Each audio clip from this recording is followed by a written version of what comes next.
here in my garage, just playing this guitar here.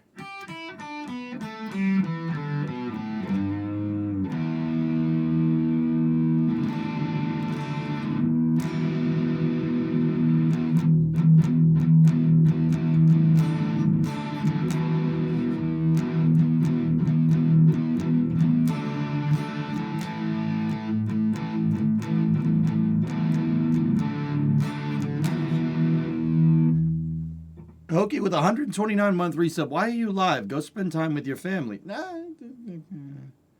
EJ is on the big screen now. All right. We love you, Internet. Good night. Crank it to it's got to go to 11, mate.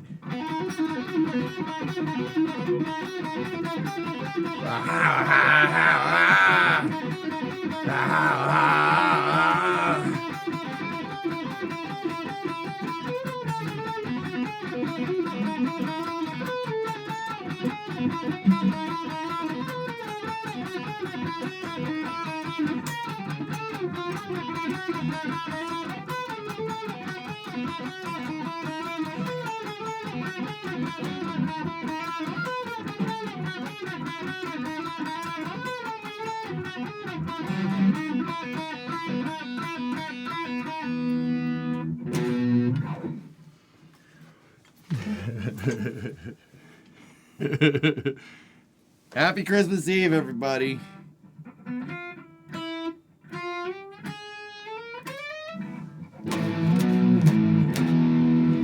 Now shaking at the knees. Can I come again, please? Yeah, the ladies want your car.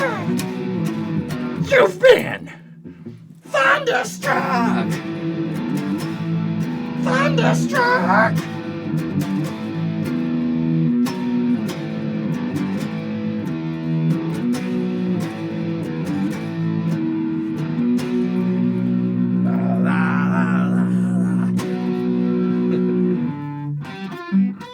Hold on.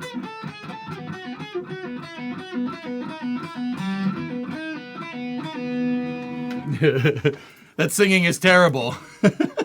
Bro, that's something that I've been working on in the background, being able to sing and play at the same time.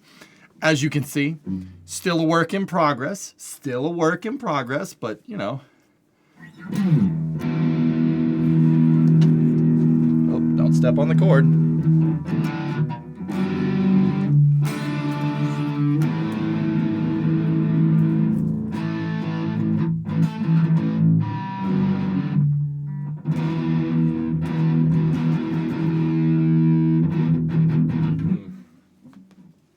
Singing and playing at the same time is an acquired skill that I have not acquired. But how's everybody doing? Guys, I had content planned today. Like, I was going to work on the car and, you know, but I think let's just hang out. Let's just hang out and chit-chat. Chit-chat about whatever. You know, I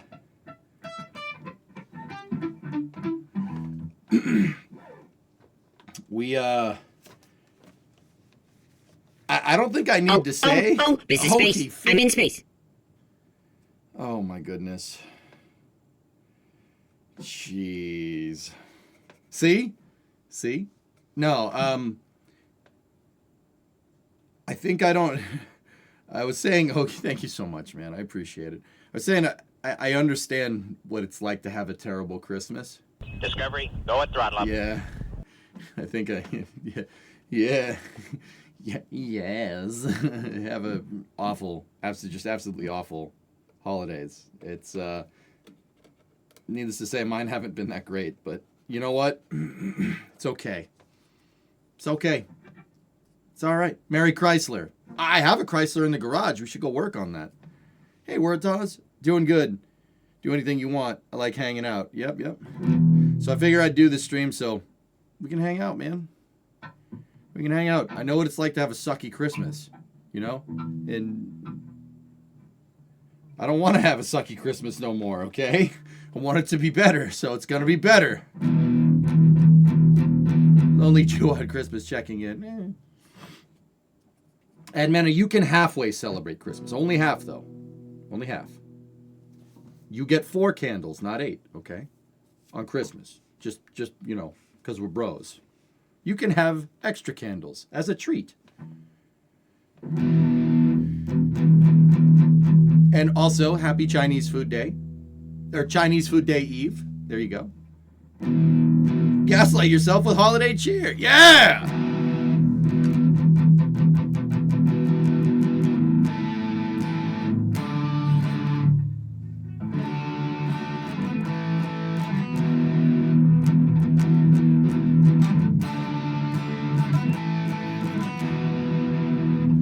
What are we doing in today's stream? Ken's, I was just going to hang out with you guys, dude. And stream takes us where it takes us. I was going to do work on the car, but... You know, the next thing that really needs to be done is cut up the other quarter panel on the driver's side of the vehicle. You know what? You know what? That's 2026 EJ's problem. You know? Play Adam Sandler's Hanukkah song. I don't know the chords for that. I'm sure we can figure it out. What would be your highlight spaceflight moment from this year? Flight 7. It was 12 months ago, Vargon, but it's right at the beginning of the year. Seeing the Super Heavy booster land is, yeah, that's my highlight of the year. It doesn't even come close. Anything powertrain related to Tweak? No? Sungnor, what's going on, man? The catch was amazing, dude. This just... Bro, seeing Super Heavy come back down, and the conditions were perfect that day for Flight 7. The conditions were perfect. That is one of the few times I was ever able, like there was not a cloud in the sky that day. I've watched Falcon 9 launches, daytime, nighttime. I saw the first RTLS landing 10 years ago. Dude, that was the first time I tracked a first stage all the way up and all the way down with no optics. I watched it. I watched that thing go up. I saw it turn around and come back down and get caught. I saw it. I saw the whole thing. Seeing that thing come back down and fly through its own plume, and then the vapor cone that was the Flight 7 footage is just, the conditions were perfect. There was this awesome vapor cone. Dude, it looked like something out of sci-fi. Like, what pops into my mind immediately is like ODST drop pods. Like that, if you're a Halo fan, it looked like that. It was awesome, dude. That was just, that picture of 7 coming down with the cone, the gigantic vapor cone, like the half-mile long vapor cone coming off the side is like etched into my head. I'll never forget that. It was... Yeah, Hokey was, yeah, no, I appreciate that, man. Can you say you were forever changed? I hate admitting this, dudes, because I try to be impartial with you guys, but those trips down to Starbase made me a gigantic SpaceX fanboy, like more than I already was. It's not good. I try to be impartial as much as I possibly can, but when you're standing, like... Dude, I probably came within arm's reach of Booster 15. Or, yeah, 15. It was 15, right? Yeah, Flight 7. I saw it roll back. I was with Jack out there for the booster rollback.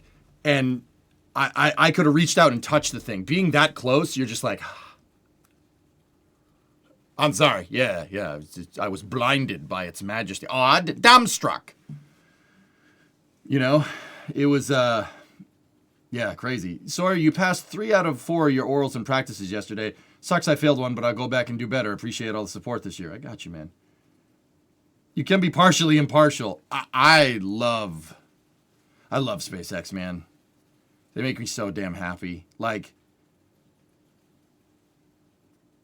I mean, don't get me wrong. I'm not trying to dump on Blue or anything. It's Christmas. I'm not doing that.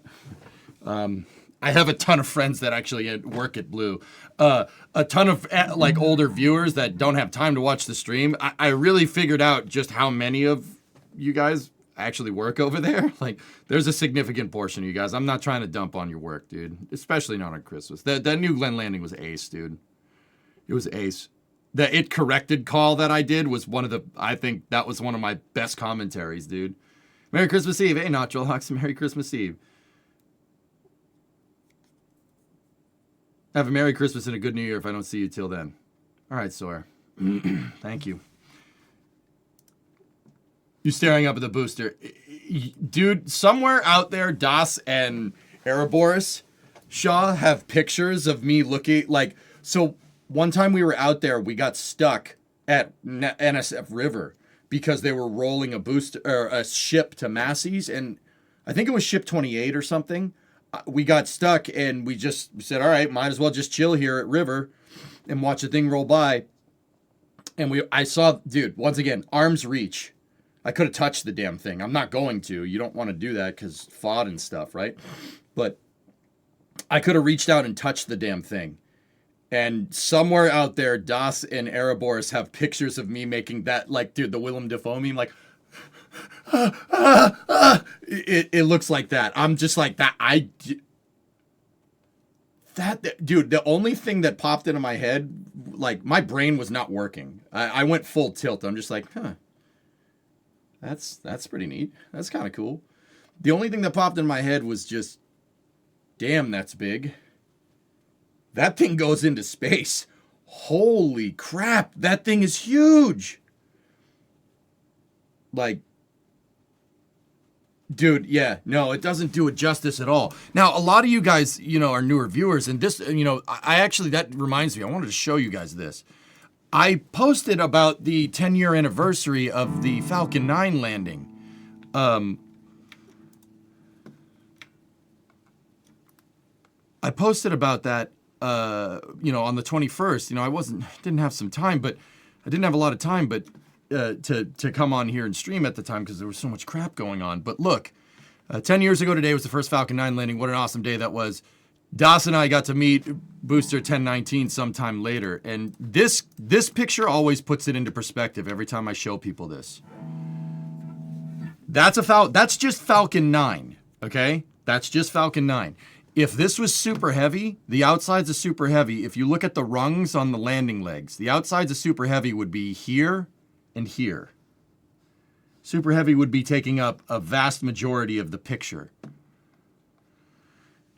Hokey, thank you for the 50 subs, man. I appreciate you. Gouchy, what's going on? Das needs a sandwich. Dude, Das, he does a lot of cardio. That's he doesn't tell people that, but yeah, he stays skinny, man. That's just how that dude rolls.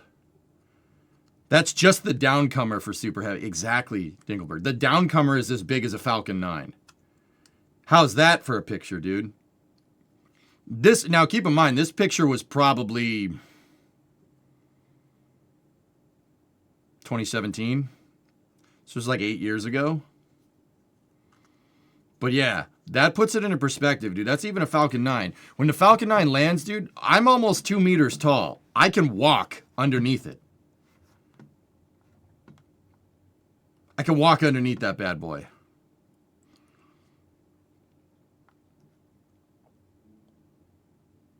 You should do the same in the Rocket Garden. We can't get near the Rocket Garden anymore in Remedios, Drummer. SpaceX bought the road. Nice down tuber. Yeah, dude, even Falcon 9s. Falcon 9s are as tall, when they're on their landing legs, dudes, they're as tall as a 15-story building. That's how big Starship is. Starship is as big as a Falcon 9 first stage, as tall as a Falcon 9 first stage. It is, dude, these things are mind-bogglingly huge. Your brain does not, pictures never do it justice, man. Your brain doesn't understand what that is until you see it. Absolutely, dude. Been absent for a little bit, so figured why not, especially with the 35% off thing they're doing. Hey, all good, man. Everybody got a little busy during these holidays, dude, so.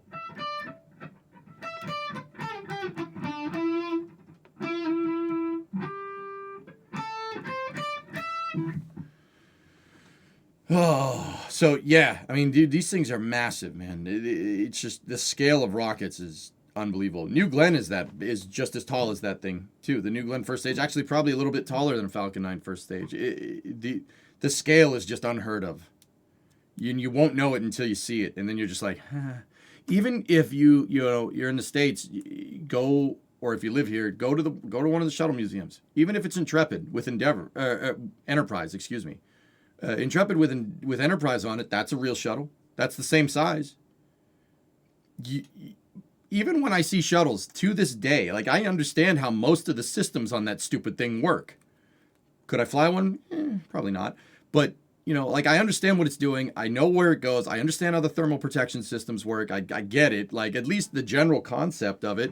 And I still look at it and go, how the hell did that fly into space? How did that thing go 17,500 miles an hour? How is that possible? It's still mind-boggling. Like, I know what it does, and I'm still like, huh? What? Are you sure? You sure about that? It's just, the physics involved here are pretty crazy. I think I'll buy myself a new guitar for Christmas. Question is tube amp or modeling? The modeling stuff is tempting.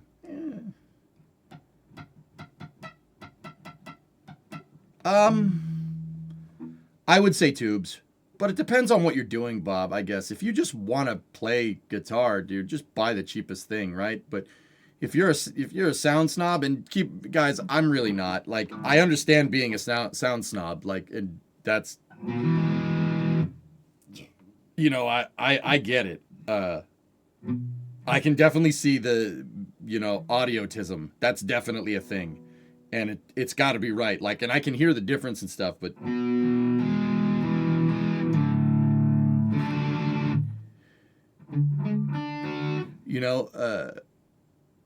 if you're a sound snob, get the tube amp. That's what I'm trying to say. Have you seen the Thunderstruck Holden ads from 20 years ago? No, but that's Don's. I do appreciate that. That sounds good. I would go tube. Yeah, tubes. You just vacuum tubes, man. You know what, dudes? That actually reminds me. I know the answer's probably going to be yes, but, we're doing a car restoration on stream, right? Obviously, we're doing a car restoration out there.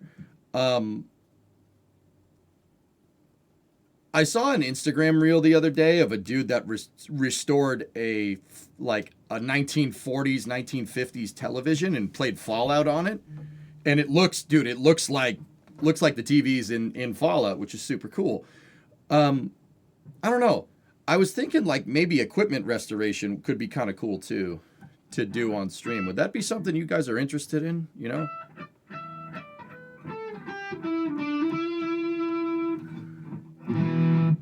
like if we got an old like GE refrigerator and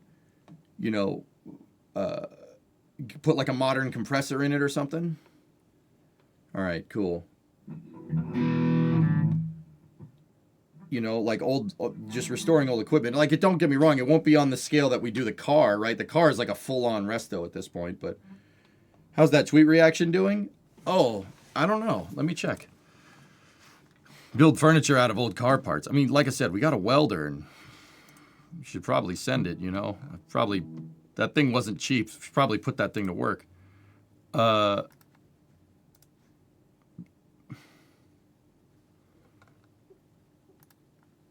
Let me see. The Tori Bruno Santa tweet has 253 likes. That's pretty good for me. And Jack replied to it too, so that gave it some pretty good traction. There are some people that don't understand it's Christmas. SpaceX Santa anyway. Dinkelberg is being a Dinkle. I doubt it. Santa's sleigh is reusable. It's like, okay. I would like one of those from Santa. Santa decides, did you hire him? Yep. North Pole operations did confirm a high-level position was filled this week. Actually, that tweet did pretty good. Only a couple of lukewarm stuff. No hater comments, though. No hater comments. I mean, if you want to count those, no, Santa's sleigh's not reusable. Okay. Discovery. Why would it be reusable? Why would Santa's sleigh be reusable, dudes? Think about it. Why would it be reusable? Hey, Matt, it's 25 minutes till Christmas Eve over here. Merry Christmas, y'all. Merry Christmas, man. Alexis 86 monthly sub. Merry Christmas. I just hit it with the good old retweet. Thanks, Nibbles. Yeah. Yeah. As it was fire. Tori Bruno liked it, guys. He saw it. He saw it and he liked it. I got no reply, though, but he did like it. You know.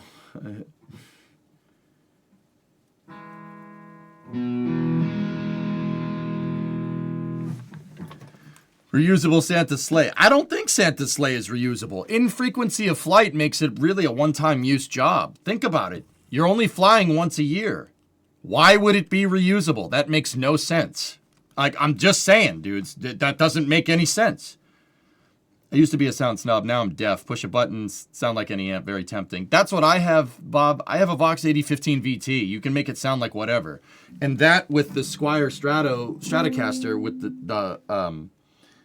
the Seymour Duncan pickup, I can make this sound like a Gibson. We can make it sound like a Fender. I can make it sound like whatever. It's pretty cool. I mean, it's not the real deal, but...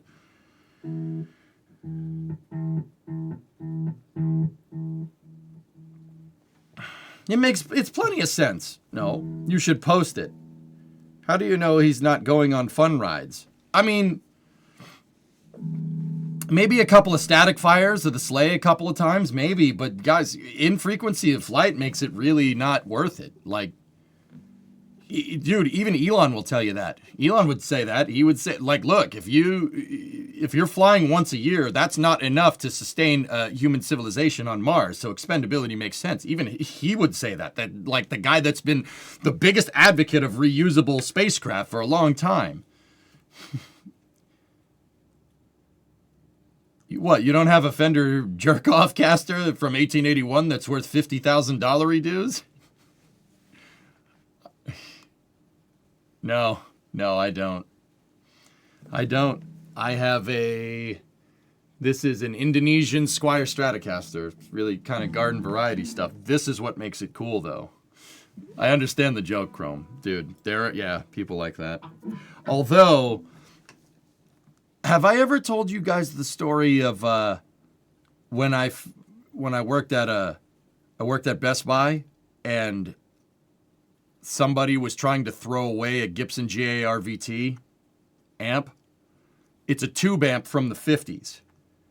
It's a tube amplifier, and somebody was trying to recycle it. And thank God, before they got it in the door, I saw it because I was helping somebody load up a TV at Best Buy because I worked in the warehouse. I saw it, and I'm like, what is that? Hey, what is that? And they're like, well, it's an old amplifier. We don't even know if it works. And I was like, I'll give you $20 for it right now. And they were like, we're going to recycle it. Just take it. Right? So I had possession of it, and I took it inside, right? I took it into Best Buy as a personal possession, and I went right to the GM. Let's just say, for argument's sake, his name was Joe, right? That's not his name, but whatever. I went right to the general manager of the store and I said, look, you can look at the security cameras. Somebody was trying to recycle this amplifier. I took possession of it before I brought it in the store with no intent to recycle. Now, what I should do is throw it in the trash. And he goes, wait, an amplifier? What do you mean? And I'm like, it's a guitar amplifier. It's an old guitar amplifier. And he goes, all right, let me see it. So one of my coworkers that worked there had his guitar, right? And we went back into the warehouse at the Best Buy, and he's like, does it work?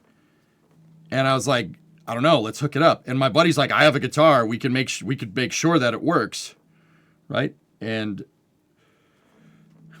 we hooked everything up, and I actually have the video. We hooked everything up, and we played it just to see if it would work. And I still have the video from that. Let me see if I can find it. I have a lot of pictures of cars and rockets on here. Jeepers creepers.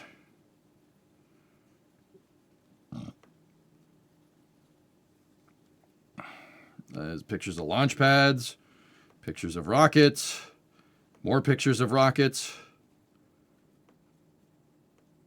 Let's see. It would have been way back here. There's ISSRDC with Sawyer from like 2015. I should have probably teed this video up while I was telling the story, but here's a Formula One race. There's more truck pictures.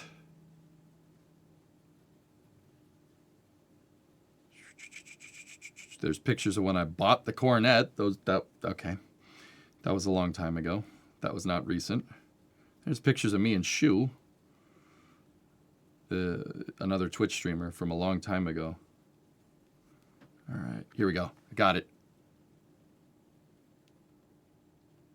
Hold on. Let's see if we can play it. If it gets to it. If there's one finger. Ready?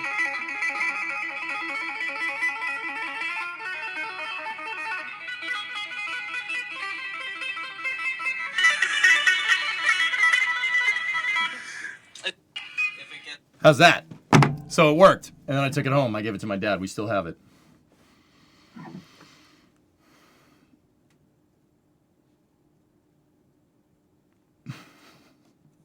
That was not me playing. That was my buddy's guitar. I can play it. Here, hold on.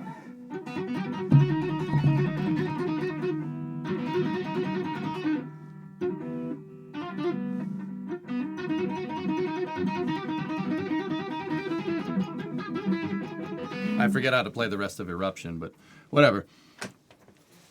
My guy, put these pics vids somewhere. It's all on the cloud, Hellfish. Don't worry about that. So yeah, I have a, we're talking about tube amps. I have a tube amp from 1957. I gave it to my dad for Christmas that year. And he's like, where the hell did you find this? I'm like, the trash.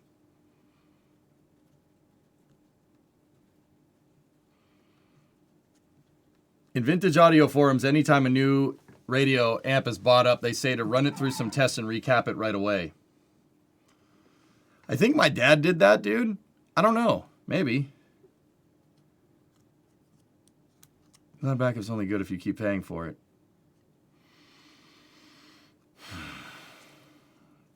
Nice.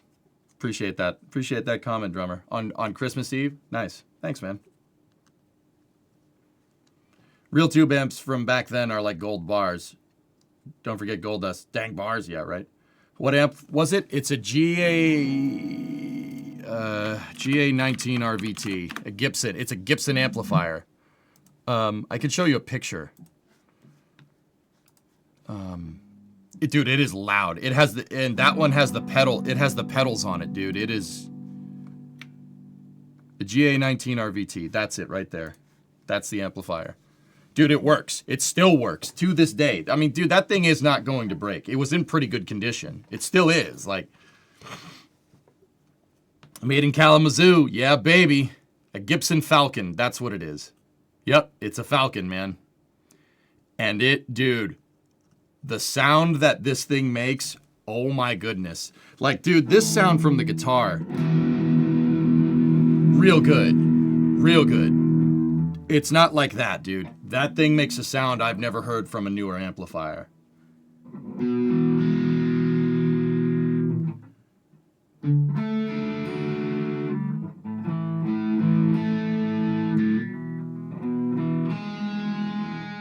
Out of tune? It's probably my crappy guitar playing, ARJ. I haven't really played too much in the last couple of months, dude. The guitar is collecting dust and I don't like that, so.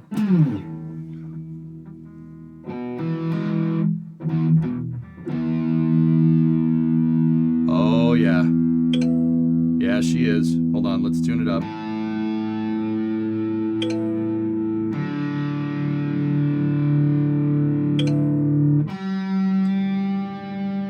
Yep.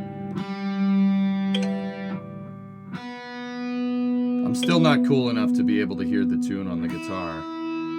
But I can play the frick out of drums, dude. I'll tell you that. There we go. Good old guitar tuner. That's right. That's right, man.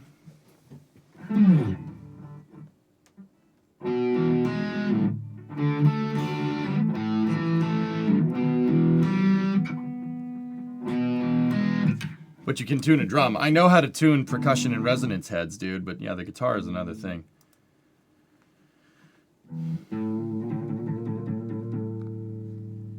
The only thing you need to take care of are the valves themselves. My dad is a big music guy, Tessa, so I'm sure he fixed it. Dude, we played the amplifier a little while ago. It sounded amazing. They're made in Kalamazoo, too. That's awesome, Bob. Hell yeah. They should still make them there.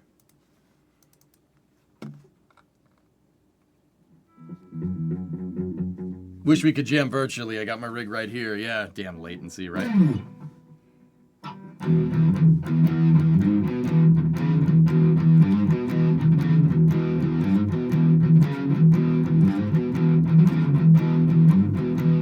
Sounds good now.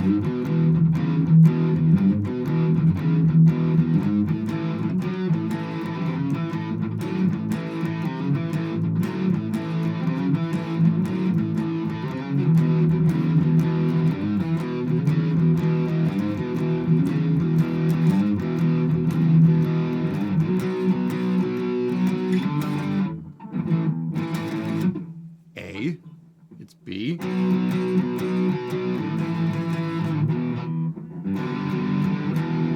So it's A, B to A, so B.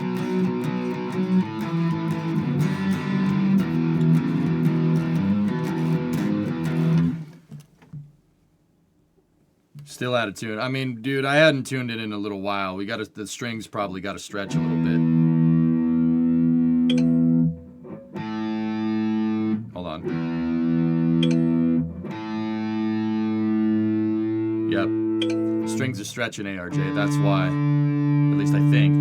That's what's going on, right? I mean, you tell me. You're the one that can hear it. Oh, yeah. Yeah, that...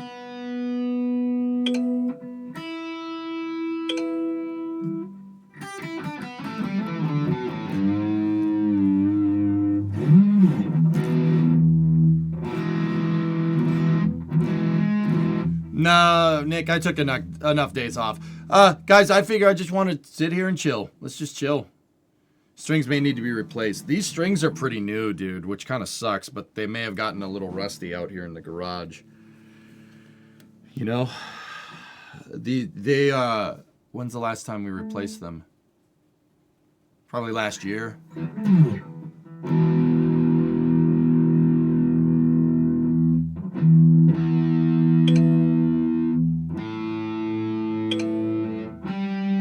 Oh, that's G.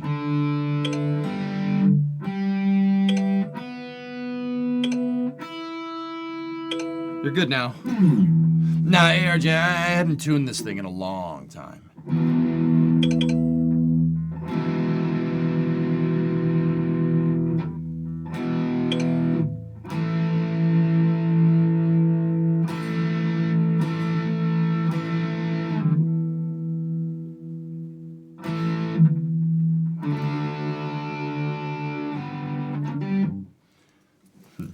Thank you very much for the gifts. Oh yeah, Hokey came in with 50 freaking subs. Are those notification blips on the guitar tuning? Yeah. So figure since you don't really play it too much. Yeah. Do noise pollution? I don't know how to play that song. Here, let's just run through. So this is, let's play E. This is an E chord. G. D.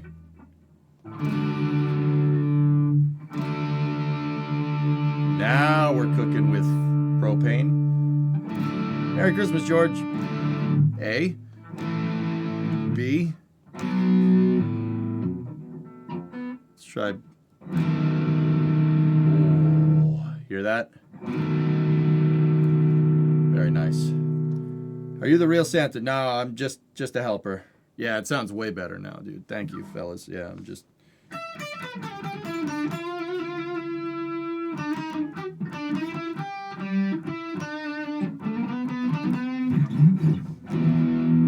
Did you see the Cleater Christmas gift to staff vid? No. Tessa, I watched the last Cleater vid that I watched was the Biff vid, and god damn did that pull on my heartstrings, man. It was bad.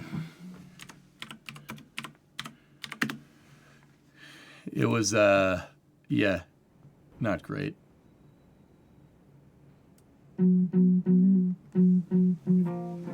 Send a Discord DM of your setup when you were in a band. Oh, hell yeah. Let me see it, Scott. Let's see it, dudes. Accept the direct message. Oh, hell yeah. Oh, dude. That a 5-string bass, I see? Very nice. That hard key freaking stack behind you, though. Freaking shred, dude. That's awesome. I don't know if you want your picture up on stream, dude, so I won't put it up there. But dude, yeah, no, that's awesome, man. I miss playing with people. I really do. Up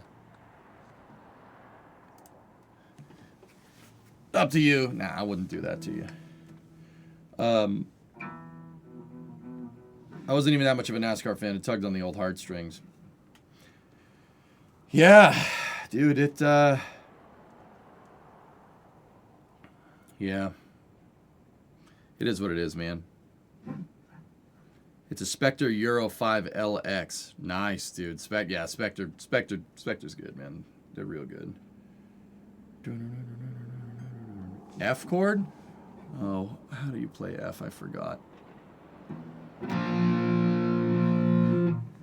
Don't forget to leave shoes, smokes, and a gun in the duck work for John McClane tonight. Geek reminded me to do that yesterday. Ewok. Well, you have a dang garage. Just call your buddies and jam.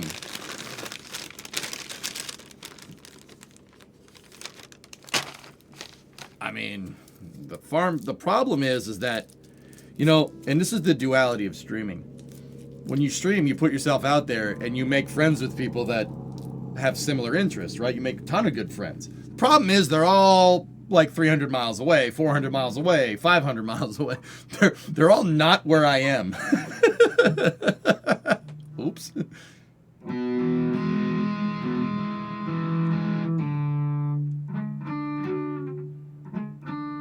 So what have I missed in the world of spaceflight in the last week or two? Jared Isaacman got confirmed as NASA administrator. Tory Bruno left ULA. He left ULA for other opportunities, which is interesting. Nice amp. Yeah, thanks, can't see me.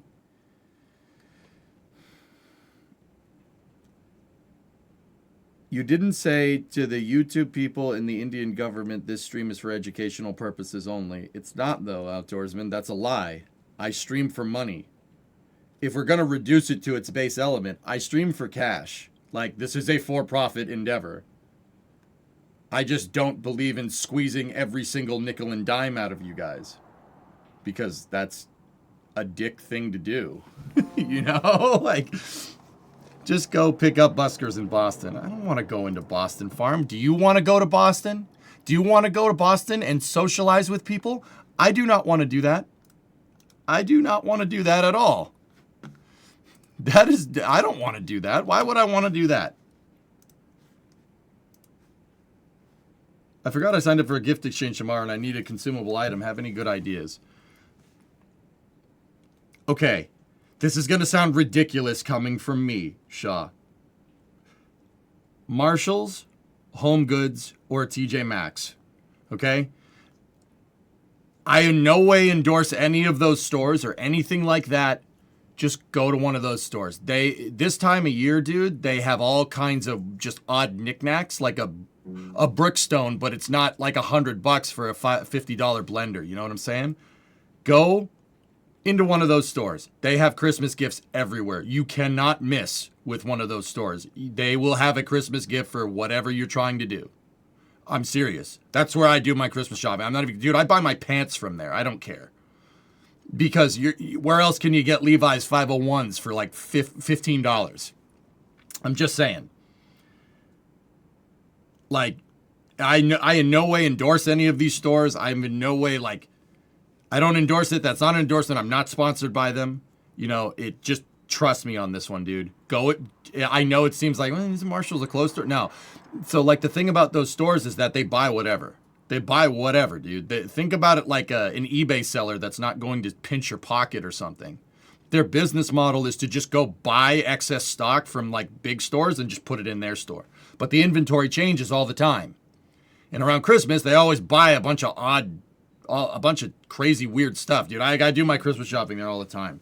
You get awesome gifts. Like, seriously. If you need something last minute, go to one of those stores. It'll be weird. There will be a bunch of old ladies Christmas shopping there, even now. And it'll feel very, very bizarre and out of place. And people will look at you like, what the hell are you doing here? But also, I don't miss. That's where I went yesterday, guys. Brie and I went there to do Christmas shopping. I don't care. I told the cashier there that I was like, yeah, I buy my pants from here. And she's like, what? Since when do guys like clothes shopping? I'm like, $15 jeans. This is my favorite store, you know? Like, Marshall's, Home Goods, or TJ Maxx, dudes. Those stores, like, once again, it doesn't seem like it, but yeah, you can go get, like, I buy my jeans. I buy my work pants from there, dude. Actually, I buy these Carhartt pants I bought from Lowe's. I go clothes shopping at the hardware store because I'm just slowly turning into Hank Hill. There you go, Kyle. Like, dude, you want to go Christmas advice? You want to go Christmas shopping for your mom? You want to go Christmas shopping for your sister? You know, Christmas shopping for your grandma? Bro, you can't miss with those. Even if you just like are doing a white elephant or something, that place rules, dude.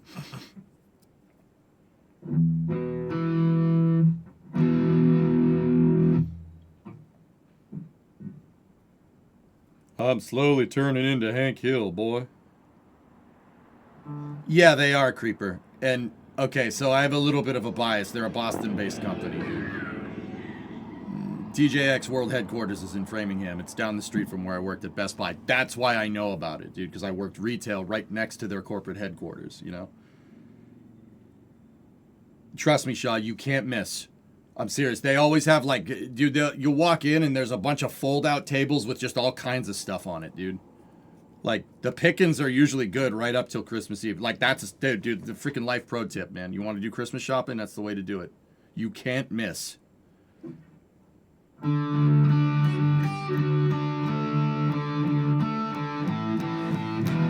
Discovery. Throttle Chevelle, up. Merry Christmas, man. All right, you guys, there's a new SpaceX tweet. What do we got? Oh, bro. Booster 19 by Christmas, baby. What did I tell you? Hell yeah. Oh, baby. Look at that. Dude. That's nice.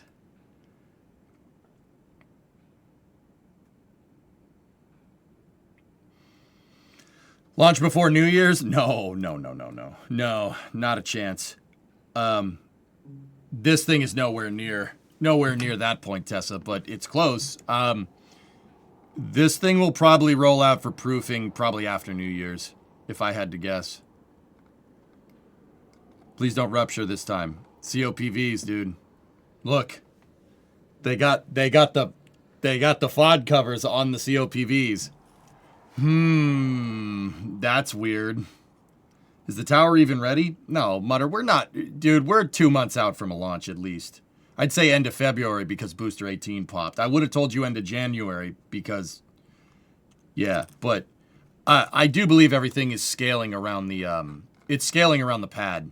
The Star Factory and the production line is ready to go. Dude, they cranked out a booster in a month.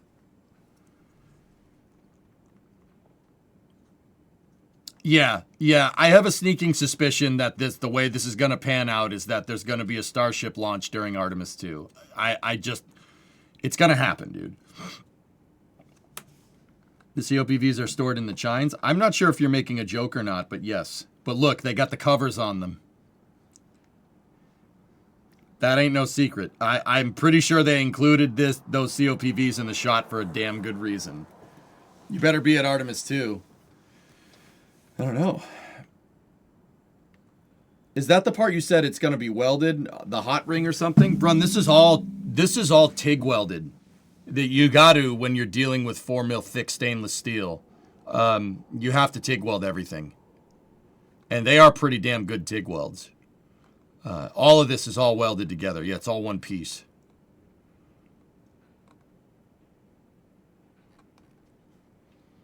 Half and half, just something I didn't know. Yeah, they're in the chines, dude. You So those COPVs carry a bunch of different things, mostly nitrogen. Coltec, they're nitrogen to spin start the inner 13 engines. It's an interesting point to note that the outer ring of 20 engines on Super Heavy cannot be restarted once it leaves the pad.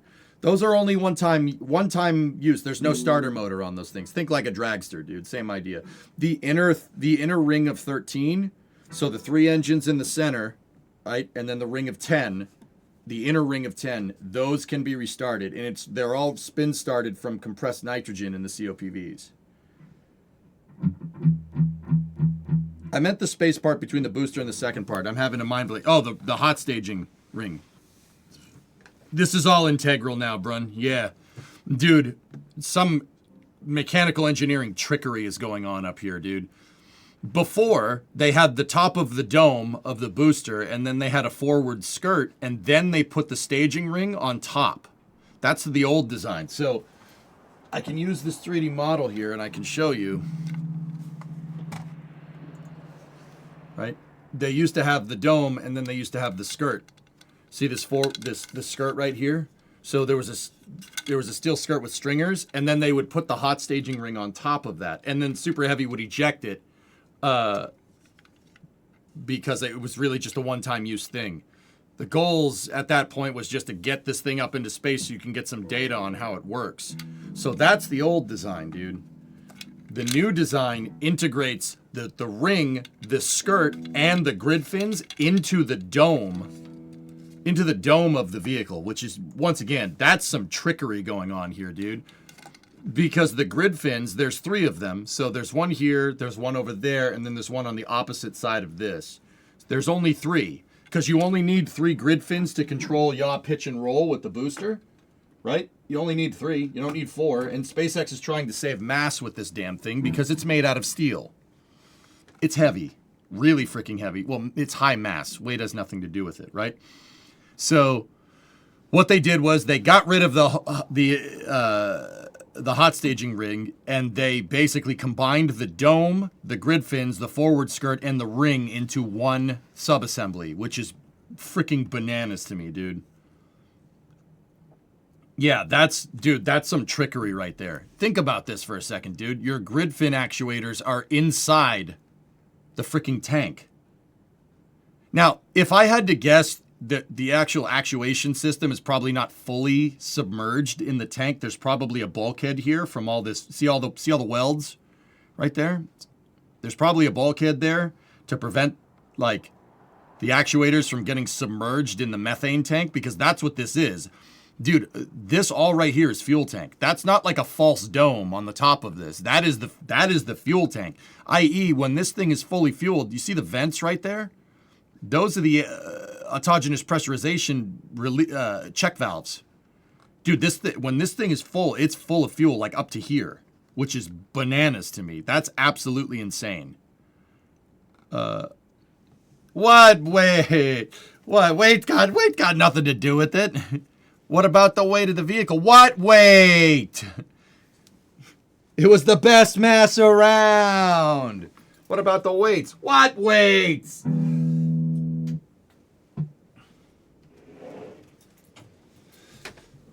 How are they going to catch it with 3 fins?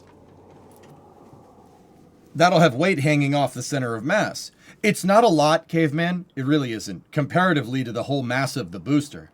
Now, you want to hear the trickery here? So I told you that there's 2 grid fins on the opposite side. They're 180 degrees off. So if we were looking at a clock, right? There's 1 grid fin at 12 o'clock, there's 1 grid fin at 3, and there's 1 at 9. There's nothing at 6 o'clock. 6 o'clock has the wire harness. See the wire harness? And this is an autogenous pressurization line. That's where gaseous methane gets scavenged from the Raptors and repressurizes the tank. And that's why the vent lines, the check valves are there too. And that's attitude control as well. But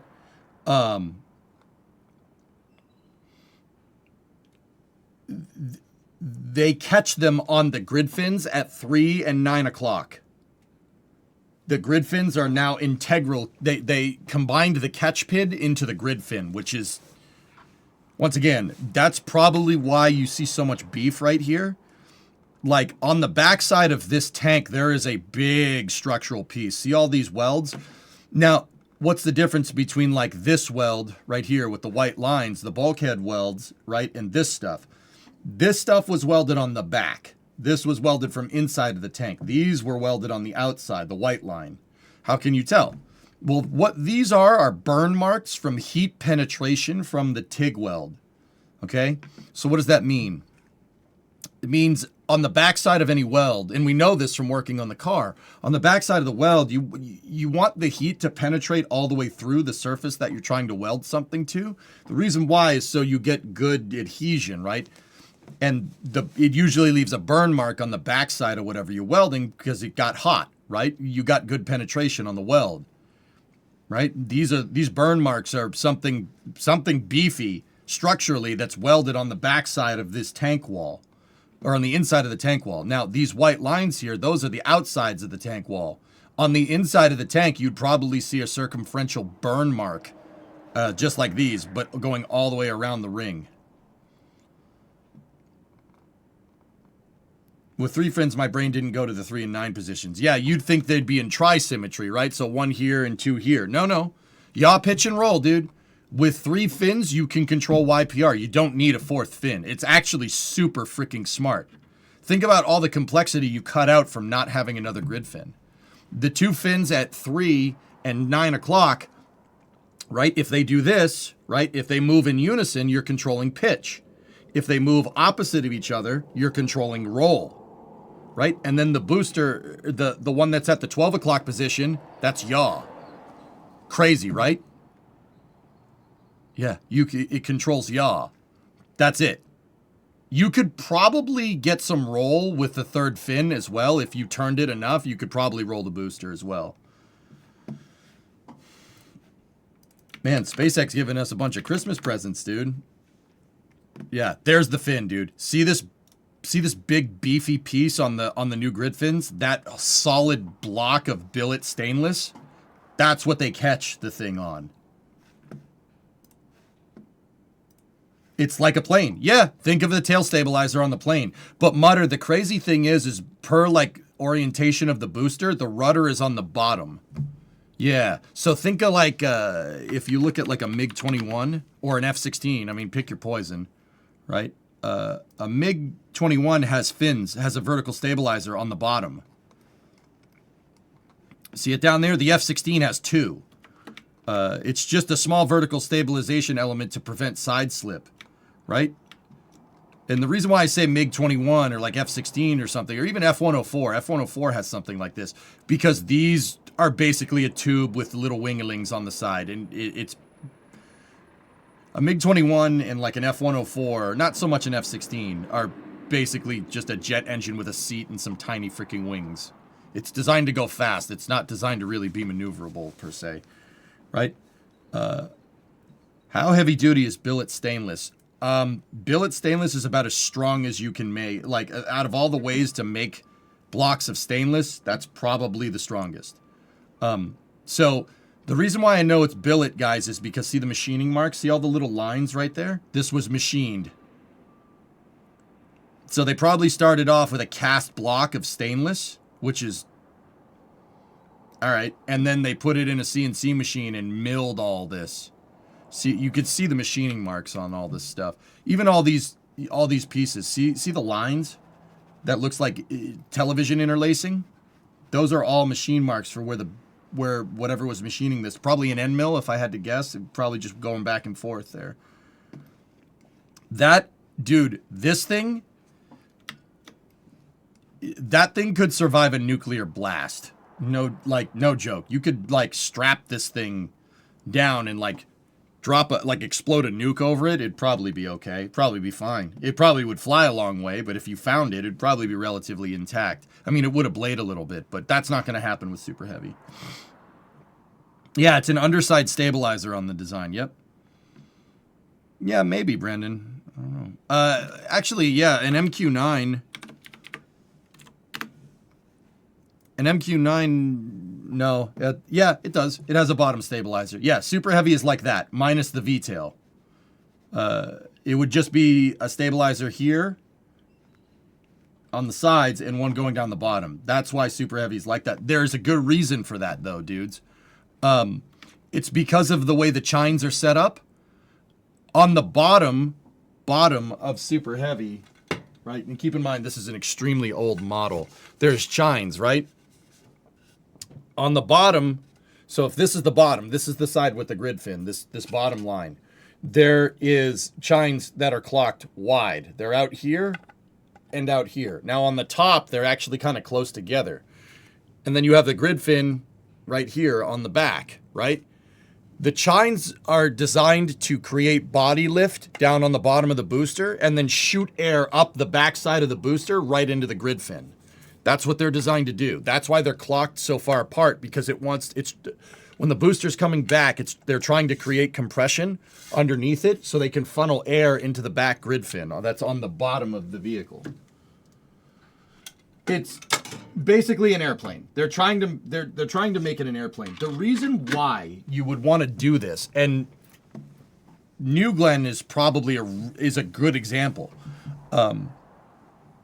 They're trying to get more cross range out of the booster. Basically, the booster's coming back down like this. If you can get it to fly more sideways and spend more time in the atmosphere, more of your velocity can get bled off because you're flying, right? You're obviously going to hit a terminal velocity at some point. The closer you can get to the booster's terminal velocity, the better. That means you need less fuel to land, right? Because the atmosphere is slowing you down more. We see this in Kerbal all the time when I'm trying to boost back boosters. Boosters that are coming straight back down have to do a completely different type of landing burn than boosters that are coming in sideways. Right? Garage stream? Yeah, we'll go out in the garage in a second, dude. So basically, they're trying to fly the booster. The more time the booster can spend flying through the atmosphere, and once again, this is why New Glenn has those wings on the side. The more time it can spend flying in the atmosphere is less fuel for landing, because you slow down more. You really want to get some good cross range with the booster. And once again, you got to think of what's driving your stakeholder expectations. SpaceX made these things out of stainless because stainless is very readily available for mass production. We make a lot more steel than we do aluminum in the world. Aluminum is around, but rolls of steel are very inexpensive comparatively to, aluminum plates that you need to mill and then put through a brake to get them to make barrel segments. Rolls of stainless steel, 304X stainless steel, like I said, we make more steel than we make aluminum, right? So that's why SpaceX chose to go with steel, because it's better for mass production, right? Better for mass production. But with any engineering construct, there's always a trade-off. What's the trade-off? The thing's freaking heavy because you made it out of steel. It's right in the name, super heavy. The thing is a terrible mass margin, right? Or a terrible mass fraction. It's really not great. That's why like these versions of Starship that have flown this past year really only have about 30 tons. They could probably take about 30 tons into space, nothing more. And now the Block 3 boosters they're introducing ways to bring the mass down of the booster. What ways is that? Well, get it to fly for longer in the atmosphere, right? And then you don't need your rocket engines you don't need your rocket engines to slow you down as much because the air will slow you down, right? So the flight regime is a trade-off, right? The flight regime is a way to overcome the trade-off that you built the thing out of freaking steel, right? 3 grid fins, another great example. Integral hot staging ring, another good example here. And Raptor 3 is probably the biggest example. Raptor 2 to Raptor 3. So if you have, we did the math out once, and keep in mind, these were numbers with Wikipedia, dudes. They were numbers just, I don't know how accurate it is. I'd have to ask Space Engineer or somebody. Hey, Paul, Merry Christmas to you and your family. Hey, thanks, man. Likewise. Merry Christmas, dude. I hope you have a good Christmas day. How's your Christmas morning, man? You're already on the other side, dude. I'm not. It's noontime over here.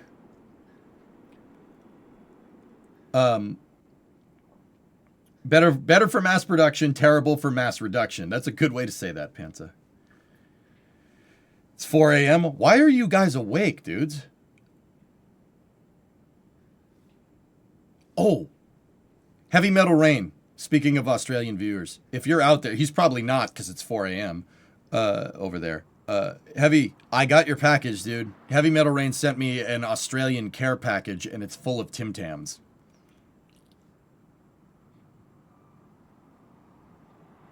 Nice. Nice, mate. Thank you very much, mate. Really appreciate them Tim Tams. I'll be doing Tim Tam slams here all day. Probably on Christmas. It'll be great, mate. You're not currently eating them. My freaking tooth, dude. I can't eat the damn things. Not right now. Vegemite too? I don't know if it has Vegemite. I'd have to go look.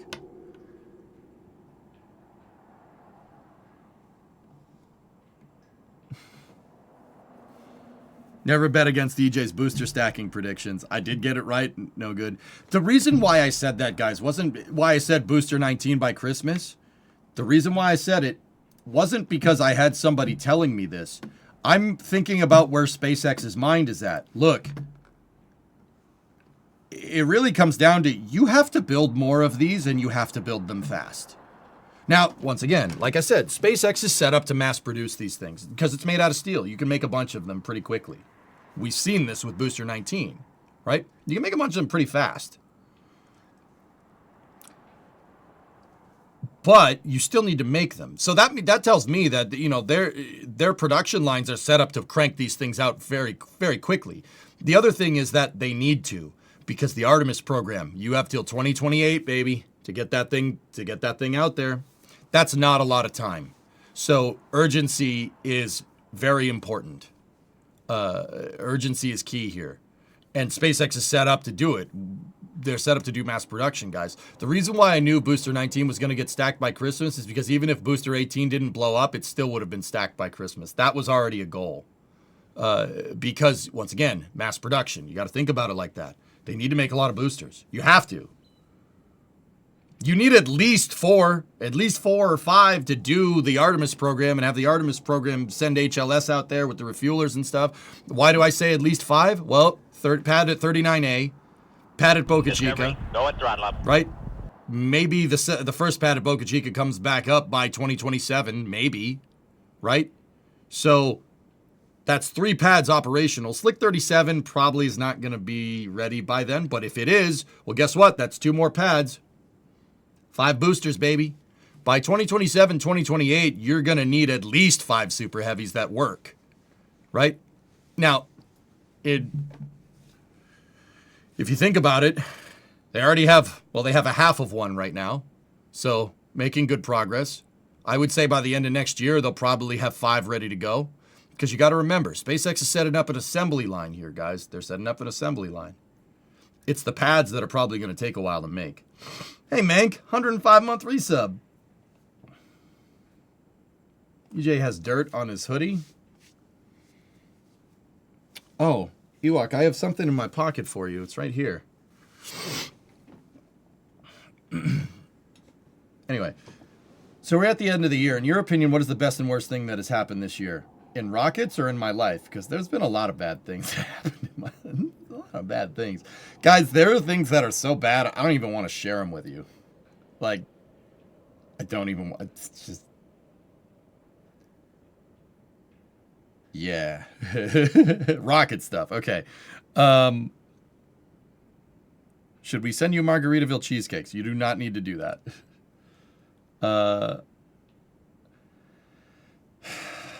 Ship 36 blowing up is probably the worst. That was the worst one. Yeah, that was bad. I'd say Flight 9 was probably a gut punch, and then, like I said, Ship 36 right after that. That was probably the low point. High point was flight, boosters being caught and reused. That was super cool. I don't know what other good stuff happened this year. There's not a lot, dude. I mean, Jared Isaacman becoming NASA administrator. That's pretty good. I'm a little bit worried, dude, because he only has really 3 years to get this done. At the minimum.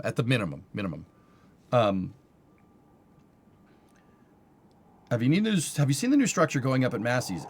So Vargon, I follow a buddy of mine on X. His name's Chrome Kiwi. He's in here sometimes. Chrome is a good dude. He does renders of this stuff, and he gave me permission to show some of this stuff, which I do appreciate till I'm blue in the face, man. He did a render of what the thing looks like a little while back. That's Chrome's render right there. Yeah, I'm not 100% sure what that's for. If I had to guess, this is a guess just by looking at this, how Chrome did this render. It's probably for testing refueling. If I had to guess, huge guess. Refueling testing. Okay. Oh, there you go.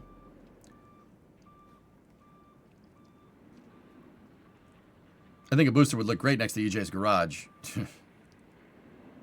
It's got to be for refueling testing, dudes. So this is my dead giveaway for that. See how it has a gantry up here with this kind of trapezoidal structure? That is a mount for another umbilical.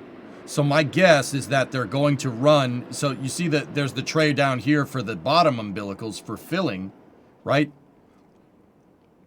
So, okay, there's this thing with rockets, guys. You want to understand a very basic concept of how rocket fueling works? Gas out at the top, liquid in at the bottom. You always fill from the bottom. They're never pouring fuel into the tanks because you don't want to upset the fuel because something could blow up because it's a rocket. Things blow up. It happens.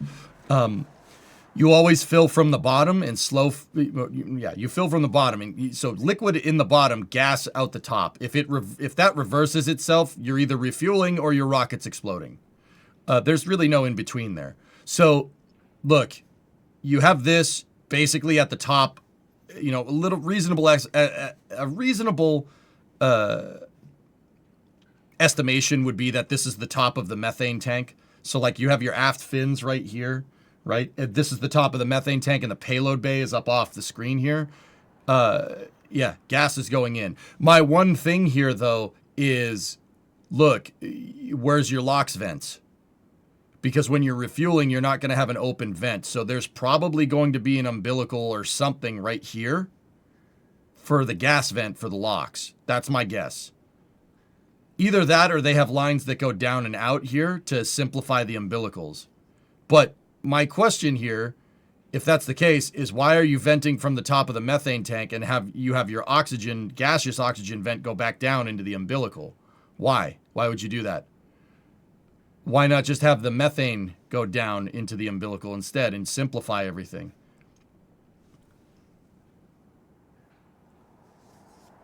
I mean, unless they're splicing the autogenous pressurization fill for sure. Yeah, then maybe they have done that. But also that like, what's this thing about up here then? Is that to actually, that might be to physically test like the mechanical properties of the docking system. Because you do see little gussets right here and right here. And we know Starship has flip-out docking adapters that kind of look like a Falcon Heavy center core strut. I'm guessing they're probably derived from that if I'm just throwing my Santa hat into the ring here. We haven't heard anything, Dons. Yeah.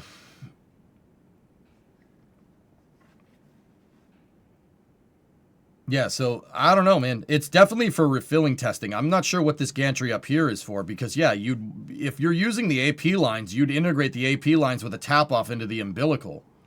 That makes everything happen. All your action for refueling happens down here, so nothing happens up there to keep the plumbing simple on the boosters.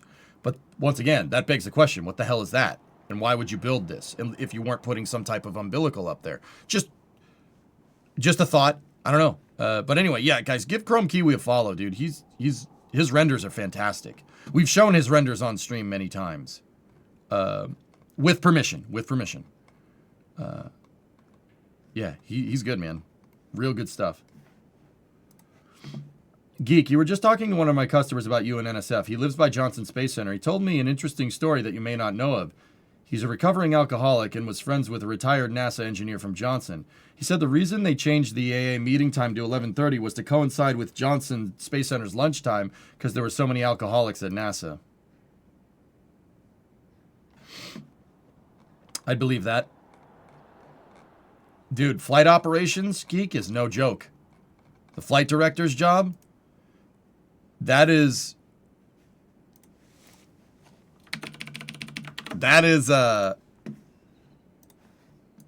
freaking Nathan. Oh no, you didn't need to do that. Oh no. Yeah, flight operations is a super stressful job, dude. That's so like those are the Gene Kranz, Chris Kraft, you know, melon farmers. Those guys have balls of steel, geek. Like, not much bothers those dudes because of the stress that they deal with. And geek, I've talked to those guys. Jerry Griffin, Jerry Bostich, who just passed away. That sucks. I got to talk to him, which was pretty cool. Gene Kranz. I've never met Gene Kranz. I'd never got the pleasure of meeting Chris Kraft, but I have all their books, dude. I read all their books. Dude, those balls of steel to be a flight controller, because if something goes wrong, you got to figure out what to do, and you got to figure out what to do fast or someone's going to die. And it can happen that quickly. Flight ops is no joke. Shout out to those guys, the unsung heroes of ISS operations. Seriously. Let the record show I was right. I said Booster 19 by Christmas the day after Booster 18 popped.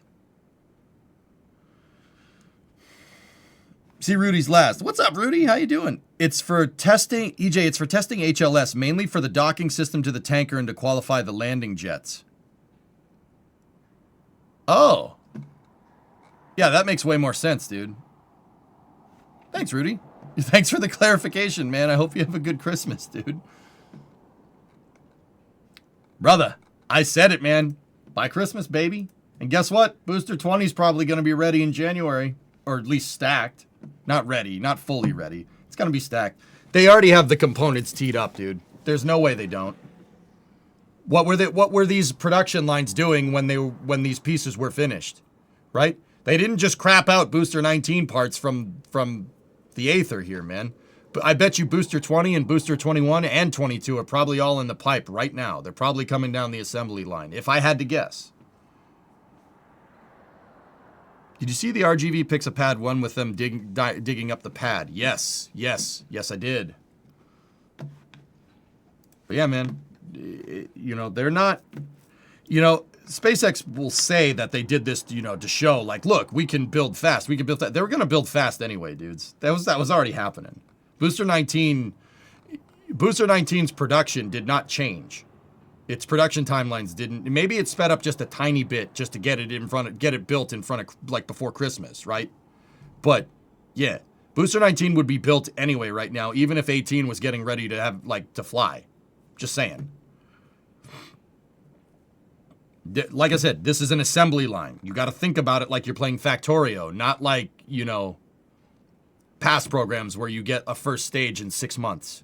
Like the Apollo program took a little bit of time to make a Saturn V first stage. No. This is not that. This is, think Factorio, man. Think Satisfactory. That's what's up. I'm pretty sure it was witchcraft that brought them into existence. I believe that at this point, Mank, but if there wasn't a big, gigantic factory next to, you know, the mega bays. It's called Star Factory for a reason. Yeah, baby. Solo, can't stay, but just wishing you and yours a Merry Christmas if you're celebrating. I think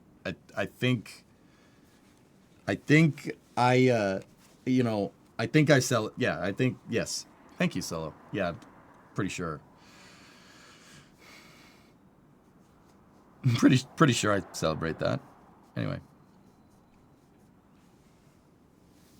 The big race right now is trying to get 39A ready before Artemis 2 goes off in February. I believe that, goalie. Yeah, absolutely. Like I said, SpaceX, look, 2028 might seem like it's okay, think about this, guys. In a week, it's 2026. That's 2 years. 2 years till 2028 starts. 2 years. That's not a lot of time in the space program. That's not a lot. Even for SpaceX, it's not a lot of time. That, in spaceflight timelines, that might as well be next month. And I've met enough people and I've talked to enough people at SpaceX that to know that that's pretty much how they think. Like, this is urgent. You got to get this done now. Like, this has to be done now. Not tomorrow. Not after breakfast. Now. People have bets. Lots of NASA and SpaceX people have money on the table.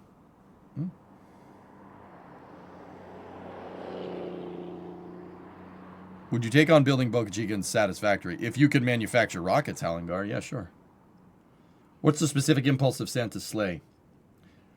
Mank, so first of all, I do not think that Santa's sleigh uses a conventional thruster system. It's not like a rocket engine. It's most likely some form of a nuclear electric propulsion, if I had to guess. And with that being said, it's most likely, I would probably say somewhere in the line of like 9 to 10,000 seconds specific impulse, judging by how quickly the sleigh moves around. Like, you can go around the world hitting every house in 24 hours. This thing has to have some kick behind it. And, you know, unless Santa's doing some type of in-flight refueling, which actually does make sense. He would do in-flight refueling when he's crossing the oceans, when he crosses the Atlantic and the Pacific. I would, you know, Mank, if it was me, the con ops here would be one in-flight refuel. You hit Europe, Asia, Africa, and Australia in one refueling flight, and then you hit North America in the second one, right? North America and all the Pacific with the second after in-flight refuel. So if there's doing in-flight refuel, you don't need to really refuel the nuclear part. It's the, you know, if you're using some type of electric propulsion that creates like some type of plasma field to shoot out plasma, you need something that's high thrust because the thing needs to go fast, right? I would say that it's because of the refueling, it's probably less, between 5 and 8,000 seconds specific impulse, I would guess, somewhere in there. The sleigh has to go fast, dude. It has to be able to. It has to have high thrust to weight ratio. It has to. Just because of what's going on here. We should write a white paper on this. Agreed. The sleigh runs on candy canes. There's video proof from the 80s involving Dudley Moore. Tessa, we theorized that its nuclear power fuel is most likely something like a Mr. Fusion. And Santa has to take into account time dilation, right? Because if you're going at that speed, 24 hours is not 24 hours. He's going to have to fly a little bit higher to get out of the grav well. That's a good way to circumvent time, right? Not by much, but you probably get a little bit of a gain there. So I'll bet you he has a Mr. Fusion and maybe a flux capacitor on there too. Not for like taking big steps in time, but if you aggregate the amount of testing at McGregor. If you aggregate the amount of seconds, like, you know, you have to, in 24 hours, you have to hit every house. Every single house that celebrates Christmas. That's a lot. What is that, on the order 2 to 3 billion houses? That's a lot. That's a lot of houses, man. It's a lot. It's got to have a Mr. Fusion. If you can use the flux capacitor in microbursts with the Mr. Fusion and make it run off cookies and candy canes that are in each house, right?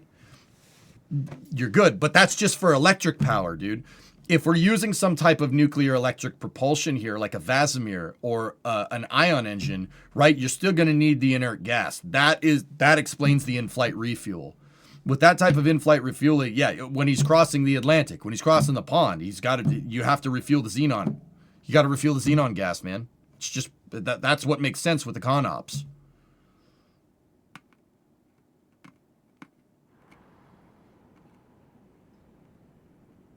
Certs Romeo 3 Delta November 053 on flight radar. You'll find some details there. Mm-hmm. Oh, Rudy, again, what's up, dude? Merry Christmas and Happy Holidays, my guy. Also, hint on something else. Booster 21 is heading to the Cape next year. Keep an eye on a fixture arriving in the coming weeks. Oh.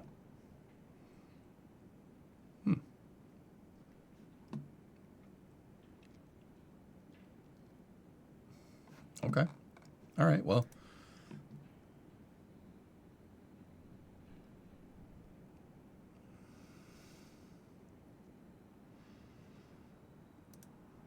Well, that's good to know. I try not to have you tell me too much, dude. But yeah, that's neat. That's neat. He uses Alt F12. Yeah, Discovery, probably. go at throttle up. Ringer, hey, 4-month resub. Yeah, interesting, dude. Good stuff. But yeah, Santa Slay also the nuclear. See, you gotta remember the nuclear power. It's not just repowering the flux capacitor to pick up like aggregate seconds in time. It has to power the interdimensional portal. I've theorized that the elves need to make, let's just do some, abstraction here, right? Say the average child gets two gifts, like the two big gifts, maybe one. All right, let's just say we can kind of average it out. Let's just say 2, just for an overestimation, because your margin here is you never want to get like right on. You want to have a little bit of a factor of safety here. So let's say that on average, right, which is an overestimation, a kid is going to get 2 presents, right? 2 big presents, all right? And the elves deal with the stocking stuffer, okay? That's what makes sense. So Santa's delivering 2 presents, let's say, if there's 2 billion houses or 3 billion houses around the world or residencies around the world that celebrate Christmas, right? And let's just say that on average they have 1.5 kids. We could probably deal with that. I would round up to 2 just in case for a good safety margin there. That's 6 billion presents, right? You're not carrying 6 billion presents in Santa's sleigh. That's not happening. I've theorized that the elves utilize quantum manufacturing and quantum transport, right? Because Santa has to be the one that delivers it. The elves could probably just disperse quantum portals all over the place and just zap the presents into position. But you don't want to do that. Santa has to deliver them. That's how this rolls, right? It's very traditional.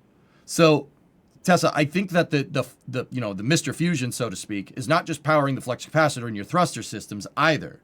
It's definitely powering the interdimensional portal. Because, right, you'd want a day tank.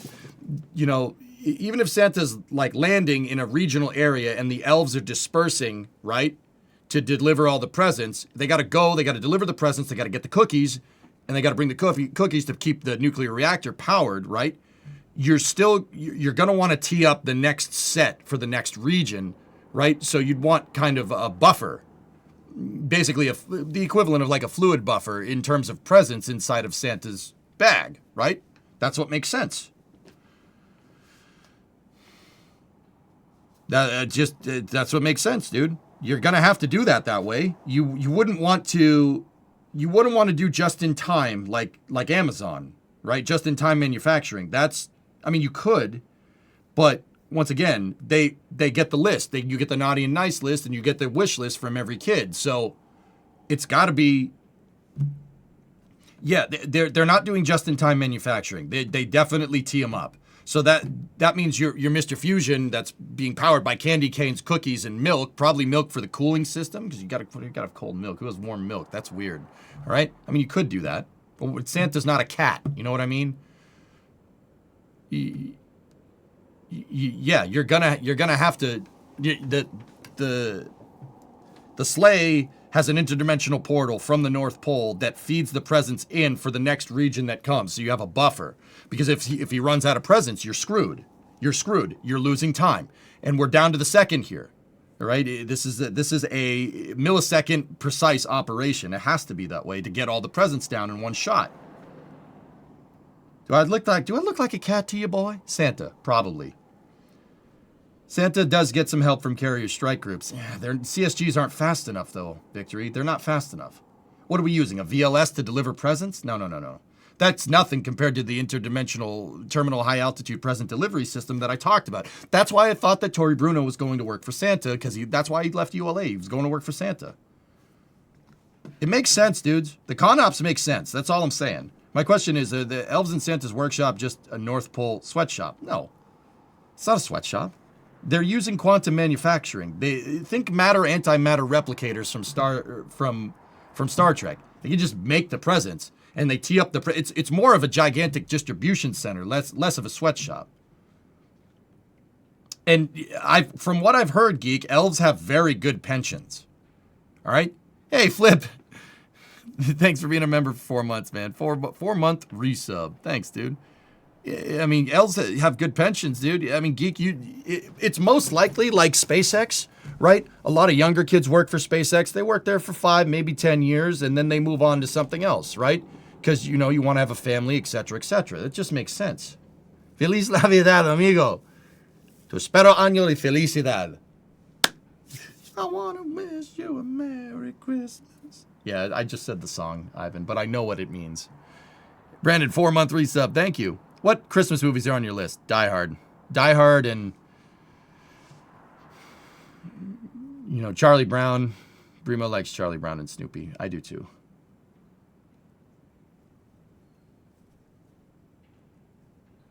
And, yeah. Lethal Weapon 1. Nice. Home Alone. Good Christmas movie. Just watched Die Hard last night. Watch it every year while wrapping gifts. Asian Dawn? I read about them in Time magazine. So taking the time travel and time dilation into account, doing deliveries 16 hours a day, probably takes them all year to hit that target. It's not so much Tessa, it's not so much like making all the presents and stuff. It's just getting the list. Because you got to remember, kids aren't writing Christmas lists, right? They're not writing a wish list for what presents they want to Santa in July. Maybe some of them do, right? But the lists really start coming in November, December. So you have to get everything ready. You have to get your concept of operations here is getting your in-flight refueling ready, getting your xenon gas ready, and getting the distribution center ready to receive a high flux of presents all in one shot. And also probably getting the power systems up to snuff at the North Pole. I mean, dude, if they're using quantum manufacturing and using a matter-antimatter replicator, you're going to need a lot of power. The North Pole is definitely nuclear powered. The only way to make something that remote generate that kind of power, they wouldn't be bringing the power in from the electrical grid, man. Somebody would notice the big flux in electricity, right? Like, there's no way. It has to be on-site power generation. Now, time travel, you do deliveries retroactively. You do last year's delivery a year late on time.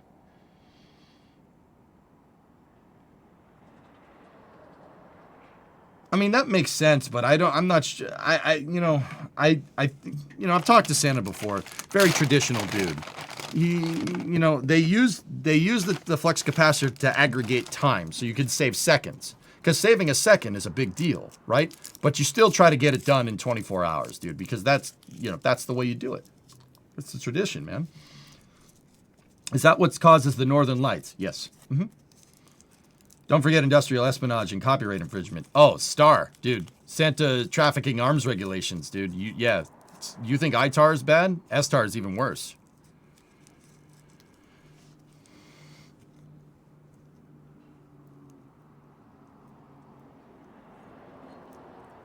I would not want to be a part of rehearsals. Well, dude, just like a rocket program, Vargon, they're going to do a dry dress rehearsal. They're going to do a wet dress rehearsal, right? Probably do a couple of in-flight tests, right? In the night when nobody sees, right? Just not a full 24-hour test, probably 12 hours. So, so Santa can work on the eclipsed side of the Earth so nobody sees him. Because he's not going to land during the day. He ain't coming during the day. So if you do half of the run, they probably test, doing the continents in the Eastern Hemisphere and then the Western Hemisphere. They probably do test runs for that. Like I said, it's a lot of prep, dude. A lot of prep. But like a space program, SpaceX is prepping for HLS, which is happening in 2028 right now. You gotta be preemptive about this, just like the space program. This is a very complicated operation that happens very, very quickly. Yeah, STARS, you don't want to violate that. You could get exiled from the North Pole. Joe, the elves aren't going to want to do that. The pensions are just too good. Think about the payment there, dude, for the work. You work 5 Christmases as an elf, you're set for life, baby. You're set for life. I have, Ivan. Yeah, yep. Santa also gives out big contracts to Raytheon and Lockheed. That's where all the black. People talk about all the black projects. They're making the Aurora space plane. No, they're helping Santa. Where do you think all those billions of dollars go, man? They're helping Santa with quantum tech. Obviously. Why do you think nobody talks about it? Didn't Apollo 8 confirm Santa was on the far side of the moon? I mean, he had to deliver presents to, to Bill Anders, Jim Lovell, and Frank Borman. He had to. I blanked for a second. I always get Apollo 13 and 8 confused with the crews. Apollo 13 was Jim Lovell, Jack Swigert, and Fred Hayes. Apollo 8 is Bill Anders, Jim Lovell, and Frank Borman. There we go. Got it. Yes. I mean, you had to deliver presents to them. How do you? That's no problem. Just one zip zap out to the moon. No big deal. Now that's where the flux capacitor would really come into play. Hey, lowly henchman, Merry Christmas from my family to yours. Thank you. Likewise. Merry Christmas, buddy. I've been watching with my son since he was born, and now he's 8. It's been a long time, but it's gone by so quickly. You love your stream and learn a lot. Yeah. I hope he's enjoying this conversation, because Santa is not...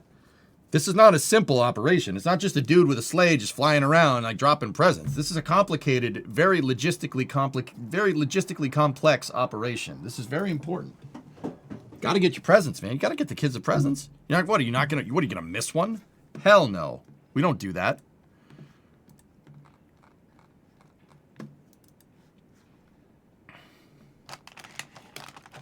Say what you will about his methods, but Santa's safety record is pretty unimpeachable. He's been doing this for thousands of years, man.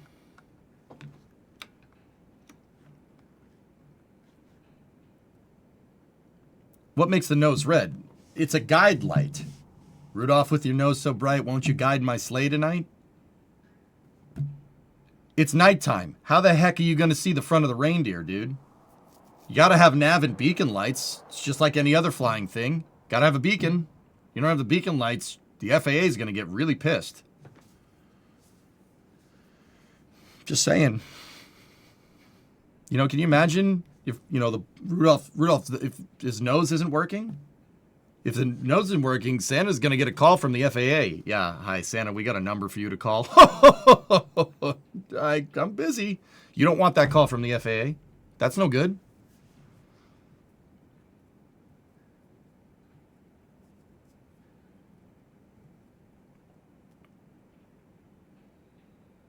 Santa must hate the Raiders because I've been wishing for a playoff win. You're a Raiders fan and wishing for a playoff win. Hey, man. Santa can only do so much, dude. Okay? Is Rudolph from Chernobyl? No. Guys, the nose isn't part of him. It's like if you wore a headlamp. If you wore a hat with a freaking light on the front, all right? So it's like Cyberpunk. He's had a little bit of biomechanical upgrades. That's not organic. That is a manufactured component. Personally, we talked about this last stream. Personally, I think that Rudolph is not just a beacon light. It's most likely a sensor.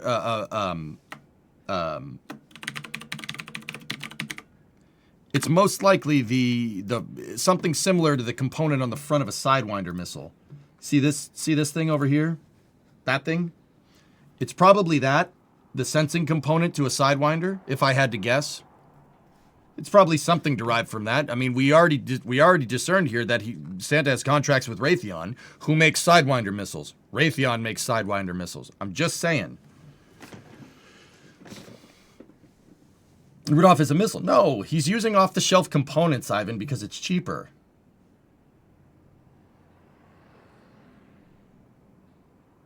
This is the A12 a sleigh cart, and I'm going to show you this is an A12 sleigh cart, and I'm going to show you all the quirks and features, and then give it a Doug score. Yep. No, the other reindeer probably have your radar, probably have the phased array, if I had to guess. But it's probably not phased array. Okay, so once again, you use what you got. The antlers are probably being used for your radio beacon. If I had to guess, just putting it out there. Rudolph's nose has to be an approach and landing LiDAR system. There you go.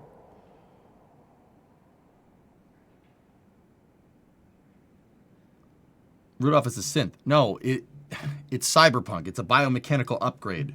Okay? Rudolph knows where he is, so he knows where he isn't. Once again, guys, this is it's a very tight operation. It's down to the second. You're going to use every advantage that you can. Maybe in the past it was just a little glowing red light, but Rudolph would, dude, if it would mean saving 5 or 6 seconds, during every landing, right? You're going to want the latest and greatest tech. Just saying.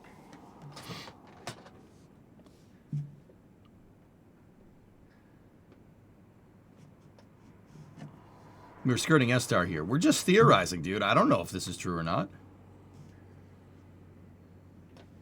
Would Santa use Starlink, though? I mean, no. Santa has quantum communications, guys. He can talk to the North Pole in real time no matter where he's at. Look, if we're using quantum, if we're using quantum teleportation to get presents into the sleigh in real time, right? He can, he could just talk with it. On the other hand, he might just have a CB radio. Short range will do it at night. At night, you could, with enough power, and the sleigh is nuclear powered. We already knew this. With enough power on your transmitter, you can hit anywhere at night because you can bounce it off the ionosphere. How do you think the Russian, the Soviet over-the-horizon radars work? The Dugas. What do you think they do? They bounce off the atmosphere for missile detection. You can communicate on that frequency. Easy peasy.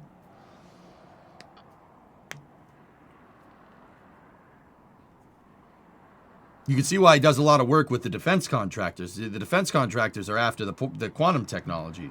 How do you think the U.S. can just zap an aircraft carrier off the shore somewhere like that? What do you think? It sails there? No, it gets there really, really quickly. It's like, oh, there it is all of a sudden. I'm just saying. He could just have a ham radio. It's possible.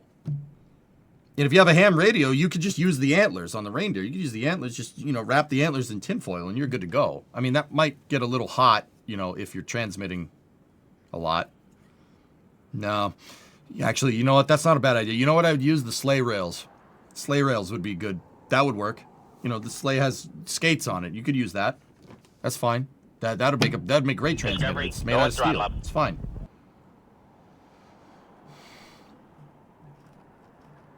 What was that experiment? The Philadelphia experiment? Yeah, that's when they tried to appropriate Santa's tech. It didn't work.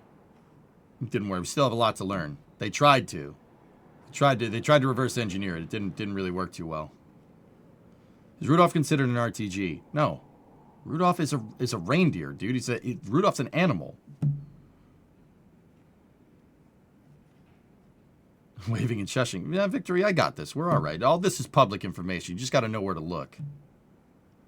Is Santa's equipment patented? No, it's not patented. Then everybody would know how it works.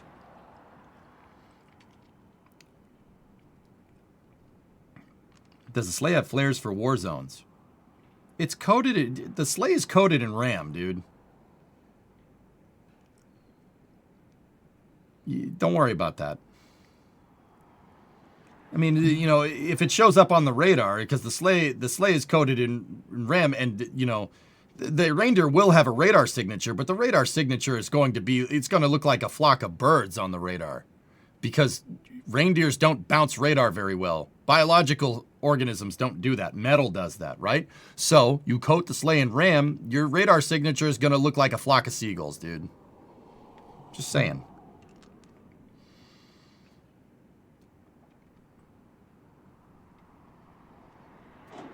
War zones do pause for Christmas. That happened in World War I. CS Chimp, you're absolutely right. Good addendum there. Yeah, absolutely a thing. It's a flock of birds moving at Mach 8. Well, Bob, if you have a localized radar and you see that blip come up on your radar at Mach 8, it's going to be through your detection area like that. So it'll pop up as like a couple of birds sporadically on the radar. You wouldn't think anything of it. If you're going fast enough, it doesn't matter. Look at the SR-71. Same idea. You're going fast enough, who cares? They're not going to know the difference. How does Santa deal with the heat generated by the speed? From my understanding, the sleigh is an open top. Well, D-Stat, the sleigh is nuclear powered. It probably generates an electromagnetic field to keep the ionized compression heating away from the reindeer. That would be my guess. Think about it. You have a sleigh that's nuclear powered, that's capable of warping presents in from the North Pole, basically on demand, right? Using some sort of plasma drive, right? If you have enough to generate a magnetic field inside of an engine for propulsion, you have enough to generate a magnetic field for the entire thing. The magnetic field will keep ionization away from you, so you don't have to worry about reentry heating. And that's why, once again, that's why everybody leaves cookies and milk out. Santa might take a bite of a cookie from time to time, but the cookies don't have a bite taken out of them. They're gone. Remember that. You get up Christmas morning, the cookies aren't there. They're gone. And the milk's all pretty much gone. Right? Or it's gone completely. They need that for power. They need it for power. You got to power this thing. Right? Because you have an open top sleigh. The open top sleigh makes it better for terminal high altitude present delivery, right? We've already been over this.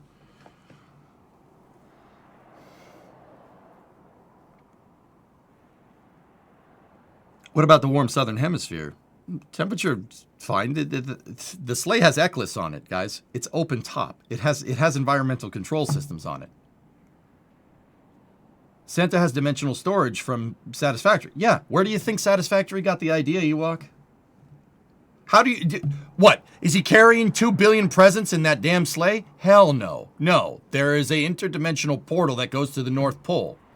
And that requires a crazy amount of power to keep that portal going. But you got, like, I already been over this, but you got to think about it. The sleigh is going, you know, you're probably going to, it's regional, right? The sleigh goes regional. So you probably pick an area, probably with high population concentration, and you tee up the portal when Santa gets over the target.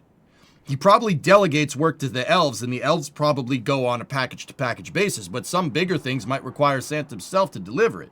So the elves go down, they stock they stuff the stocking, deliver the presents, take the cookies, bring the cookies back up, right? And once again, it's probably got a tractor beam, has to have a tractor beam or a beaming system like Star Trek so they can go to and from, right? But you're going to tee up all those presents, right, all at once. And while the elves are delivering those presents, you tee up more and you fill the bag back up. It's the only way that this works. That's the only theoretical way that this happens.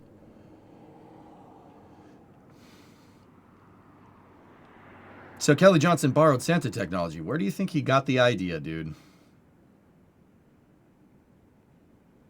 When I was a kid, my dad told me Santa is tired of milk and cookies, and we left out wine coolers and salami sandwiches. That works too, geek. You look, actually, that's probably better for them. We discerned actually last stream that one chocolate chip cookie has about 1,000 joules, so 1 megajoule of energy. The bologna sandwich probably you probably get more energy from that. How many calories is a bologna sandwich? Wine cooler's even better. More energetic because it has alcohol in it. Yeah, you can get more energy from that. They aggregate the energy with like Mr. Fusion from Back to the Future. Where do you think Bob Zemeckis got the idea? Just saying. It's been seeping through the cracks, man. You get bits and pieces. They tease bits and pieces. It's out in the open. It's an open conspiracy. You know? It's like the shadow government teasing you. They show. Santa's like, I'm going to show you, but you're not going to see. We hide in plain sight here. I'm telling you, S-Star is a big thing, but nobody talks about it. 1,000 joules is a kilojoule, not megajoule. Yeah, sorry. Yeah. We convinced Mini Victory, Tiny Victory's older brother, that Santa likes pizza and beer too. Pizza has a lot of energy in it. Beer is very energetic. I'm just saying. Total energy in joules of a slice of pizza. Let's take a look. A slice of pizza is typically 250 to 350 kilocalories. Translates to roughly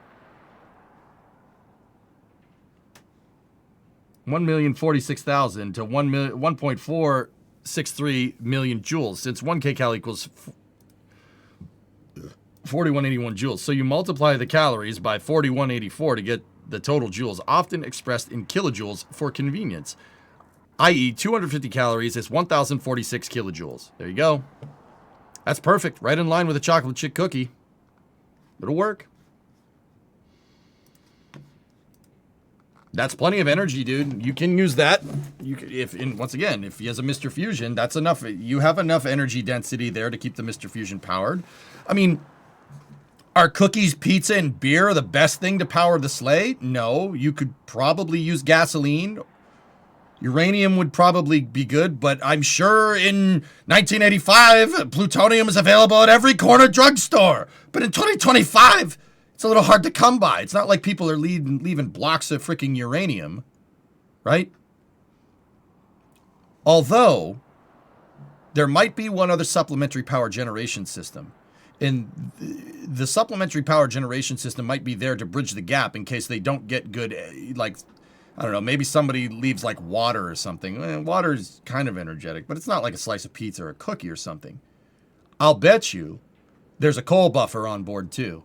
Or at least a coal buffer from the North Pole. Just in case. Now, why coal? Coal is very, very cheap. It's not the best energy density, but, you know, it's good enough. Very inexpensive, right? And I'm not saying they're using it to power the, you know, the North Pole. I mean, the North Pole might run on coal.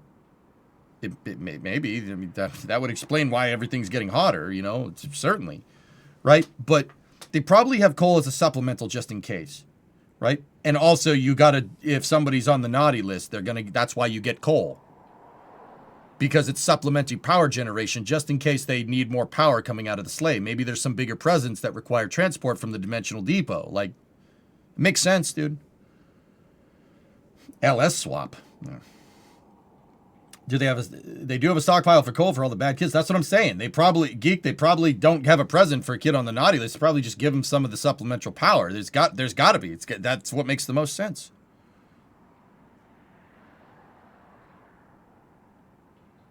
Lots of oil under the Arctic. Yeah, but you know, Santa doesn't leave oil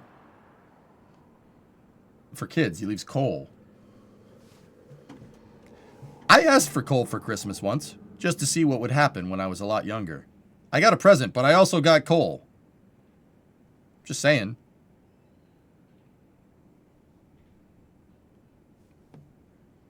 Very, very nice energy density from coal for what it is. Like, considering you could just basically dig it out of the ground and then burn it. It's pretty good. Do you still have it? I don't know. Maybe I think I threw it into a fire, Jim. And it stoked the fire because it's coal.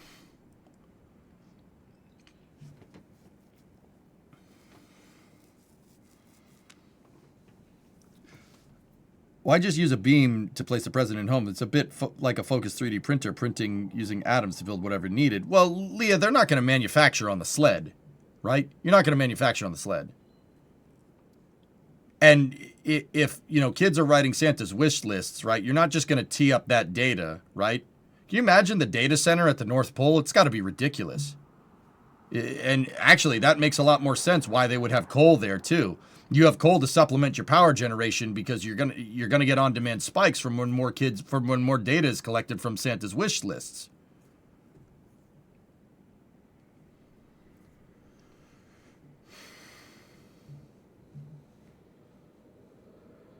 When I was a kid, my parents told me Santa got his coal from the Newport News coal terminal.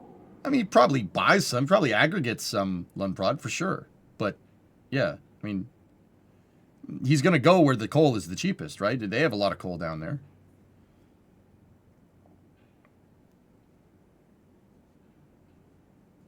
I mean, cookies are probably enough, but I would supplement it with coal because coal is cheap and you only got to do it once a year.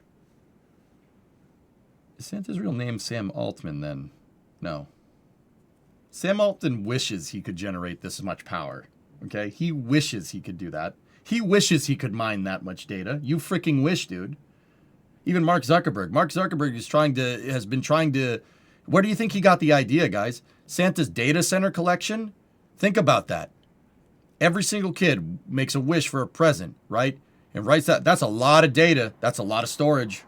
I mean, don't get me wrong. You only got to store it for 12 months, and then you can, get rid of it, and you reset. But also, you get to this week in Christmas, right?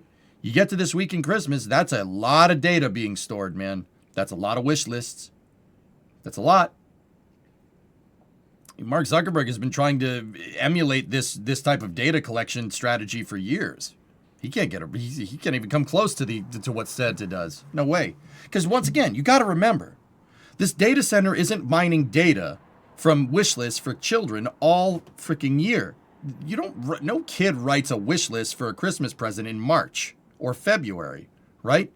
or even July. This starts to happen, November, December. That's 2 months. So you're going to get a huge flux in power generation, which is, once again, why they use coal to supplement it. It makes sense, dude. He's been at it for thousands of years, way ahead with his tech. Yeah, of course. Yeah. Mark Zuckerberg wishes he could get data like that. You guys wish you were this good. Yeah, the Naughty Nice data collection. Can you imagine the spy? Yeah, that too. Yeah, you're supplementing that list as well. You got it. And then, dude, can you imagine the elves coding this software, dude? This software has to be airtight. I'm talking no bugs. Because you have to get your Naughty Nice list, and then you have to get your wish list, and you have to aggregate them against each other. Can you imagine that amount of data processing that happens up there? Oh my goodness. That's fascinating stuff. Dude, that code must be airtight, dude. Merry Christmas, see you last. What's up, Gil? So you don't think 3D printing on the sleigh would be viable? Interesting, as the Marines thought it might work on the battlefield a bit ago. I don't really see them doing it now, do you? You don't see them doing it, but, The North Pole is behind all of the algorithms that make us want certain things. I don't think so, Ewok. I think we handle the advertising. Santa doesn't need to advertise. It's like Tesla. Tesla doesn't advertise. Well, they kind of do nowadays, but Tesla didn't advertise for the longest time. There's no advertising department in the North Pole. You're not going to see a North Pole defense contractor, commercial during the Super Bowl. There's no need for that. We do that for him. That's a lot of presents, Clayton, just saying.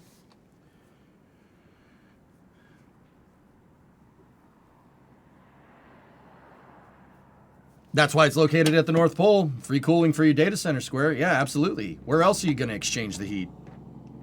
Like, that's a lot of heat. Can you imagine the data center at the North Pole? That thing needs a ton of power. So it's like what I always say, guys. I don't believe that one power generation system is the best. Like, we shouldn't go all nuclear. We shouldn't be all coal. Hell no. Shouldn't be all oil. Shouldn't be all wind or solar. We need everything. You need supplemental. So the North Pole is probably nuclear powered, probably nuclear fusion, if I had to guess, given the tech for the sleigh. But you'd supplement it with coal to deal with the flux in power demand, to make sure the lights stay on. Because if the lights go off at the North Pole, you're screwed. I would have a buffer always. Wonder if he gets any help from the NSA. Nah, the NSA has been trying to get his tech for years, dude.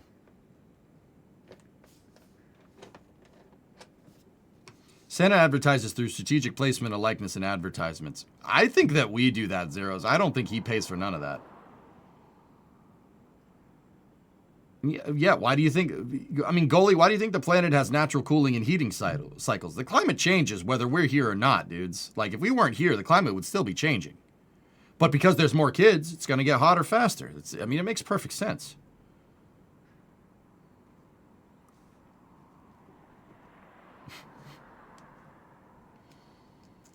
They give the extra coal to the bad kids. That's what I'm saying, Bellum. That's why I think they're using coal, right? Not oil or anything. Because, what, are you going to have a bottle of oil? You're going to give a bottle of oil to a child? Absolutely not.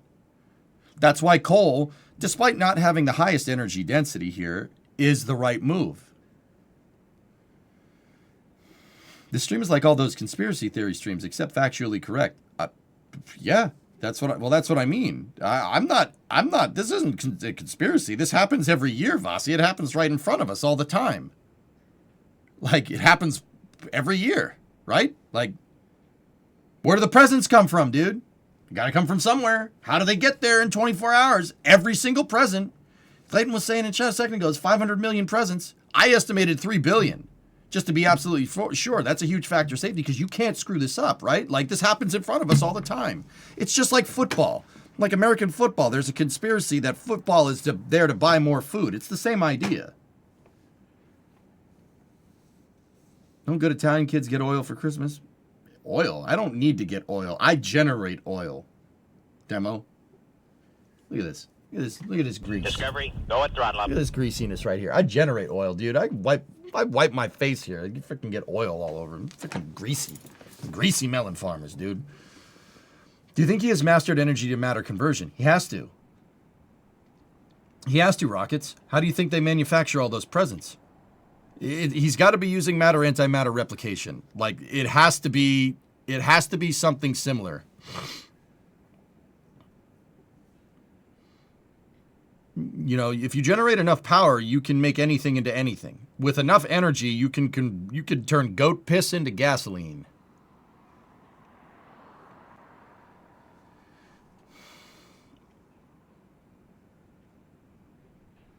Yeah, there you go, Creepshow.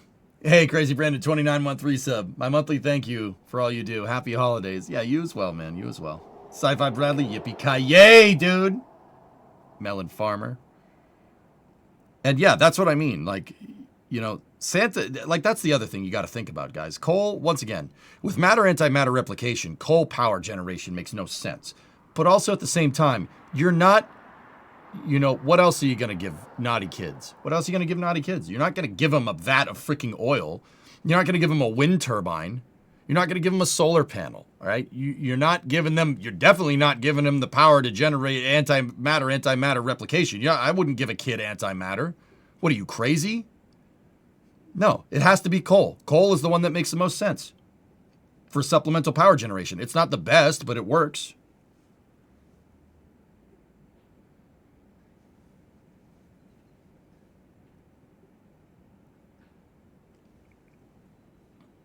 No, Ewok, they do the manufacturing on the North Pole. They're copies of the manufactured goods overseas, but they do the manufacturing at the North Pole. That's that. Why would they aggregate the wish list all the way up there? Cool, a very practical, safe gift. Yeah.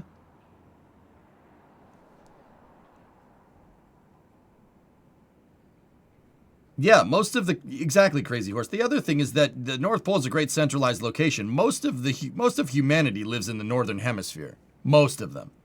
That just makes more sense. Most of humanity lives in the northern hemisphere. Like, don't get me wrong, I know that people exist in the southern hemisphere. Australians, I'm looking at you. But also, you're going to want to put your base of operations average to where the most population is. And that's part of the reason why he hits Australia. Australia's one of the first places to have Christmas. That's why. It's Christmas morning over there. He's already been there right now, dudes. He's already been there. That's why he hits Australia first. It's in the southern hemisphere. Hit the furthest thing away first, and then everything else is easy. You get Australia done, then you can hit Japan, you hit China, you can hit you get all that stuff done real fast. And that's a lot of population. But I mean, China's in the northern hemisphere mostly, but you get the idea.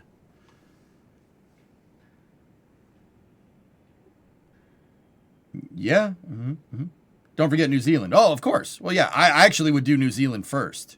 New Zealand, Australia, hit the southern hemisphere first, as best as you can.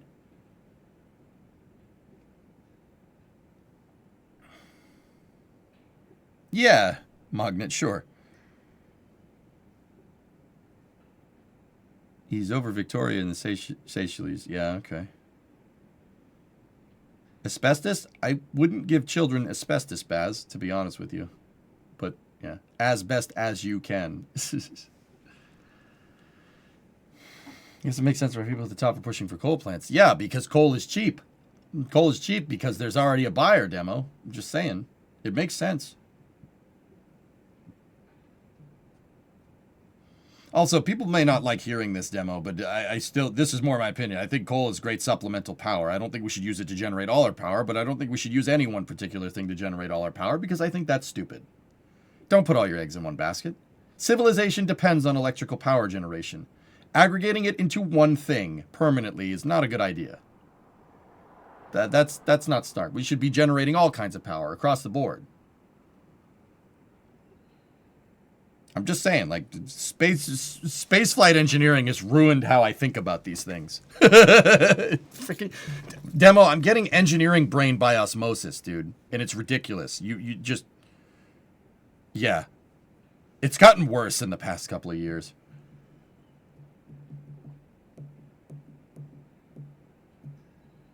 You just think about everything logically. Think about the goals. Think about what you're trying to do, and take off bits and pieces until you have a solution.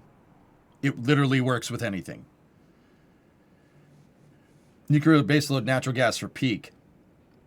Yeah, Deadbringer, they're probably using all the things, but once again, nuclear fusion would be much easier to fuel it up and keep it fueled for the high power demand that comes through December, right? Natural gas, you're going to need big buffer tanks, dude. Coal, you know, and natural gas, you're going to need to have climate control systems, et cetera, et cetera. That's more crap to deal with. That's more power demand. That's the other reason why I think they use coal. You could just store coal in aggregate storage. It's not a big deal. And burn it as you see fit for supplemental power generation. Once again, that's why naughty kids get coal. It's just the leftovers from the spike in power demand on Christmas Eve.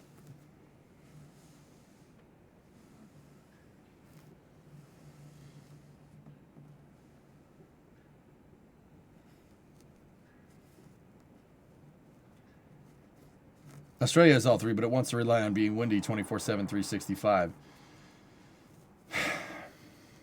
You can't fix stupid, Dons. I always think it's funny how people think they can regulate against the laws of physics. I'm a politician. I made this law. You think you regulate the laws of physics? That's cute. Nope. Those are inalienable. You can't change those. You can't change those, man. Hey, Ernok, almost home. Oh, there you go. I don't know, man. Saying we should use coal in our grid still because all the eggs in one basket is kind of like saying we should have intercontinental piston prop planes because egg basket. Yeah, they both work, but maybe they should leave some things in the past. I mean, Demo, you also understand that coal is used in steel manufacturing. So you're going to have it. So what, are we going to stop making steel? You going to stop making carbonated steel?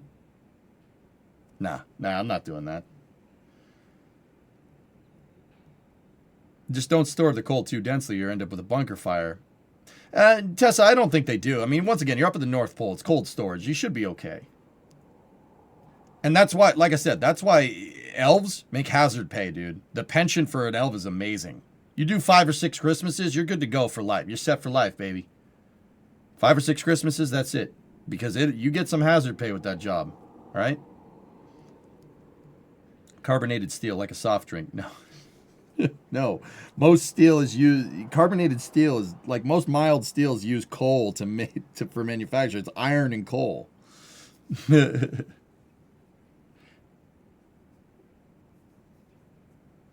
Use the energy for the coal from the steel manufacturing. Are they extracting electrical energy on top of that process too? I'm not sure, dude. I'm sure someone's thought of this, though, Demo. There's no way no one's thought of this. A Bessemer reactor is how you make steel, if I'm remembering correctly. Hold on.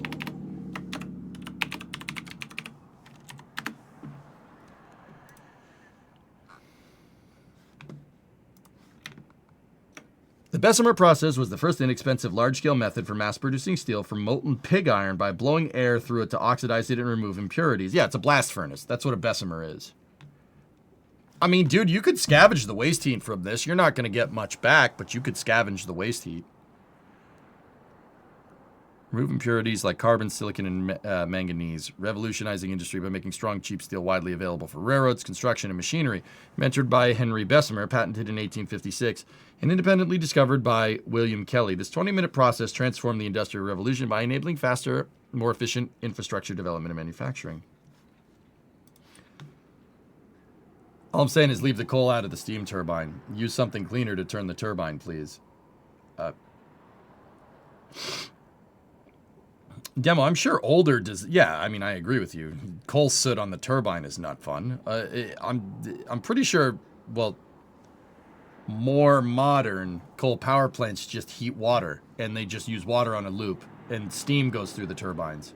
I mean, to be honest, guys, steam going through the turbines is not great for them either. Steam will rust the turbine. That's why steam turbines need to be made with corrosion-resistant materials. Or, well, oxidation-resistant. You'd really want to make, like, your steam turbine blades for a power plant, like, out of titanium or something. Something that's going to last. Because they will rust. Because you're flowing steam over them.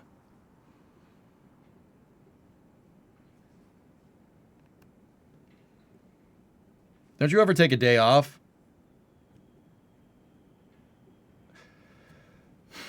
Yeah, Dan, I take every Saturday and Sunday off, dude. I've been taking way too much time off from the stream, but that's because of real life events, man. That's because of stuff that's kind of out of my control. Leave the coal out of the turbine plane entirely. We got so many other ways of doing it, hence the prop plane versus jet plane analogy. Demo, we are talking about Santa's supplemental power generation at the North Pole.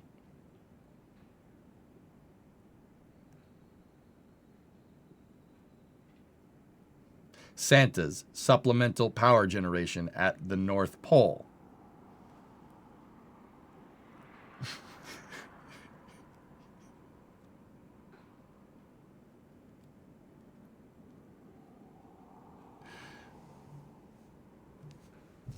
Trying to give away Santa's secrets here, man? Be quiet.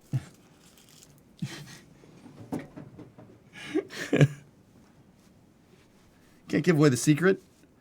Why doesn't he just put elves on hamster wheels then? Willy Wonka didn't use Oompa Loompas to generate power for his freaking candy factory. What are you, nuts? What the hell's the matter with you? Hey, G-Class, what's up? Harvest the methane off reindeer farts? You want to scavenge methane from reindeer?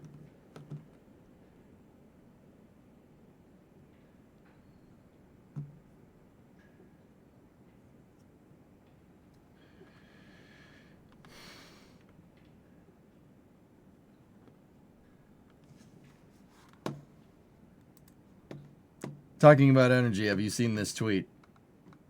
When they finally crack nuclear fusion, how will they convert that energy into electricity? Don't tell me it's just going to be boiling water again. Yeah, it's going to be boiling water again. Yo, are you really at a space center? No, Elliot, this is just a green screen. I'm a STEM streamer, dude. I teach people about spaceflight and engineering. That's what I do. I use video games to teach people engineering concepts. Think like Bill Nye, but playing a lot of video games. A lot more video games. I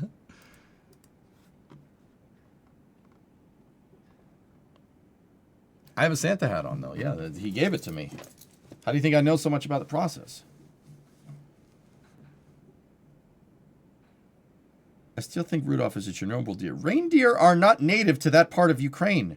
Goalie, what are you talking about? What is he, a deer?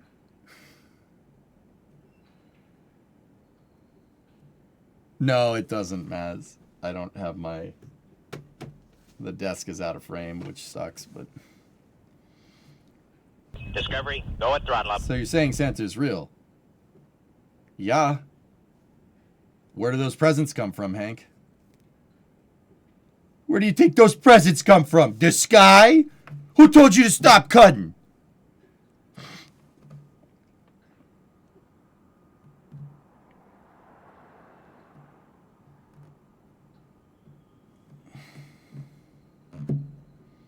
Hey, Chief. Just wanted to wish you, Brimo, and your family Merry Christmas. Merry Christmas, buddy.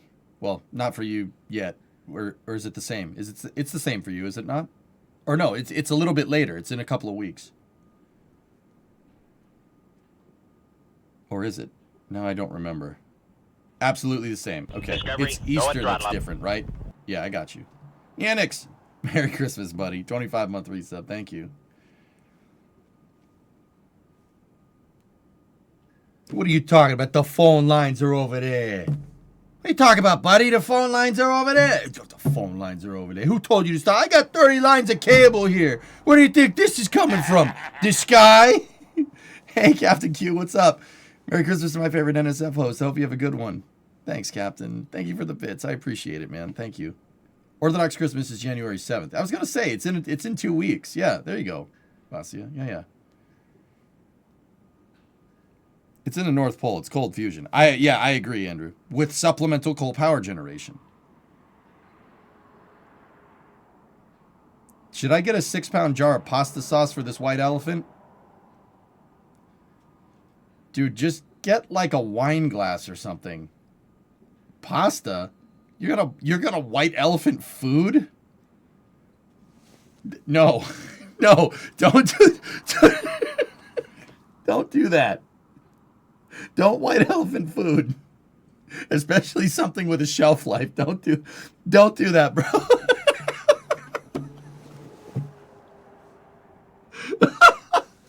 No, don't do that.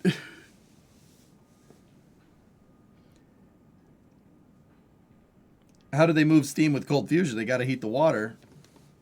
Yeah. It's supposed to be consumable? What the hell kind of white elephant are you doing?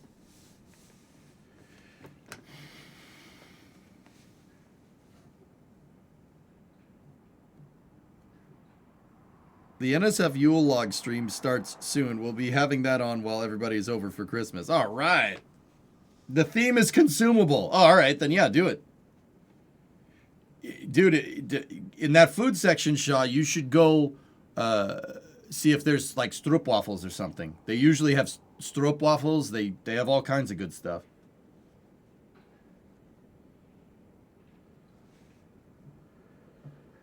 Donner is to give in German. So, Gießen, the reindeer's name is Giver? Huh.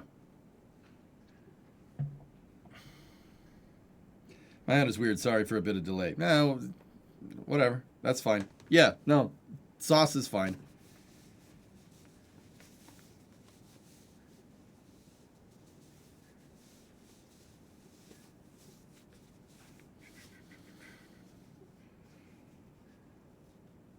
The first one, all systems.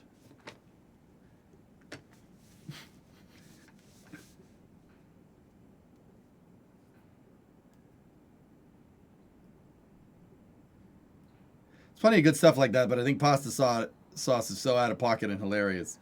All right. Yes, bring pasta sauce to this consumable white elephant. Bro, a consumable... Dude, that's strange. Shaw, I'm sorry. I don't mean to be a jerk. That's strange, dude. Consumable white elephant is weird. That's weird. Like... That's like as messed up as sending somebody a fruitcake. You don't send fruitcakes to people that you like, okay? Because what the frick are you going to do with a fruitcake? Right? What, are you going to eat the whole cake you're going to eat the whole cake in a freaking week? Because if you don't, then it goes bad, and then you have a nice science experiment in your fridge. All right?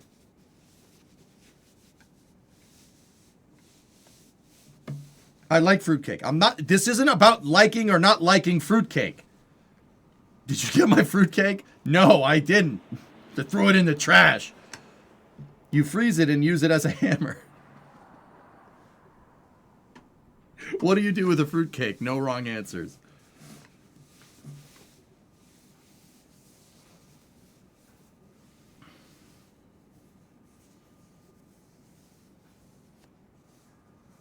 And then things don't go bad. So much sugar they preserve for months.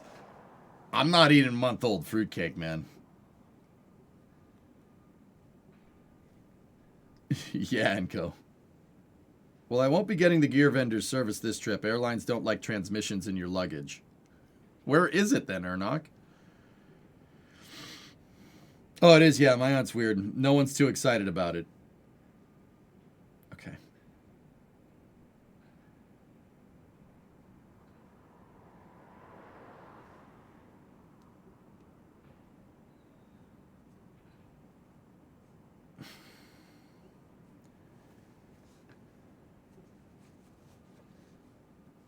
Why would anyone leave fruitcakes in the fridge for a week? I don't know, man. Just, you don't... That's just weird, dude. You don't... Who sends somebody a fruitcake as a gift? That's just strange, dude. That's abnormal. You turn it into ice cream using cream and LM2. LN2. What? Did you see the Booster 19 photo? Oh, yeah, Trey.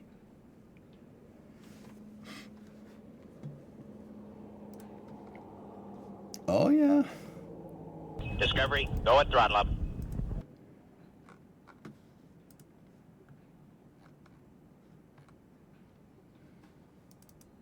Hey, Car Toys, 120 months. Merry Christmas. You too, buddy. I'm excited to see the reaction of whoever gets a 6-pound jar of pasta sauce. All right. Okay. It's tucked away safely in the hold of your semi-truck. Oh, okay. I mean, I am the odd person with this. I will eat a whole fruitcake in one sitting. No, if anything, that's what you should be doing, Animal. That's fine. Once again, the whole topic of discussion isn't whether you like or not like fruitcake. It's you don't give fruitcakes to people that you like. Okay, that's the topic of discussion.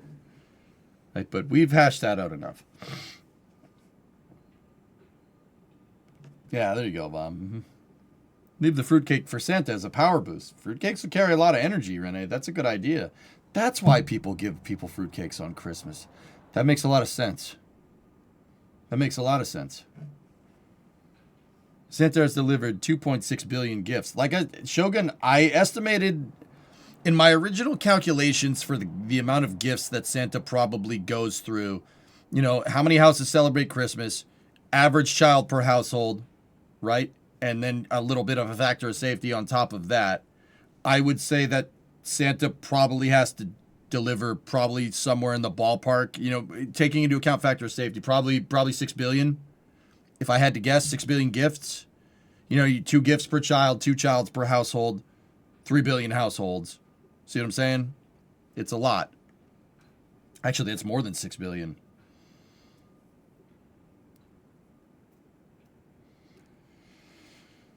I always give a fruitcake as a gift. Now, I always get a fruitcake as a gift. Now I know why. With or without rum. I wouldn't give something with rum in it to somebody that I appreciate.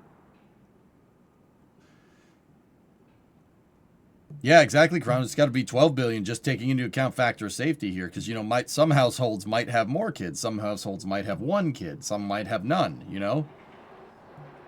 Is it snowing up there? It was flurrying when I went outside. I'll check.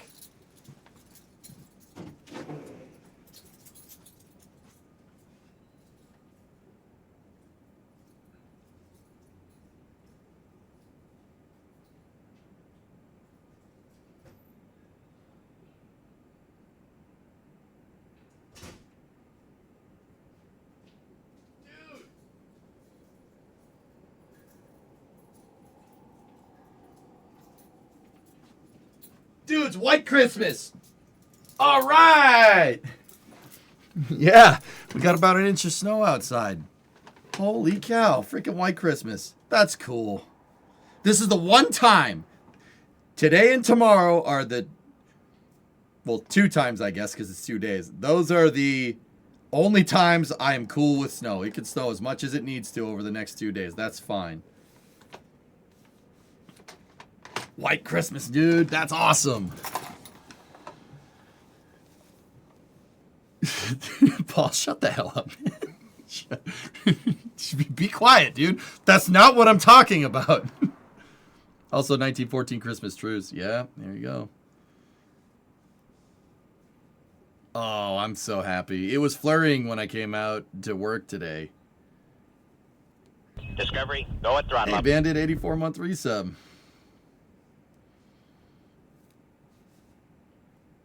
Yeah, the Canadians just sent us some of their water, and it's falling from the sky, but it's frozen. It's 60 in Northern Virginia, no snow for us. Demo, you've been back in the Northeast since Saturday, and the whole time I've been thinking, damn, girl, you live like this? Yeah. Yeah. Tariff this!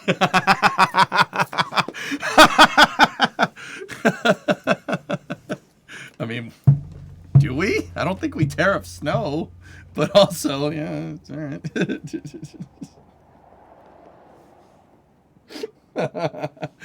Tariff this. The strange white powder. You want to see? You want to see? I'll show you. Here, let me get some.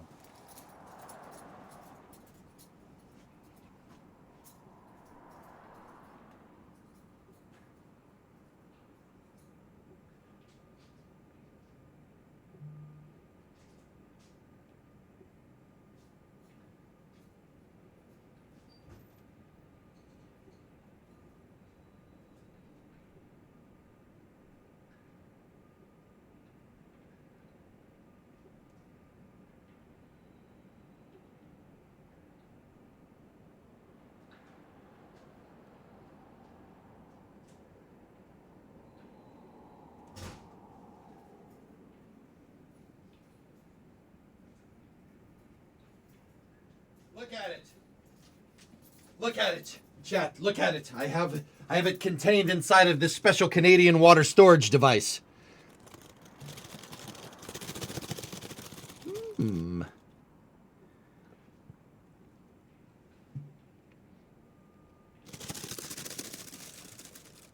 Look at it.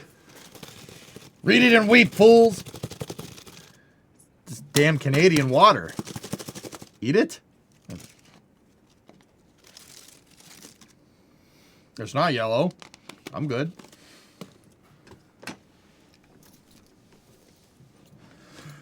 It's not yellow. We're good. I wish I had a white Christmas. It's just raining here, but our Christmas Eve dinner appetite will be no less. Yeah, Chief, there you go. It was in the air. Ew. Yeah, I saw that movie. You saw this in a Scarface movie once? I mean, yeah. Discovery, go at throttle up. Goalie, I don't know nothing about nothing, but I'm pretty sure that in Scarface, that wasn't snow. He was skiing, though.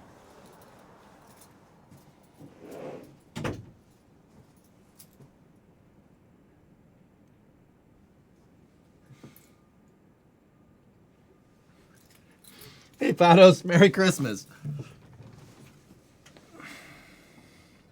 Now that's what I call some high quality H2O. Is this you?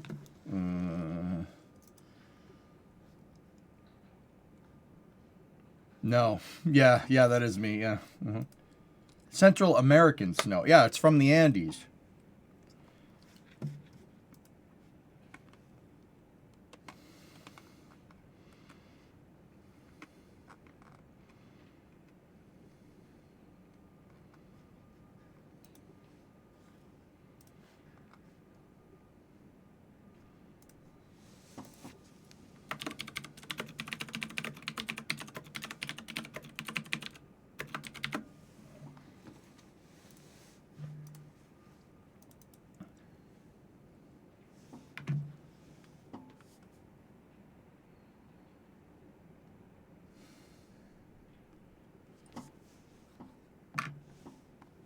Yeah, Chief, I saw it. Yeah. My appetite ain't going anywhere. Racing GTA this Friday? I was waiting for the stream last week. Envy, I had some stuff go down last Thursday and Friday that, was a little bit out of my control. But yes, I would like to on Friday. I should be here on Friday, and I would love to play GTA with you guys. We'll just go and we'll do racing. I'm talking about projects earlier. I think you should make a barbecue grill. Oh. Merry Christmas, dude. Hey, Matt. Thanks for all the streams. Hope for a happy new year for everybody. Yeah. Cool. Online or 5M? I wanted to do online, all systems. Just, let's see how many people we can get into the playlists. I wanted to do it. I wanted to see.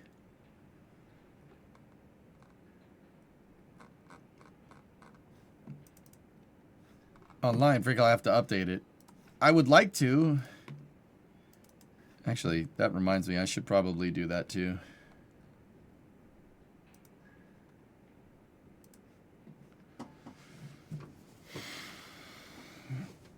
For the grill, you still have that turbo and garage heater still laying around. Yeah, of course. You want to make a turbo queue, like Colin Furze style? I should ask Arpo. I don't think Racing Pro wants to play online. He said it's dead to him. Whoa! Somebody gifted 10 subs. Thanks, guys. All right. Brandon, I gotta head out. Gotta have lasagna at your grandparents tonight. All right, man. I hope you have a good Christmas. I'll see you on Friday. Matt, Merry Christmas. Thanks, man. Yeah. An anonymous gifter. Thanks, dudes.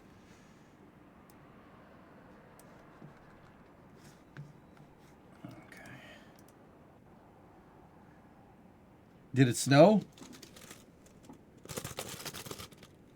Yeah, man. We're going to have a white Christmas. That's really cool. We haven't had one in a little while. I mean, it's not a lot of snow, but...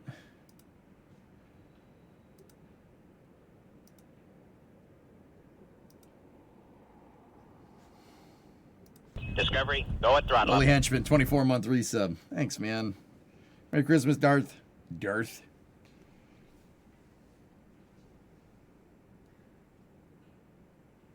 What would I need to be a minimum competitive in GT Online? Go through missions? Dude, yeah, crank out some of the missions, dude. You need to get all systems, it's the upgrades for the cars. That's the most important part.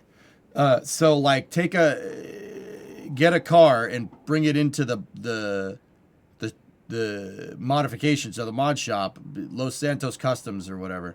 Bring it in there and look at what you need to do to get all the upgrades. The engine upgrades and the turbo upgrades are the big ones.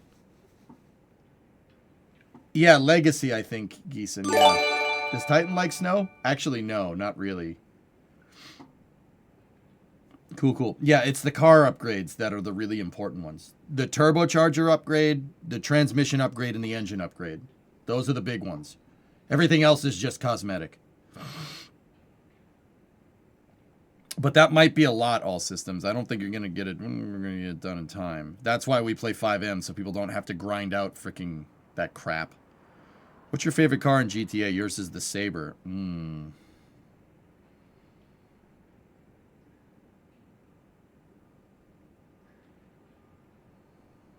I like the Dukes. Hey, Flykin' Mary Chrysler. Yep. Just got done adding a USB-C to your Razer Black Shark headset. I soldered wires to the original micro USB port and routed the wires to the aux port. Nice. Cool. You heard it here. GPS-3 SV09 has been moved from Vulcan to Falcon 9. Something sus is happening in the background.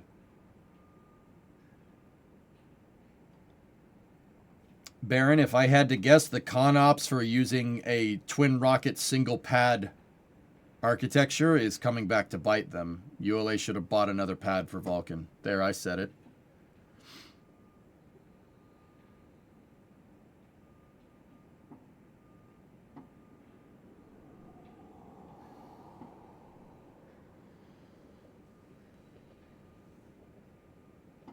Jester Classic. Is that a Supra?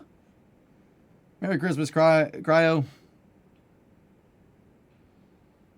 You know what, dudes? Let's go out into the shop. Let's go out and hang out there for a little while. That's what I said I would do. I'm going to go out in the shop. I'll be right back 1 second.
Hello? Hello?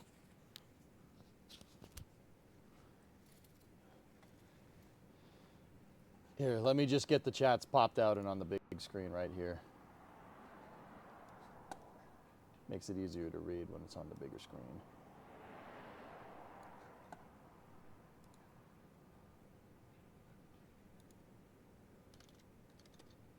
Give me 1 second, YouTube. I'm getting your chat up here. Audio 5x5. Cool.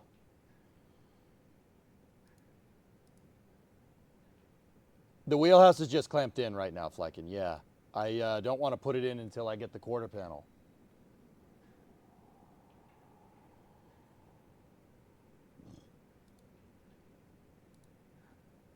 I don't want to hang anything there. And it's just like with the trunk. You don't want to go putting your frame rails in place without the trunk. All right, guys. Just got to take a whiz real quick. I'll be right back. I'm not doing that with a microphone on. We're going to go make some yellow snow. I'll be right back.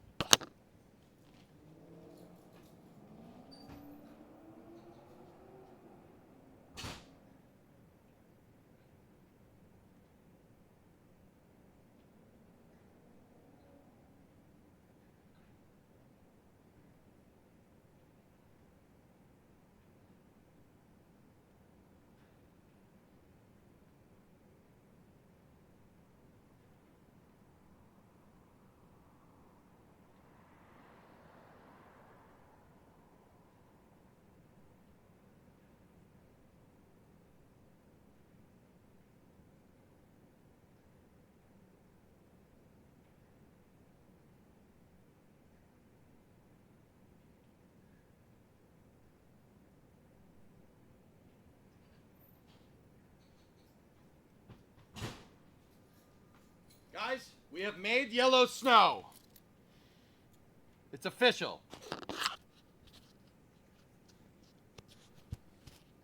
We've made yellow snow on Christmas Eve. Did you get Ewok's gift in the mail? Huh? The joys of home ownership. That's right. Here, I'm gonna get some water.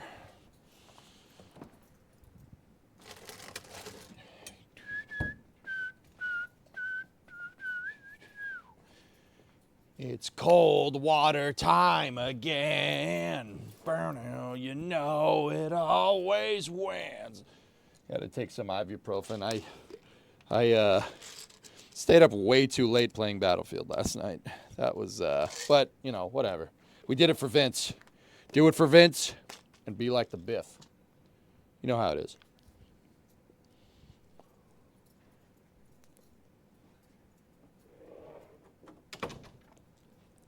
Ah, that's the stuff. How's Titan doing? Yeah, somebody asked a little bit earlier. I missed it. Titan is fine, guys. We're still taking it easy with him, but he's gotten all of his treatment. Now we're kind of just waiting. We got to wait until his next appointment, which is in January, and they'll go test him for heartworms again. And then if it comes back negative, then we're good.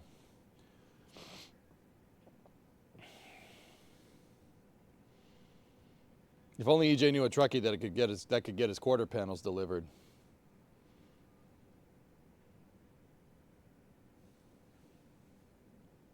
I mean, Paul, I could always go get them, dude.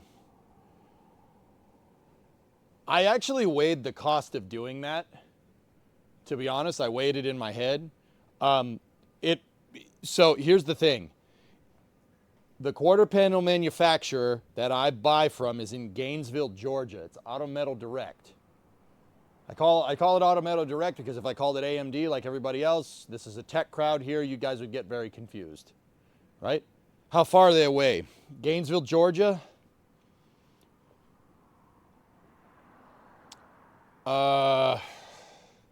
Melbourne to the Sunshine Coast. About that far. Pretty far, dude. It's a little ways away.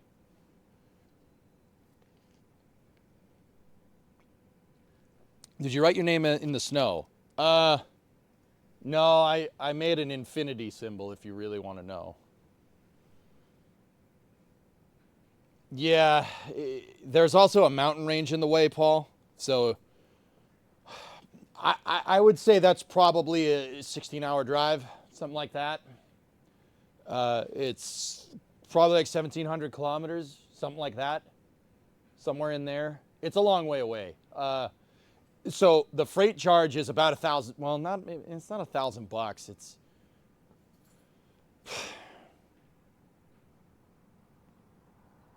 yeah. That's the closest manufacturer. The other manufacturer that is Classic Industries. Classic Industries is in Huntington Beach, California. That's 3,000 miles away. So that's about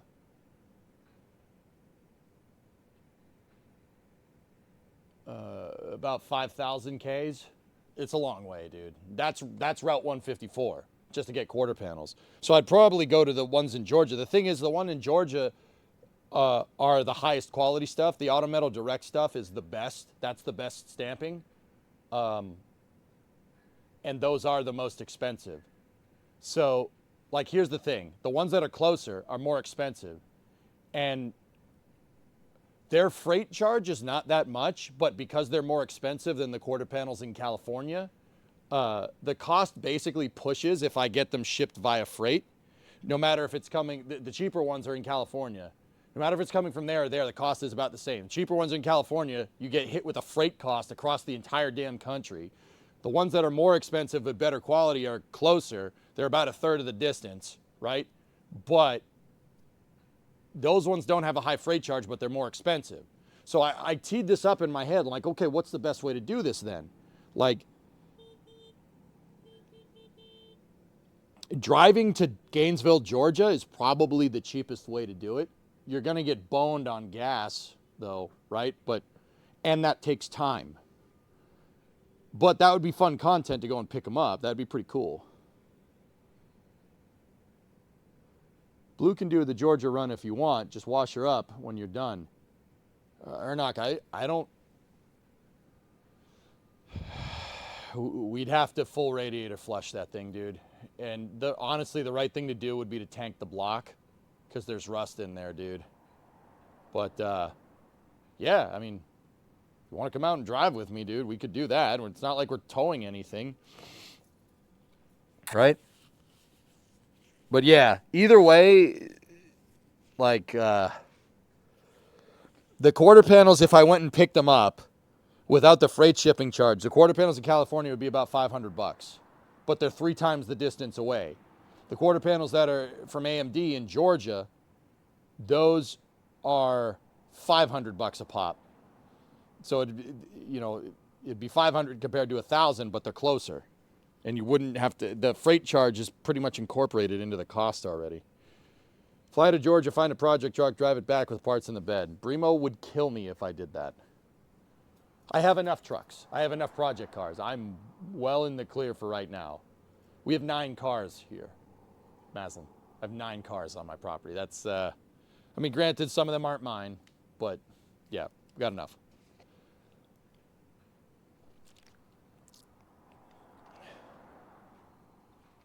Drive down and stop in Knoxville.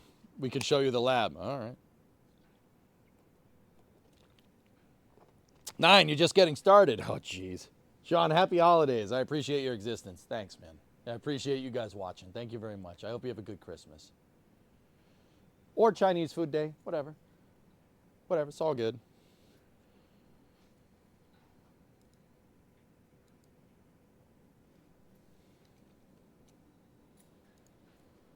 I hear there's a package in the mailbox for you that you should open up on stream. You guys gonna do this to me right now?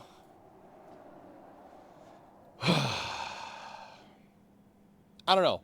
Maybe we will. Maybe we'll drive down there. Maybe go on a little bit of a road trip. I have the live streaming stuff. The car rig stuff is right there, and all of it is being used to auto stream right now. All the different cameras that we used for that.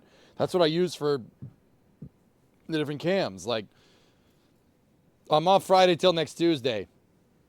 I could have it up to you by Saturday morning. Goalie, if we were doing that, I would fly down and drive with you if we were going to do that. Buy Brimo a project car. Geeson, that's coming. This stuff takes time. You got to have patience, my son. If you decided to drive to Georgia, you can get the transfer case for the F-250 for basically free. You don't want it. Oh, please do another road trip stream.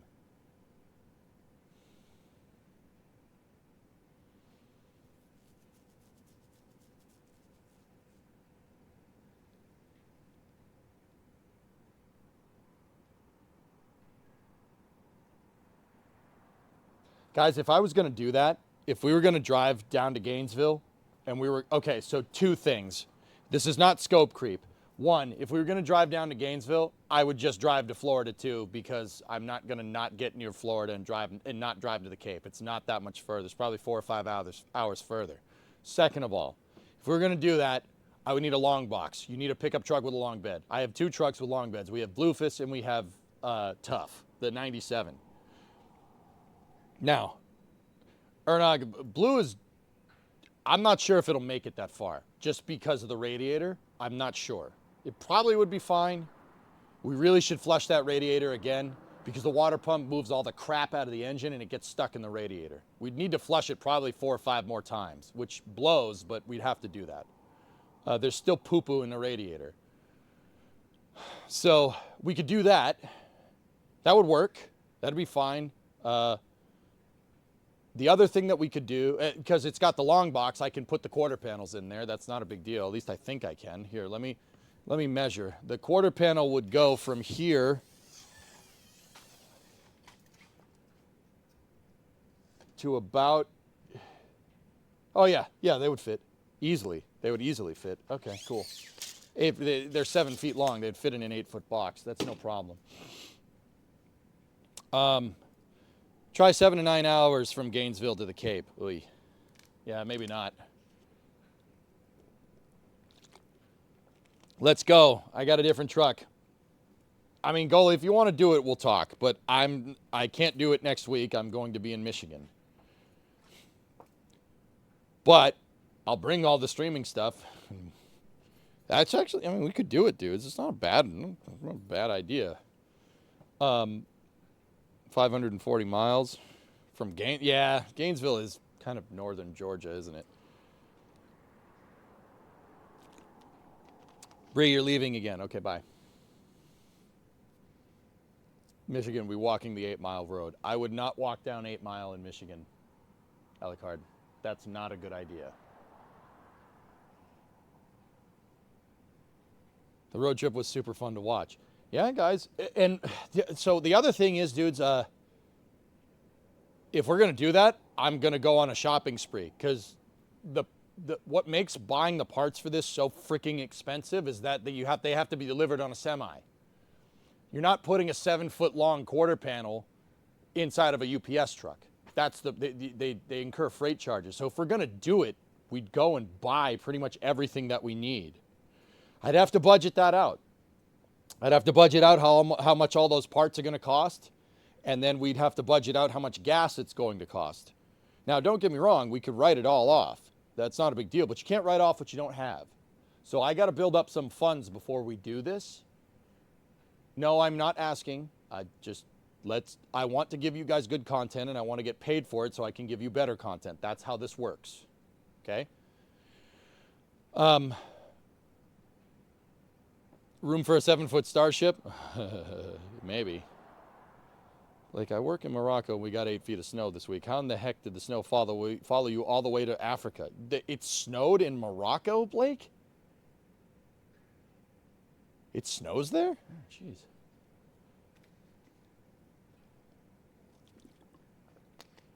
Oh, jeez. Yeah, it's Alucard, that part of Detroit is, yeah, a little messy. Oh, there are a lot of really nice parts of Detroit, though, too. Like around the factories and stuff, usually pretty nice. Actually, not near the factories. There's neighborhoods. Like, Detroit is like hit or miss, dude. I mean, and here's the thing. Like, Detroit nowadays, dudes, just on a quick side note, mostly safe. Like, there's some parts you really don't want to hang around. But you're not, like, you can drive down a random intersection and not have to worry about getting capped. Like, it's pretty safe. It's not bad. And those are Brimo's words, not mine. She grew up there, so.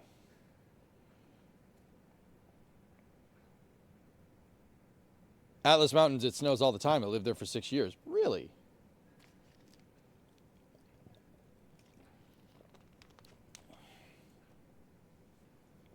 But yeah, Alucard, I wouldn't walk 8 Mile. 7 Mile, though. 7 miles, fine. 9 miles, 10 miles, fine. This is space. 10 miles, I'm in space. You could walk around there. That ain't no problem. Paul gifted 5. Thanks, man. No, exactly, goalie. It's gotten a lot better in the last 10 years, dude. A lot better.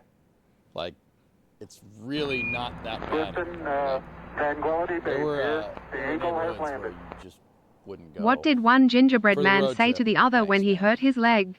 Yeah. Did I you gotta try build up icing some it? cash, dude, but yeah, if we build up cash to buy all the parts, I need quarters. rockers, floorboard, transmission cross member.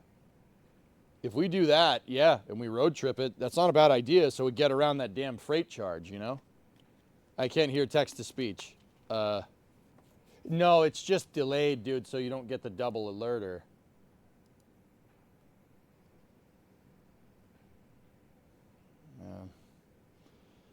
Goose tip $10. What did one gingerbread man say to the other when he hurt his leg? Did you try icing it?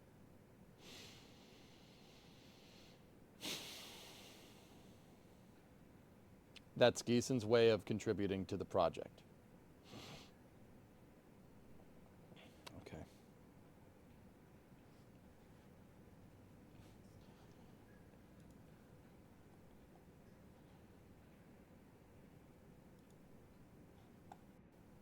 Oh, Fly, can you send me a marketplace link? What is this? Oh no, not this again.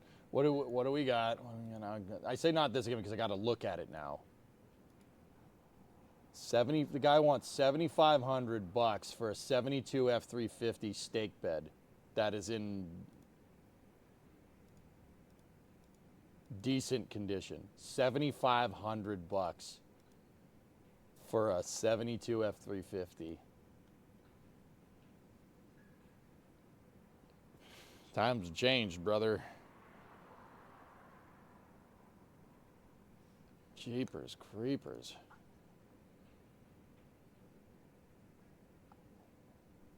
Here, I'll turn the alerter on. It might show up twice on the screen, though, dudes.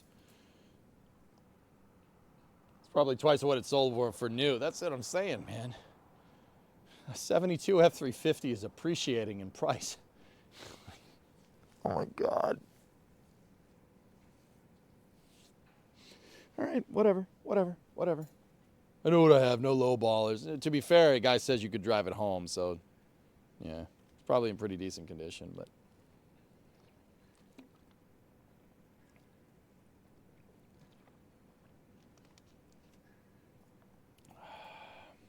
What's a stake bed? It's the flat bed with the wood stakes on it. It's just a flat bed, dude.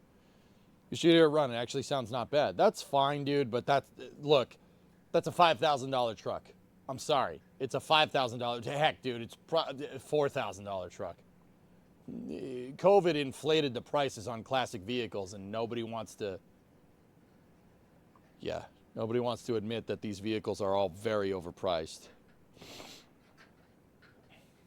Are you going to keep this car? This one, Ken's? Yeah, probably. I don't know.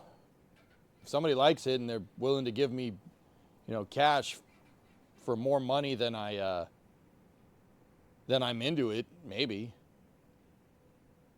But dude, I don't want to. If I do everything that I want to do with this car, I want to enjoy it, man. I want to drive it. This is going to be a fun freaking car to drive. This car should be good for road tripping. It should be good for it. I'm also building this with the expectation that this car will go down the road, get 25, 30 miles to the gallon, right? And you can drive it for long periods of time.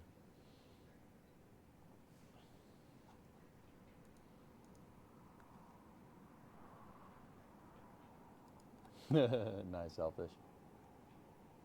Sounds cheap to us, but it's in the UK. Couchy, dude, okay. Let's go back 10 years ago. 10 years ago, that 72 F350 in running and driving condition is worth $1,500. $2,000 on a good day. I'm serious. In 2015, yeah, that's how much that would have cost. You've been away, Rex? You haven't seen this project? This is a 69 Coronet. The project is the Crew Cab Charger. The reason why I call it a Crew Cab Charger is because the Charger and the Coronet are pretty much the same car in the 60s, in the late 60s. They're the same thing, only this one has 4 doors. So it's a crew cab. But the underpinnings are all the same as a Charger. So, Crew Cab Charger. We're gonna make it fast.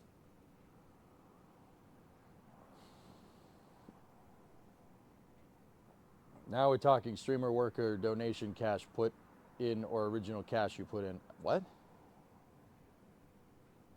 69, yeah, very nice. an early 2000s Ford Ranger can cost over 5 G's. When I was in high school, you could buy a Ranger for 500 bucks. Running and driving in perfect condition. 500 bucks. That's the difference, Couchy. Yeah. You see a 71 Mach 1 over here for 8,700 pounds. Does it have the original engine in it?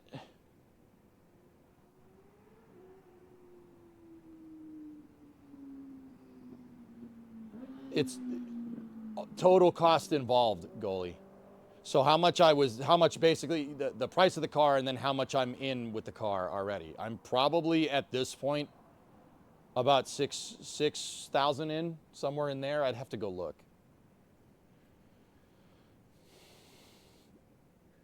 Just like the midsize LTDs of the 80s, 4-door Mustangs. Yep, this is a crew cab. Yep. Hey, Sean, what's going on? Everyone needs a crew cab Charger. Yeah. Goalie, I'm not sure I would want to get rid of this. Oop, I knocked over my helmet. I'm not sure I would want to get rid of this thing, man, after I'm done. I'll build another one, though. Sure. Could build another one. It probably wouldn't take as long. But, yeah, they're cool cars, man. I don't give once again, I don't care if it has 4 doors. That doesn't bother me. This thing with the 5.7 up in front with eagle heads and a nice cam and the Torque Flight 8 behind it, the 8-speed. I don't know what we're going to do for the rear end. That 8 1/4 probably isn't going to be happy with that much power going through it. But this thing's going to be a freaking cruiser and a half, dude. Like, you'll be able to go wherever with this thing when I'm done. It'll be a really freaking nice car.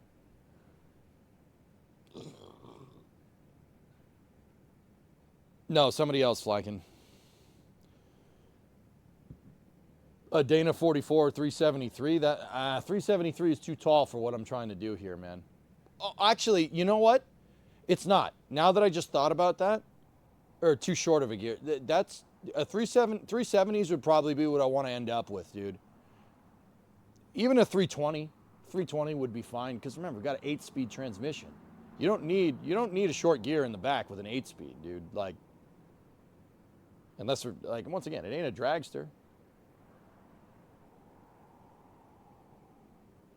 I have a friend down here who makes stupid power out of a 5.7. Yeah, Sean, once again, right outside the garage, I have a 04 Dodge Ram that I got for 200 bucks because it's junk. My neighbor gave it to me for a good price. Yeah, the truck is complete as far as I can tell, dude. So what I want to do is just kit bash as much as I can out of that Ram in here, but we're not going to do that with the transmission. I think that thing has like a 47 RE in it or something. 5-speed automatic with overdrive with a transfer case. That's not going to do us any good in this. So, but the 5.7 though, it's pre-multi-displacement system, so it's pre-MDS, so we don't have to worry about the lifters. Not that that's going to matter because we're going to build it out anyway, but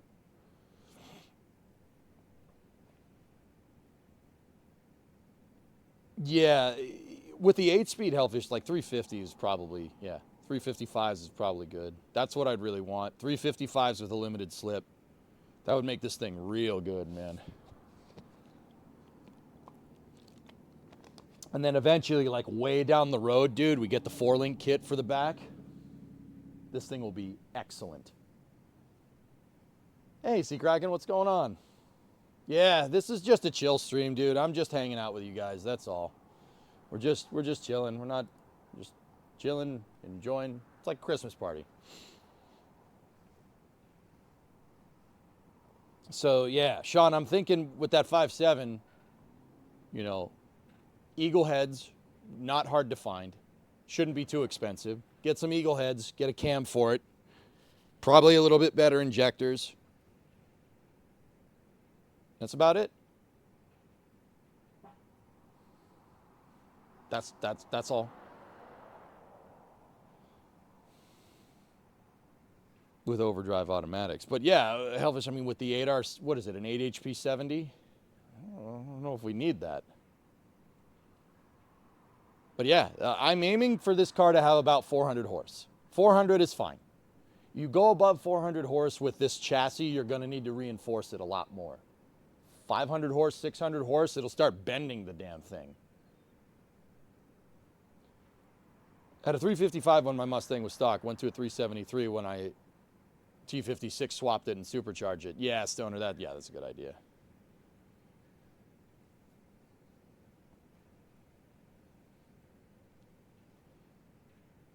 Literally just find a Copart 2014 Challenger Charger 300 and drop in the 5.7 ZF combo.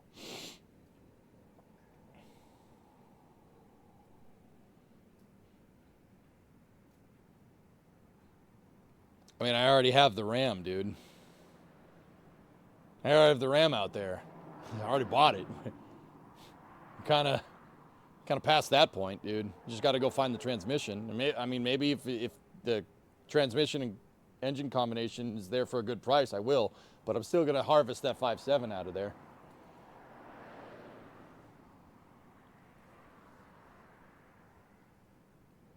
Well, if like in the Torque Flight 8, the 8-speed transmission that they put in Chargers and Challengers now, or they did, and they put them in trucks too, that 8-speed is, people have standalone transmission controllers for it nowadays, dude. And the standalone controllers, you can make it run like a manual.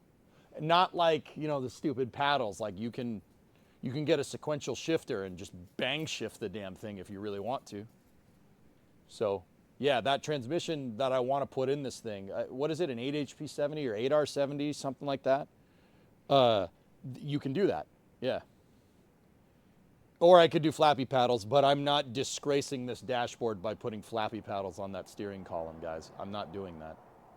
I want the interior of this car to look stock. That does propose a little bit of an engineering challenge, but that's going to be fun. That's going to be cool to do. Think about it. Wiring in all the modern components under there, splicing together the harnesses. That sounds like fun for me. That doesn't seem like fun for a lot of people, but I like that kind of stuff. That's cool. We're gonna kit bash the damn thing. Yeah, Kraken, how cool would it be to have those stock dials working with a modern harness? You can make it work. It's just a 12-volt system, dude. It's very basic logic. All the systems on this car are very, very, very simple. The most complicated one is probably the ignition system, and that's about it. Dude, how about what would be cool is if we got the stock speedometer working. You got it working with the electronic transmission. Because this transmission has a gear drive, and the gear is going through a flexi cable, and the flexi cable is turning a thing in the speedometer. How cool would it be if, so a modern transmission uses an electrical signal. What if we figured out a way, like with a Raspberry Pi or an Arduino or whatever, a microcontroller, right, to interpolate the signal, the speed sensor signal from the transmission and have it turn like a motor that's on the back side of the dashboard mounted to the original dash, right? And you could extrapolate, you could get the signal and have it translate into power going to the motor for differential RPM so your speedometer would work. That's the kind of stuff I want to do. You know, we could 3D print brackets to mount that motor on the back, and then we just got to figure out a way to translate the signal from, a pulsed oscillation to revolutions per minute with the motor. That shouldn't be too hard. That's not bad at all. We could do that. We could make our own microcontrollers. How cool would that be, dude? That's the kind of stuff I want to do. Paddles are on the steering wheel. No column or dash mods needed. Just saying all the electronics, everything you need is there. Yeah, it probably would have been better to do that, Sean, but I'm trying to keep this relatively low buck, and I already have the damn truck out there, dude, so. Just use a step motor attached to the dial. You would need to get the speed signal and convert it to the steps. There you go, dude. Yeah, like that's the kind of cool stuff that I want to do. I want my goal, like I have very, very specific stakeholder expectations for this project. When you look at the outside of the car, there's two things that would throw you off that this might not be a stock vehicle. One is the wheel tub. We've already been over that. The wheel tub is a two-door. It's a two-door wheel tub, and it gets very close to the rear door. The stock one doesn't do that. The stock wheel tub is down here somewhere. Like this one pinches right there. I don't give a frick about that. That's fine. It doesn't look bad at all. It looks okay. Here, like if you look at it with the door shut, no one's going to notice that unless you really like Mopars a lot. So it's going to have a little bit of a weird line right there, but whatever, that's fine. That and the rims are the only thing that are going to give this away. And even the rims are going to be, they're going to be wider tire versions of they're just a bigger version of the one that came from the factory. How about the fake wood vinyl? The dashboard has wood trim on it, dude. I'm keeping that, sure. And then what I was actually thinking about doing, guys, is, so this is a bench seat car, meaning you have 2 bench seats front and rear. What I was thinking about is the other thing is I don't want to cut up the dash too much. Like, I don't mind rewiring it because that's all undoable, but I don't want to go cutting up the dash. The only thing I would want to cut that dash up for is to make it an AC car, in which case we might want to find another dash, but that's another story. I haven't gotten that far. I don't want to like cut an insert in the dash to put like a little monitor, because if we're gonna have, you know, a modern ECU and a modern standalone transmission controller, right? I don't want to go cutting up and put LED screens all in the dash, because that doesn't look right. People will go in there and be like, all right, I want the dash to look stock. So what I was thinking is we convert the front seats to bucket seats. They make them. That's not a big deal. You just go buy the buckets. They'll bolt in. The brackets are already there. And the brackets are there for the center console as well. I don't know why they didn't put a center console in this car. They probably just put the brackets on there and whatever. So if we get a center console for this car, right? You don't have to go putzing around with the shifter or anything, right? The center console would have a spot for a floor shifter. And what we do is we put a blank on that floor shifter, where the floor shifter should be on the center console, and we make it a flip-up thing that has all the screens.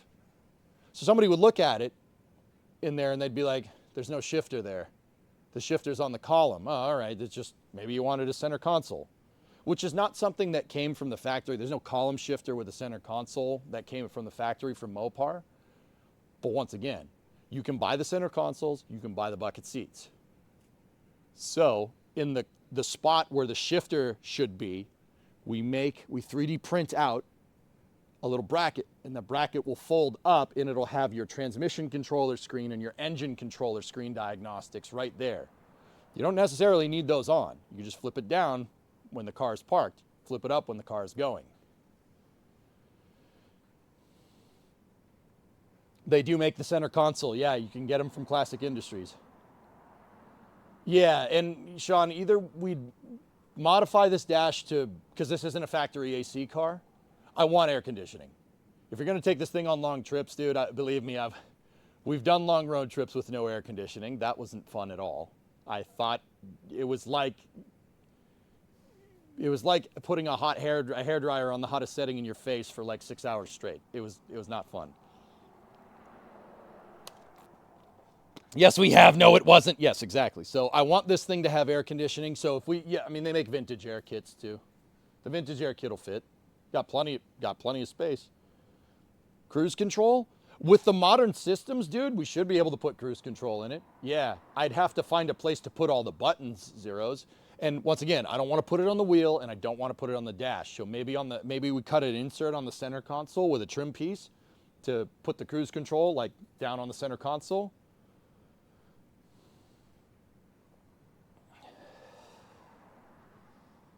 Is this about the era for the console? Let me see. That's the HVAC things. They make them. The HVAC systems for this is actually up on the dash. Here, you know what? I'll just turn the camera and show you guys the damn dashboard. How about we just take this, move this camera down like this, move this camera up like this, and put the stupid tripod in the car so you guys can see it. That's probably not a stupid thing to do.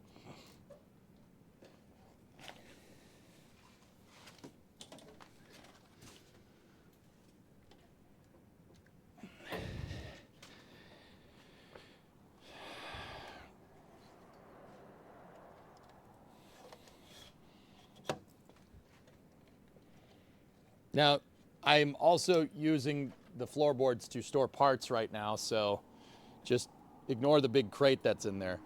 But yeah, now you can really backseat drive. Yeah. Maybe I should take the crate out. Hold on. Let me move my paint booth, cardboard box, paint booth.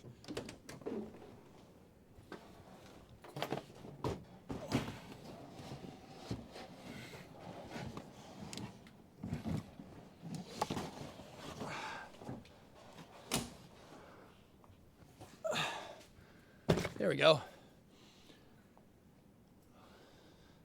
Rusty, yeah, there's some holes in the floor. We are going to need to address that.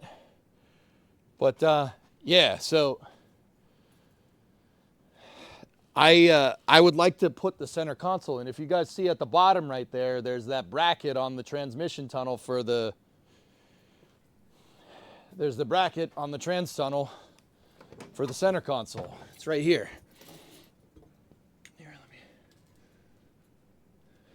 And yes, I know it's rusty. No, I'm not reusing these seat belts. Don't worry about that.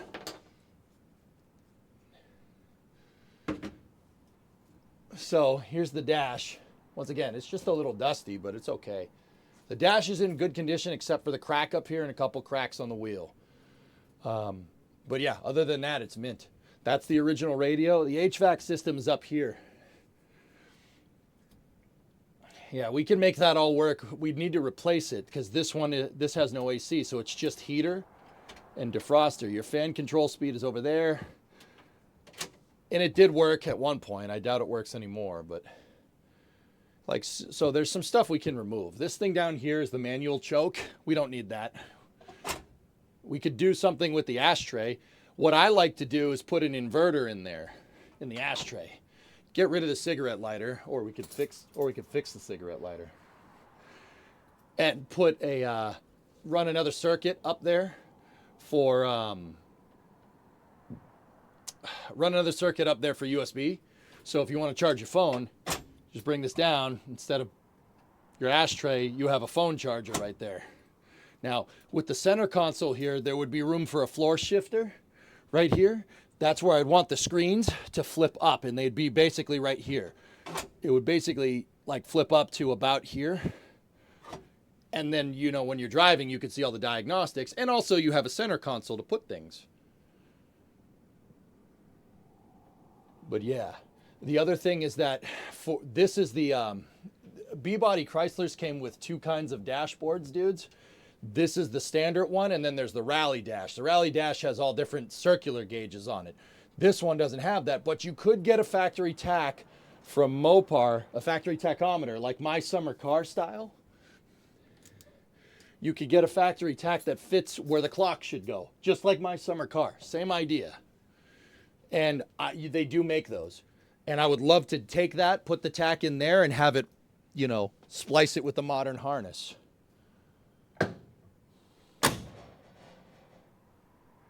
Hey, we can see again. Oh, it conked out, huh? No! Yeah, anyway, where the clock is, on the far right side of the driver's side, next to the radio. I dropped that camera. That's the problem, dudes. I dropped the stupid thing when we were putting the trunk pan in, and now that thing doesn't like doing that anymore.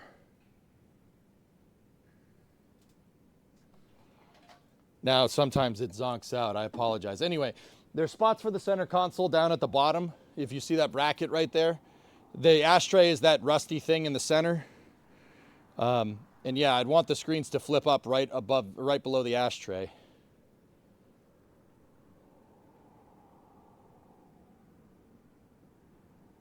Last for cruise control. That's a big hole. Whatever, we can fix it. For A-bodies only, what is this? Yeah, there was two types of dashes with this thing. That's the standard dash, and the Rally Dash has all the gauges.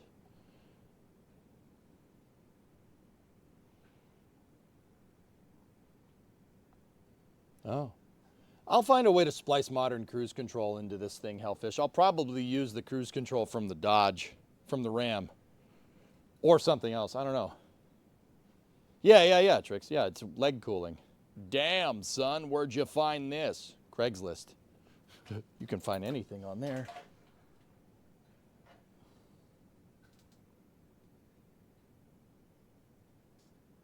But yeah, that's the dash. I would, if you see the bracket right there, right in front of the dryer lint sheet to keep the mouses out,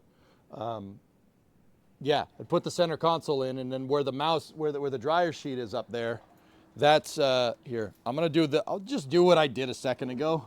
We'll do it from this side so I can see the damn cameras. So the center console will go basically right here, right? And then where the shifter should be is right here. We can, in the blank spot for the shifter, we could make it flip up, but I want to make it clear this because I want in the ashtray. Cigarette lighter still worked when we brought this car in here.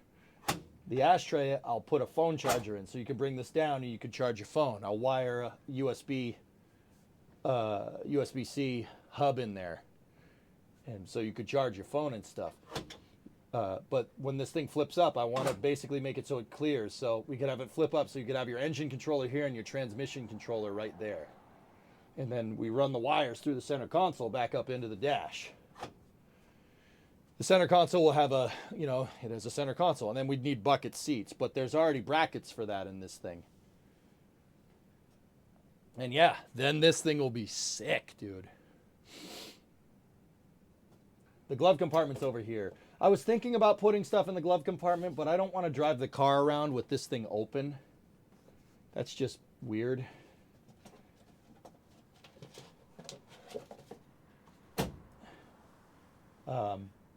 Yeah, that's where the fuse box is too on Mopars. The fuse box is in the glove compartment. We'll probably change that. I'll probably redo that. I don't like the fuse box over there. That's weird. So where will the nitrous go? I don't think we're going to need nitrous when we're done with this thing, dude. You know what? I'll roll down the windows. It'll make it easier to point out things.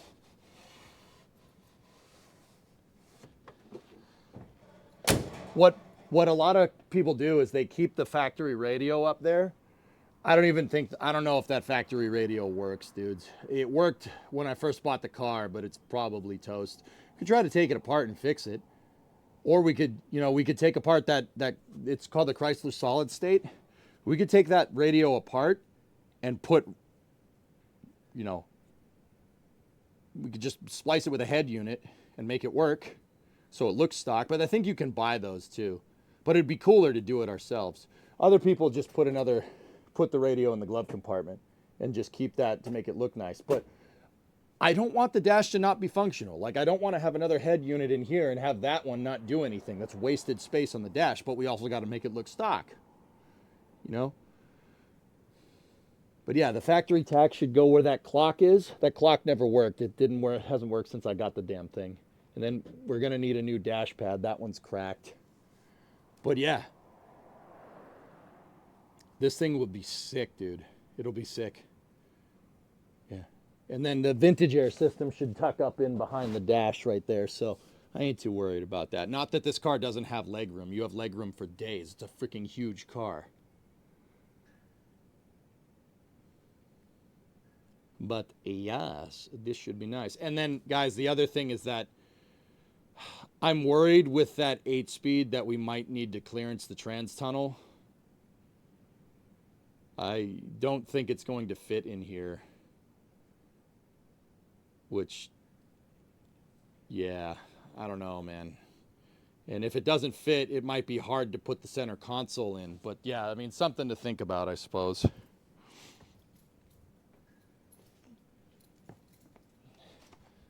How much distance between the consoles and the windshield? What do you mean? Does it have heat or defrost? This thing from the factory came with a heater and a defroster. It's got no air conditioning.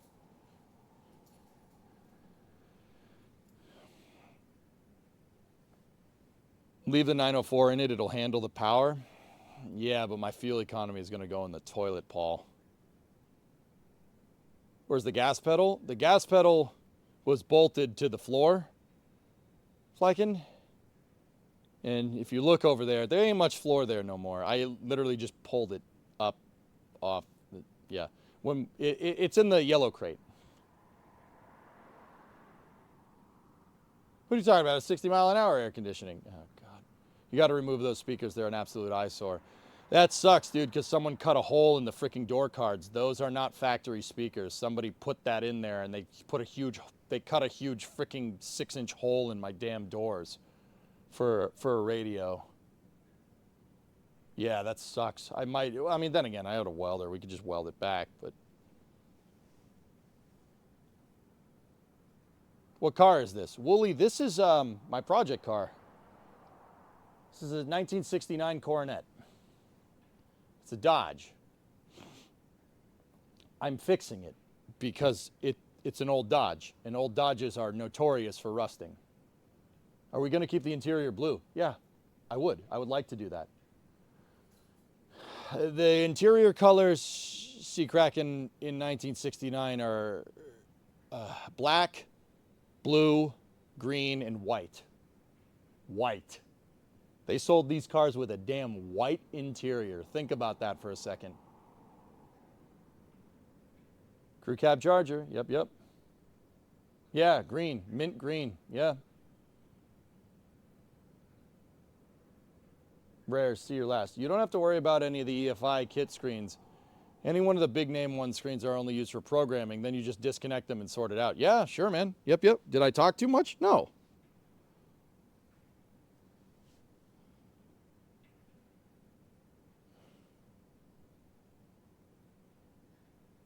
It's a parking brake, dudes. That's the parking brake over on the far left. This is an automatic car. Are you keeping the manual windows?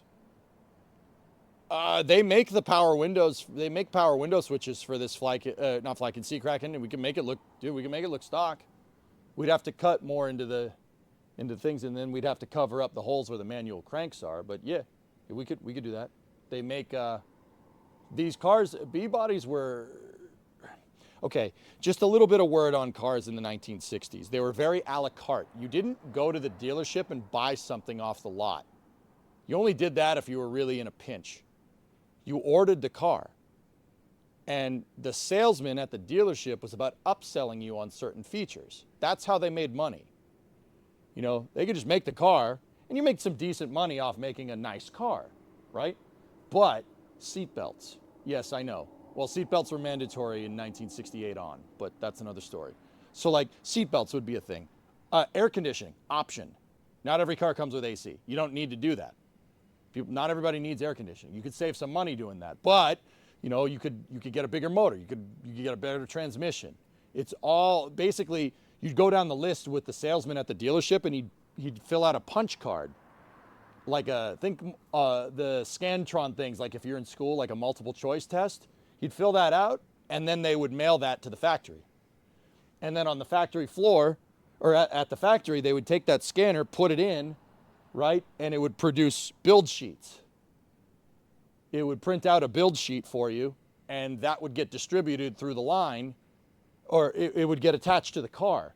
So when the car's going down down the assembly line, somebody would look at the build sheet. Okay, this is option 2, which means I need to put this rim on the car, or option 1 for that rear end, or option 1 for that engine. Yeah, it was very a la carte. So, oh yeah, Paul, there you go. Yeah, floor mats, extra. Exactly, dude. Yep. Everything is very a la carte. It's actually, so guys, Tesla, that's what Tesla does. You go to a Tesla dealership, they don't have a lot of floor stock there. No, you order it. Tesla does that. Tesla right now does what everyone the big three, Ford, Chevy, and Dodge, that's what they did in the 60s. The dealership would just have what's called a floor model. Basically the highest trim version of the car. They would have the best version of the car in the dealership. You'd be like, yo, this is the top of the line one. This is what you could have.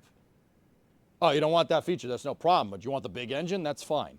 So they made all kinds of permutations. There were thousands of permutations for the cars. Like this car alone, a Coronet in 1969, had 5 trim levels and 3 different styles of car. 5 trim levels for each style. Well, kind of. So the 5 trim level, or actually the 3 styles are 2-door, sedan, and wagon. Okay? Now, the coupe, the sedan, and the wagon all of them had 3 of the trim packages. So, the 3 trim packages that you could get on any style of car were base model, 440, and 500.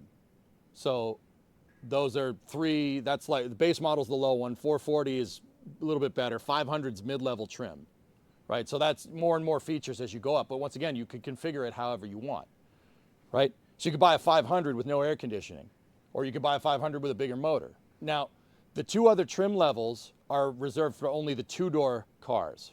So the 2-door cars had 5 trim levels. Discovery, go and throttle up. The sedans and the wagons had 3, right? The 2-door, the higher 2 trim levels are the RT, road track. It's not road and track, it's just road track. And Super B. So the 2 doors could come in a base model, 440, 500, RT, Super B. The Super B is the highest one. That's the car that's worth a lot of money. Super Bs go for, 69 Super Bs go for like 70, 80 grand nowadays. So the point is that you have a ton of different permutations, right? And the crazy part about that is that's just kind of how they did it at the factory. But if you were going to pony up, dude, they'll do whatever. That's what's cool about this. Think about it like Chipotle, but freaking with cars.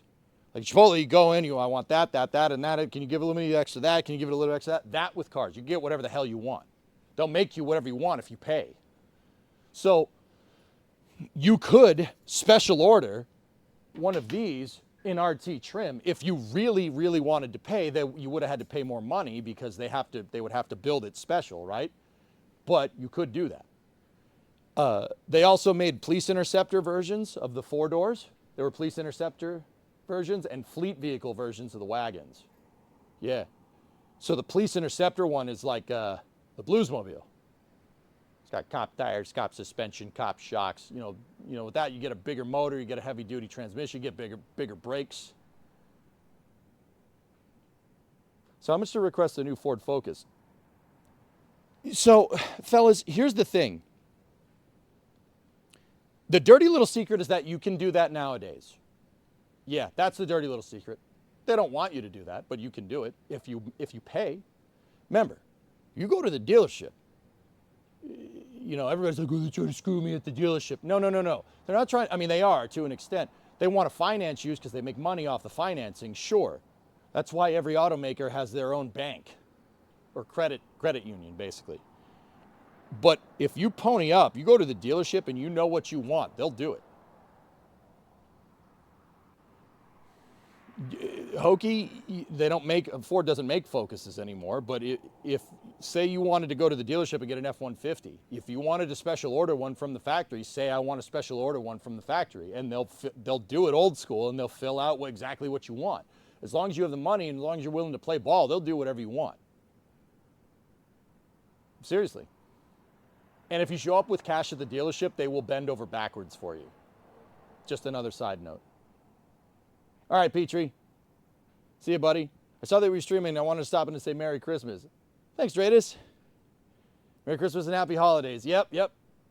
Have safe travels up to my neck of the woods. Thanks, man. I'm doing that over the weekend, so yeah. Oh, Merry Christmas Eve, you big lug. What's up, dude? Let me know what year your truck is. And I'm in the yard. I can prep the harness at ECU, send in the mail. All right, Petrie. Well, we'll talk. I suppose if I had enough money, they'd actually build a new Focus. Granted, that would be more expensive. Hokey, all right. You want to know the crazy thing about Ford? If you have enough cash, you could take any Ford you want, made from any point in time, and you could go. If you have enough cash, you could go and say, "I want you to restore this car," and they'll do it. They do it for rich people all the time. But once again, that's going to cost some money because they don't have any of the tooling to do it. They're going to have to do it by hand. But you can do that. I'm pretty sure Chevy and Dodge do the same thing. I know Toyota does that. But yeah, you could take whatever to them and they'll fix it. If you pay, it's expensive. But you can do that. GT40, they'll gladly do that stuff. Today I learned my dad gave his 67 GTO to my uncle, and I thought it was going to be yours. Rip. We need next-gen Crown Vics. Yeah, baby.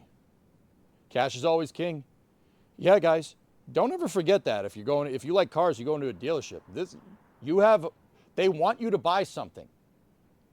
And if you don't know what you want, they're going to pressure you into buy something. So go in and know what you want and know what you need. And if you play ball with them, you'll be fine. Yeah, no problem. You just got to learn to bargain. You got to learn to stand up for yourself. Dude, they want your money. They will get you whatever you want if you pay, you know? You go in there with cash on hand, be like, yo, I got 10 G's here for a down payment. You'd even briefcase full of money them if you really want to. He'll be like, what do you want us to do? You know, that's absolutely a thing.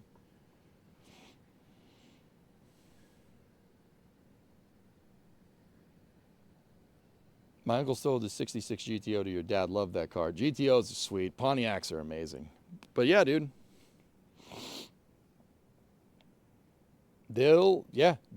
Hokey, that's the thing, dude. They'll build you whatever. You can go special order cars if you really want to. You just got to tell them what you want.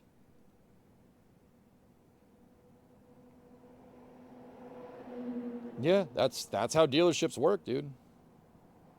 You know, everybody goes in thinking they're going to get hammered. No. It's not really that. I mean, they want you to spend money, obviously, but you use that to your advantage. Been watching Kindigit Customs. They're good, man. They really do good work. Yeah, absolutely.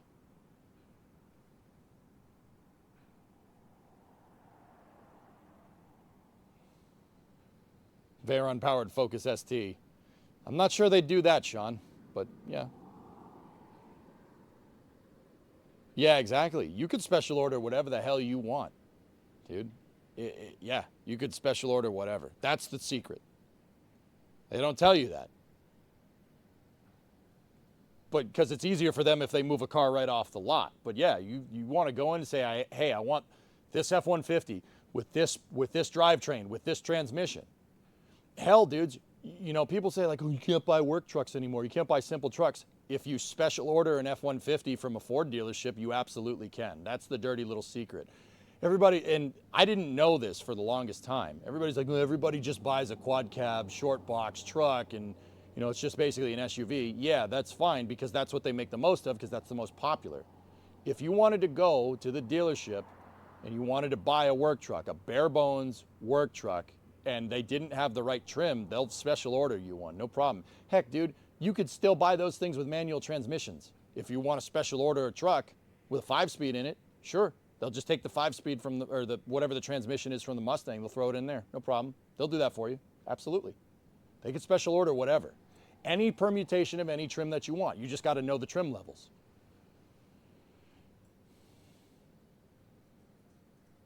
Your dad's GTO was in Hot Rod Magazine. Want the link? I mean, yes, absolutely. Have you seen the 800 horsepower F-150s for like 50K? Dude, Sean, Ford yeah. Dude, the single cab short box F-150s that have like a turbo freaking Coyote in it, all-wheel drive, those things are sick. They're really freaking cool trucks. That's like a new vehicle that I actually kind of want. I'm like, that's pretty good, man. They turn Lightnings into a hybrid. Yeah, they're turning Lightnings into a hybrid. Yeah, they are, dude. Mm-hmm. Are there any fees for the special order? No. I mean, probably somewhere, dude. Probably. But also at the same time, like, special ordering a vehicle, I mean, it's not like it's much more or less expensive. You just have to communicate that that's what you want. They'll probably be like, oh, dude, special order, hell yeah. You know, like, let's try this again. All right, bossy, what do you got? Oh, hello. Oh, dude, 389 Tri-Power. Now that's a car, dude. I like Pontiacs, man. I mean, dude, to be honest with you, I like any American stuff from the 60s. It's all freaking good. All of it is cool. You know, I don't care if it's a GM product. I don't give a frick. I'm not going to not drive around a 66 GTO with 389 Tri-Power and a 4-speed behind it. I'm not going to not do that. Like, that is a really nice car. It's one of 27 factory XS cars. What denotes the XS trim? Like, what does that mean? I don't know Pontiac trim levels too well. You seen your LS Jeep on YouTube? No, Jim. Oh, it's a factory race car. Oh, that's nice.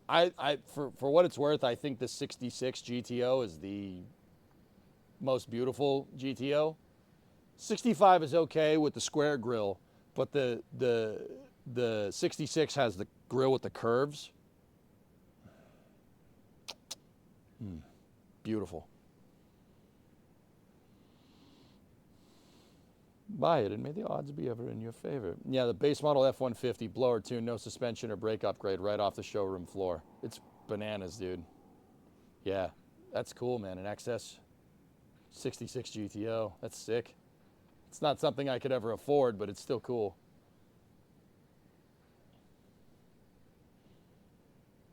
Sorry, some EU confusion here. Is repairing cars a Christmas tradition in the U.S.? No. Said Mays, no. I'm just in the shop. I'm just hanging out, dude. We're just hanging out. We're just having a good time. That's all. Just enjoying Christmas Eve. Or Christmas Eve day. You know what I mean. But yeah, man, it's good stuff. And we'll fix this thing up, dude. But yeah, I want to keep the dashboard on this thing looking stock. I want stock at a glance. You know, if you know Mopar trim levels, and there are, dude, all right. There are Mopar autists out there. Do you know what I mean? There are Mopar autists out there. It's absolutely a thing. There are fanboys like that for every brand. If a Mopar autist looks at this car, they're going to be like, what the hell? That trim level was never offered from the factory, and this isn't a special order car. But that's not really who I'm trying to appeal to with this car. First of all, I'm really not trying to appeal to anybody. I don't build cars for attention. I build cars because I like building cars, first of all. Second of all, if you're not like an autistic Mopar trim level person, GM guys with RPO codes, by the way, are just, okay, chill, right? But if you know a little bit and appreciate like old Dodges, you'd look at it and be like, oh, this was pretty cool little cruiser. I want the car to look basically stock on the outside with a couple of details difference. Like I want to park this at the auto show and have people just walk right by. Why? Okay, you brought a sedan, you brought a Coronet sedan to the show. That's cool. Yeah, that's right. I did.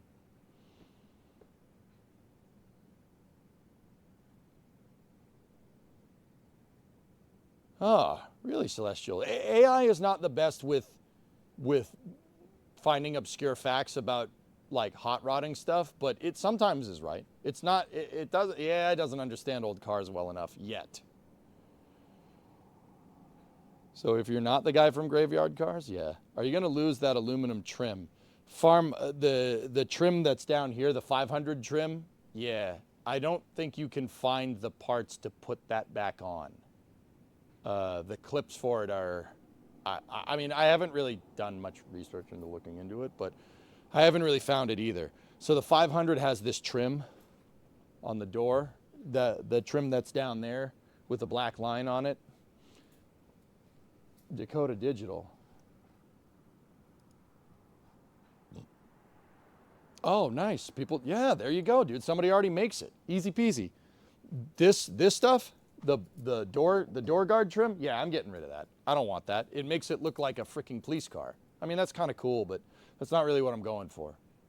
Yeah, so like, actually, that's a good point. That trim is not on all Coronet 500s. This is a special order, the door guard. It's a little rubber thing, so when somebody opens up the door, it hits the rubber and doesn't dent your car.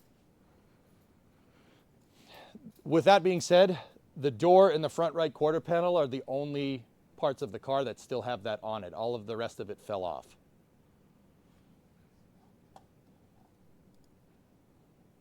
This is the link to your LS Jeep. Let me see, George. Or let me see, Jim, excuse me, not George. Hey, you said LS and George popped into my head. I've been watching too much Cleater.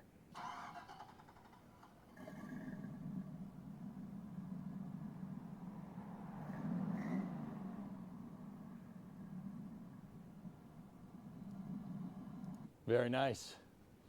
Outdoorsman, I know I'm 5 minutes behind and I'm catching up. Do your research, and if that truck is on the light, bring in a stock number of options from other dealers for options and negotiate. Oh, yeah, exactly. Yeah, price out other stuff at other dealerships and shop dealership against dealership if you feel like putting the effort in. Absolutely a thing. Jim, this is sweet, dude. I want to see up in the top. What type of Jeep we got here? Walk around. Oh, a TJ. An LS powered TJ. I'm here for it. You're apologizing for the engine being dirty in a YouTube video. Bro, you sound like me. Stop doing that. Stop doing that.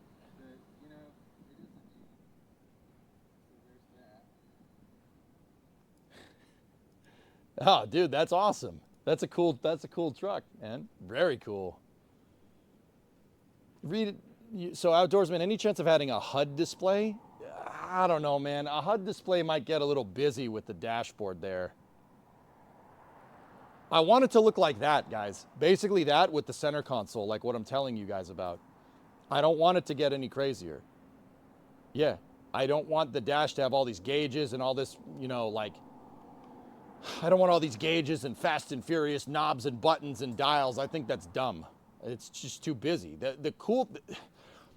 These cars are elegant. That's the word that comes to mind when I describe cars from the 60s. They're elegant. They're not... What the designers at Dodge were going for with that base level dash is, we're in the space age, baby. We're in a space age. You don't need all these buttons and dials and stuff. It handles it for you. You have elegance and class and grace. Like, putting a bunch of extra buttons and all this other crap on this car is not, it won't look right. It doesn't fit with the design of what the original intentions for this vehicle were when it was designed. Yo, you got Flintstone brakes. Yep. I don't want to do something like that. I would prefer the car, I want the dash to basically look like that, but not dirty and cracked. Like, and the center console is really the key to doing that in my mind. You have elegance, class, and rust. Yeah. You want modern features in the crew cab charger? It's going to cost you about $6,500. How about 50? Duh.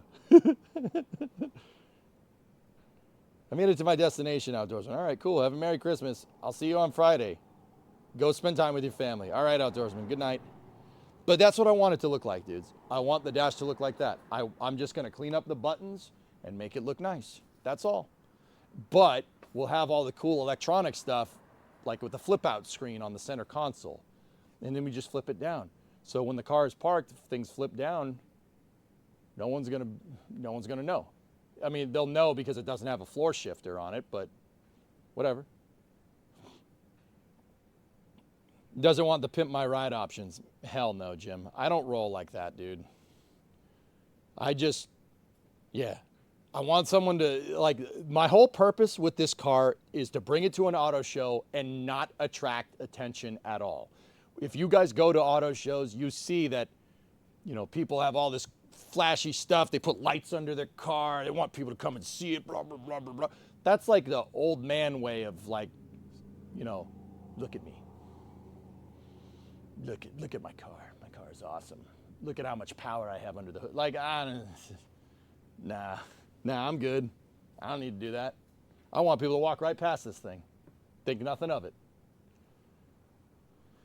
I mean, it is a car show. Yeah, most of the time people put all that stuff and smoke and mirrors out in it, hellfish, like, because they want to talk about their car. That's what I've learned. Before, like, to be 100% fair, like, what I just said a second ago isn't exactly true.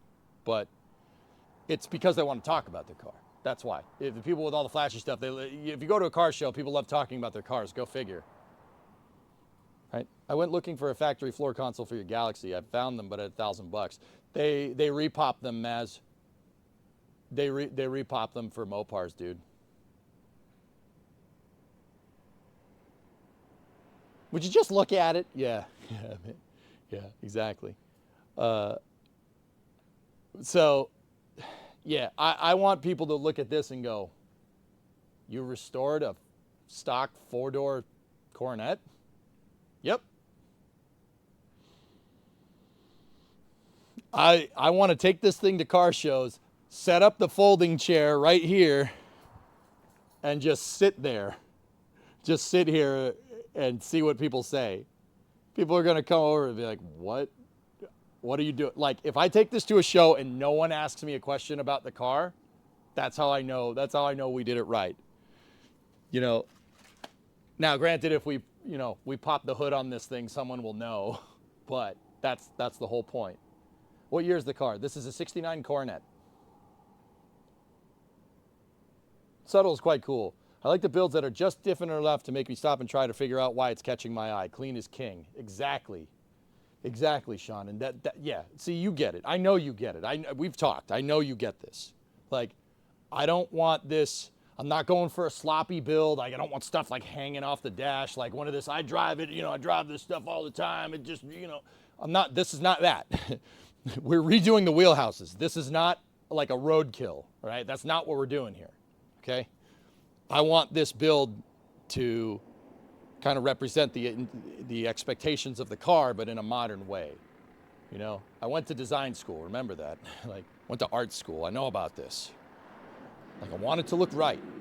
I want somebody to look at it and, like that, Sean, you described exactly what I'm talking about. You just, you look at it and you're like, something's different about this. What the heck? Why would somebody bring this here? Like if you see it and you're like, what the heck?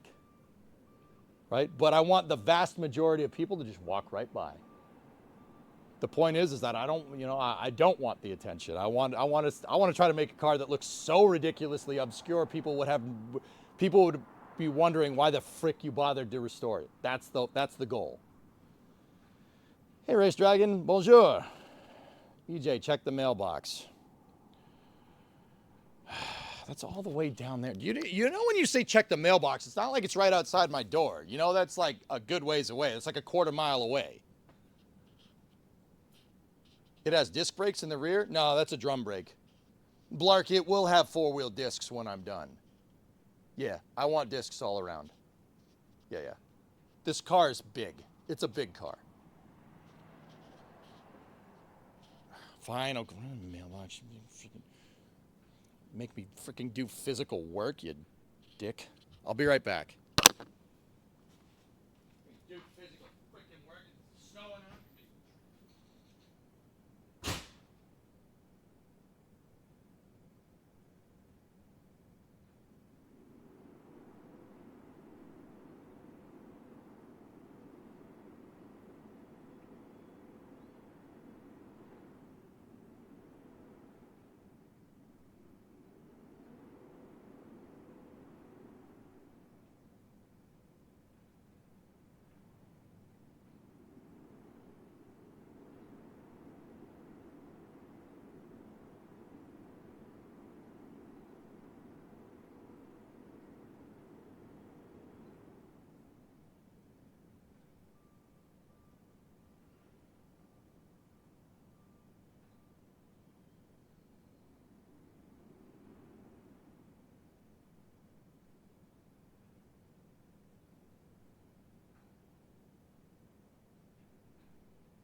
make me walk all the way down there for that?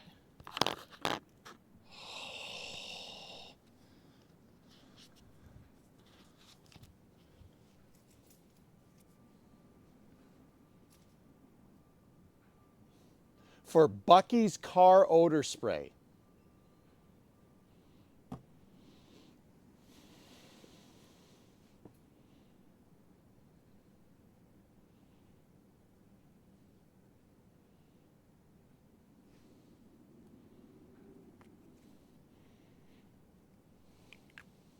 I told you, Couchy, my garage is not near my house. It's way back in the woods. Do you not want it?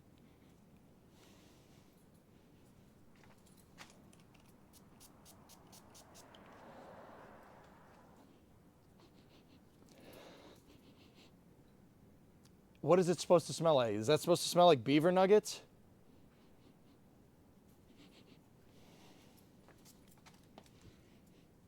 It does. It smells like beaver nuggets.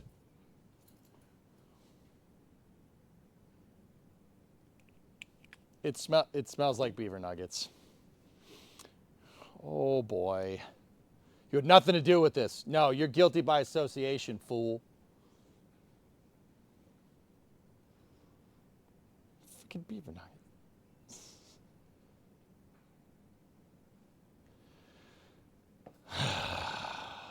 All right, what time is it? All right, it's 3 o'clock, guys. Is it better than the gun rack? The gun rack was pretty damn funny. I have it over there. It has Nerf guns on it. I checked. It's slightly over 9 hours to the nearest Bucky's from Boston. Only 9? That's pretty good. A gun rack? A gun rack? A gun rack. Shee-ha. Hooray. Dude, that stuff actually really is rank. I can smell it from here. It smells like freaking beaver nut. I swear, if mouses start coming back in here, I'm gonna be pissed.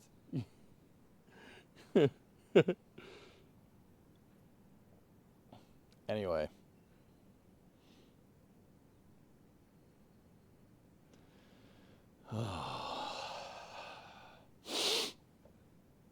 Yeah, we have to get this all nice and happy. Yeah, we'll pick up work back up on the car in January. We got to just do bits and pieces of this project as we go. That's how we're going to do this, is just pick off stuff. But a road trip to go and get all the parts for it would be kind of cool. That'd be kind of neat, but it's just I really need the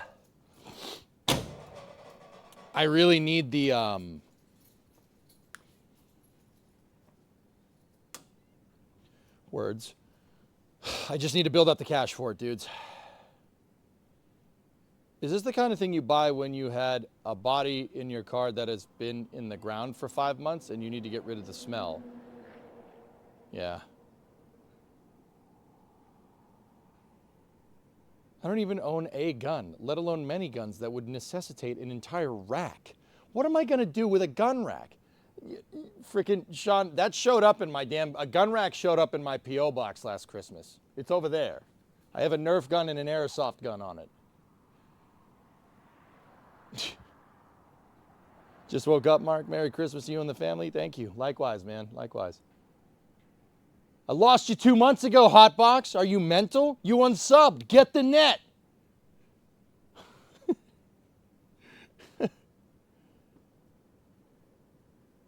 When you're done with the build, you could rent the truck out as an Airbnb. You rent the trunk out as an Airbnb.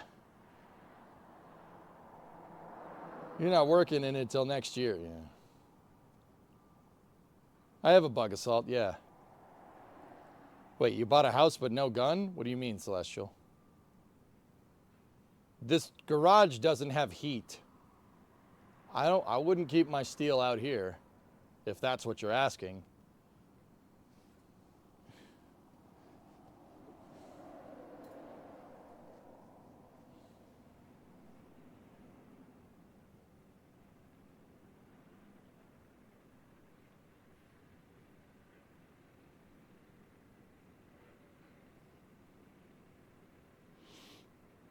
Yeah, if that's what you're asking. Never mind, I thought you said you don't have any. No. I don't have any in the garage. That's yeah. That's what I was getting at. Well, not all the time, but that's another story that I'm not going to talk about.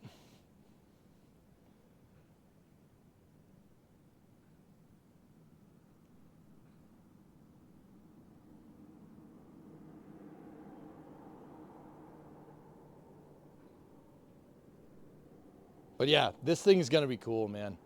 I don't mind the trip down to AMD to buy all the stuff. That would be actually pretty sick. I need the outer rockers. It's not like we don't need much more. The quarter panels are the big line item. We need that. I need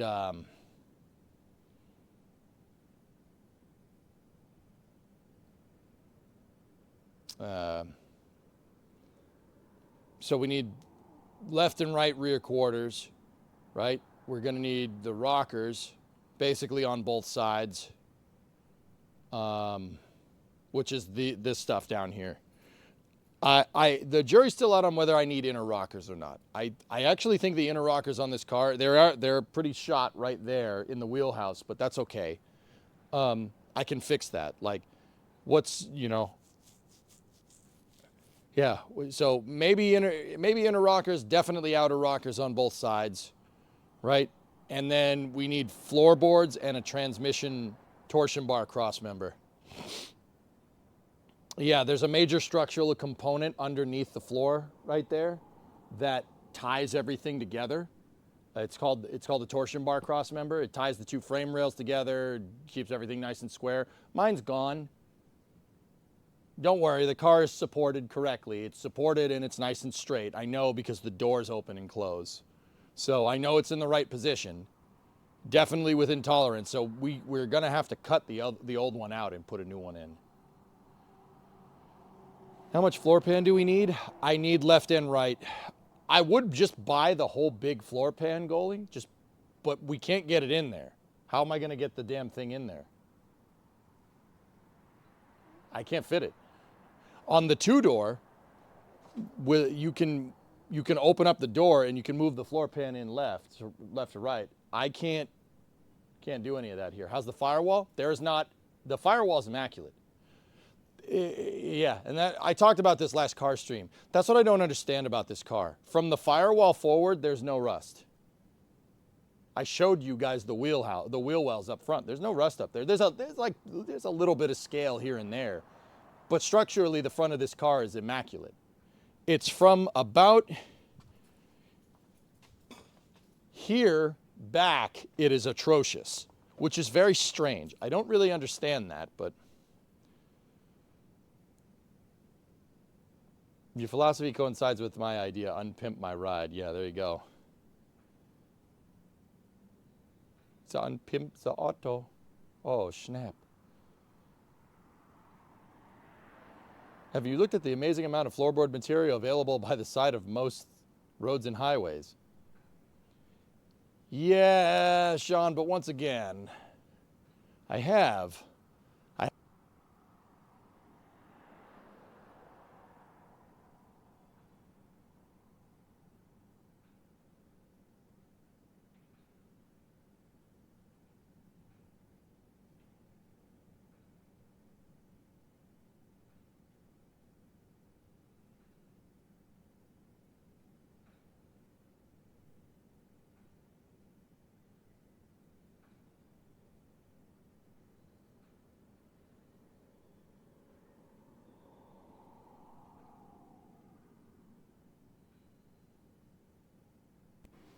Hello? Street signs are not going to be a good patch for this type of build. That's not the build that I want. I want to do this right because I want to learn how to do it right. So I can figure out, so I know what's the right thing to do and then do it wrong later and, tech screw some license plates into a future project car that we buy. You got to learn how to do it the right way before you can get lazy and then do it the wrong way later. Right? That's my philosophy here. It was a joke, but I was playing off the joke, but yeah. Would it be easier to build it from welding parts from the ground up than to restore this?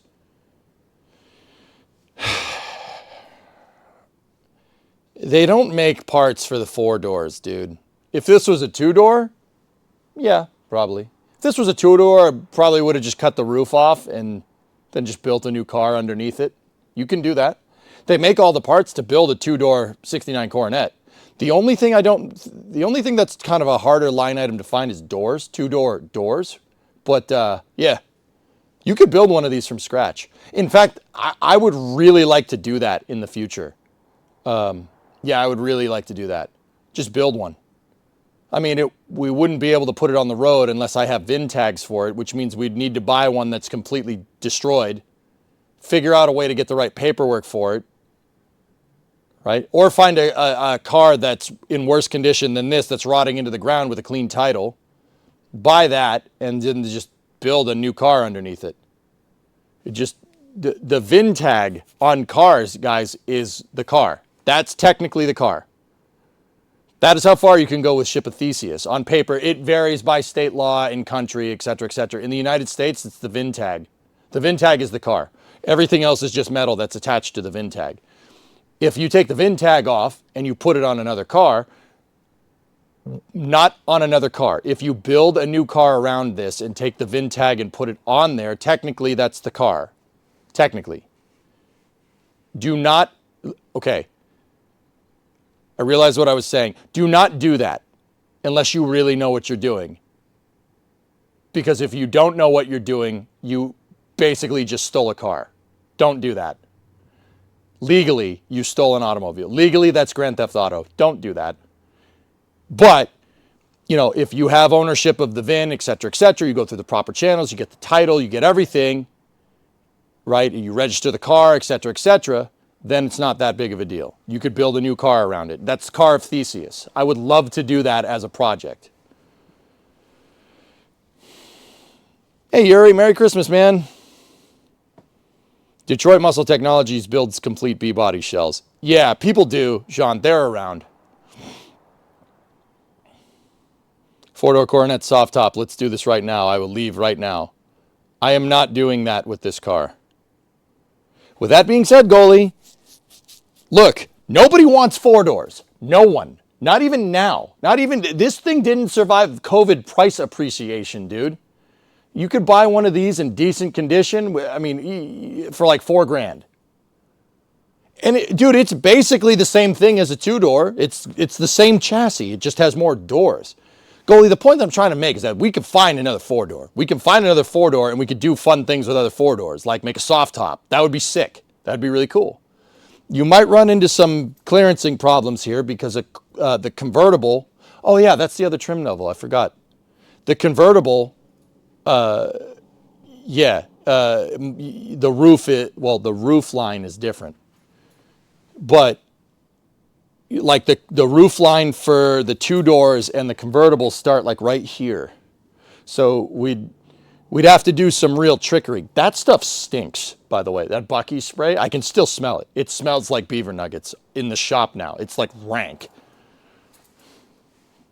I went over there. I'm like, what the frick is that? Oh, it's that is like, it's really strong. It's pretty damn strong. I can smell it from over here still. Timberborn when, yeah, right. That car is a Lincoln convertible with doors would be quite baller. Dude, we could do that with another one. We'd have to reinforce the underside, though. Sean, and not that this is not doable. So if we were going to make a 4-door soft top Coronet and like roll around like a 63 Impala or something, right? We'd need subframe connectors. You'd need to reinforce the chassis. Like big time reinforcement. Like you'd need subframe connectors to do that. But once again, that's not out of the realm of possibility. People make subframe connectors for this. Yo, nice car. Watching you from Buenos Aires, Argentina. Buenos tardes, amigo. Feliz Navidad. Took me a second. Timberboard supposedly got some cool items in a recent update. I don't know, maybe. Four-door soft top Coronet with suicide doors. Oh. That would require substantial modification. Getting a hinge to work with this curved door jamb.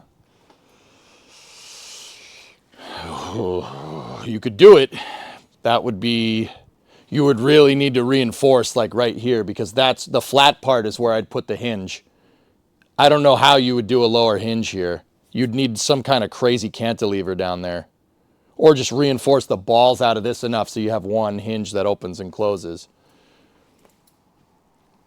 I mean, goalie, once again, let me finish this and then we could have some fun, dude. Like, buddy, we can build cars. I can build them. Is there any doubt at this point? We can. I mean, I would like to say, you know, maybe get this project rolling again, make it so it'll drive down the road with all the work that we've done before I say like, oh, build cars. Like, But, dude, I'd love to do a custom crazy stuff like that, dude. That'd be sick. That'd be really fun, man. I would enjoy the hell out of that. Hey, AJ, why don't they make automobile door hinged at its rear rather than the front? They're not very safe, Serge. They're called suicide doors for a reason. So, in the late 60s, basically, the government clamped down on automotive design. And they've been clamping down on it basically since the mid-70s. Late 60s, it started, you know, just a couple things here and there. And then every car had to have this type of bumper. And then every car needed to have this. And then every car needed to have that.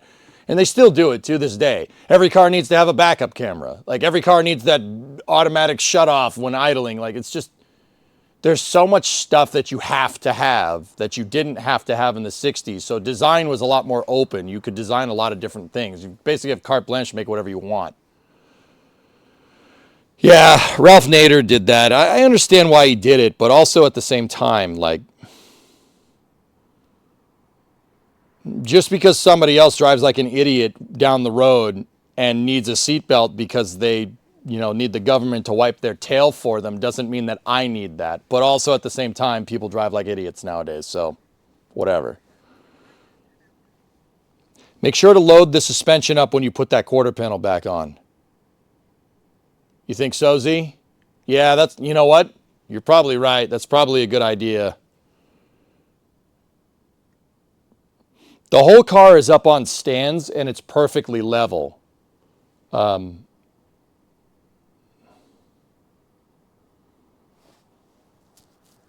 Yeah, backup cameras. Well, Knick-Knack, the reason why backup cameras became mandated on automobiles is because you had to have, they went crazy with rollover protection. You need to have good rollover protection on your car. So the C-pillar on cars ended up becoming huge. Look at a modern C-pillar on a car. That's where the roof connects to the back of the car. Modern C-pillars on cars are gigantic because of rollover protection. And if you have bigger C-pillars and B-pillars and A-pillars because of rollover protection, you can't see out the back of the car. So they put backup cameras on them.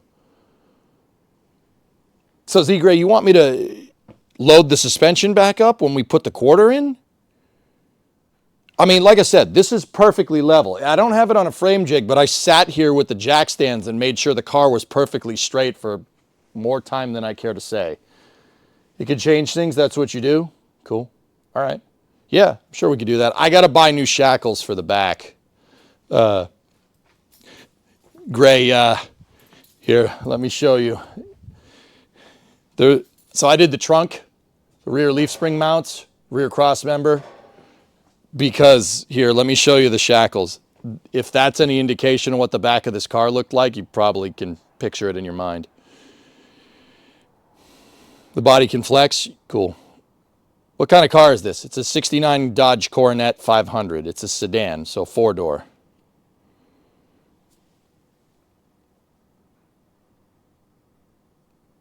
Yeah. This thing looked like the Titanic in the back. Let me put it that way. There was really nothing left back there. But yeah, that's good to know, dude. I'll hook up the rear suspension again. I got to buy the shackles and we'll load it up. I mean, Gray, how much do you load it up? Do you want me to, like, we don't want to set the car down on the ground, do we? Should we do that? Because, like I said, dude, this is the first time I've done this. I don't have much experience here. I'm learning as I go. That bracket looks like it's made of 2 Three Musketeers candy bars.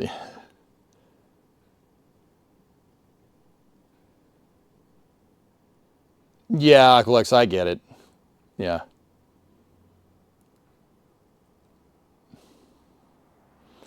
Aqualex, it's just, yeah, I have a personal bone to pick with backup cameras because I think looking forward to go backwards is the dumbest thing.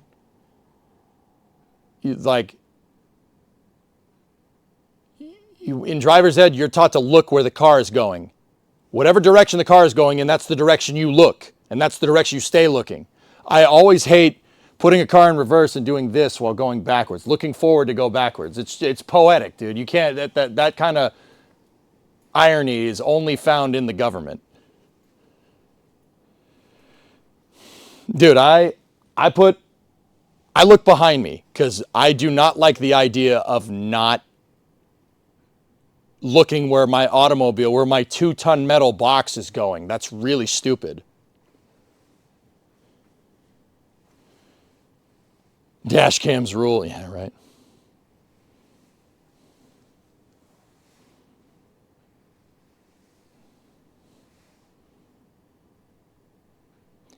Brandon, you always loaded our cars as well to keep it from flexing. Also, I can't use backup cameras. My mind won't let me. Dude, me neither. You maybe could since it's a full frame instead of a unibody. No, it's a unibody. This is a B-body Chrysler. It is a unibody. So I've been very careful about the flex and stuff. When I did this trunk pan, now I don't know a lot about car restoration. I'm learning, but I do know about stressed metal, and you cannot have stressed metal with the pan. Like you don't want to, when I went to put the trunk pan in, I made sure that every edge was like the leaf spring perches and the frame rails. I had to repair the frame rails. They were pretty bad. I didn't replace them. I repaired them. I made sure that everything was nice and loosey-goosey.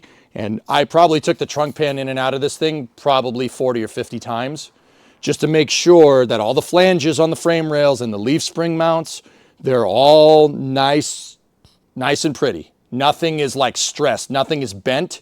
You don't have to like bend something up to get it to be flush. I made sure all of that was perfect.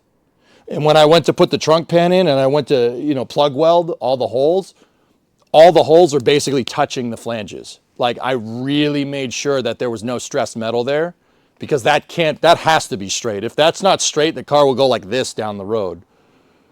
Now, am I on the right track there? I think that's right. Like I said, I know mechanical stuff. I know a lot about mechanical. I know a lot about like rockets and stuff, but not so much about cars, but I do know about stressed metal.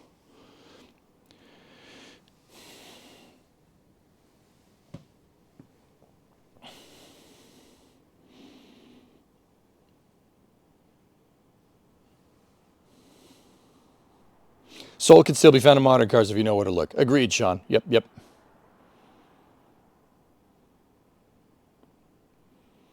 Yeah, Mab, I cut the quarter out because we quickly figured out that the blue amalgam here, it was not metal.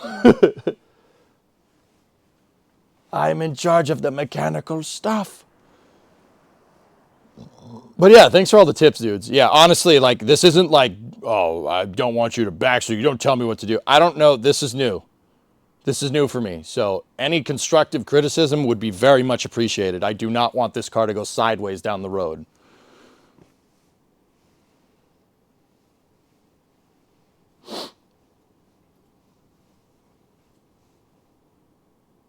Yeah, Yellow Jacket. I cut a lot of this out. It looks like an exploded view. You could like see the trunk and stuff. It's pretty cool.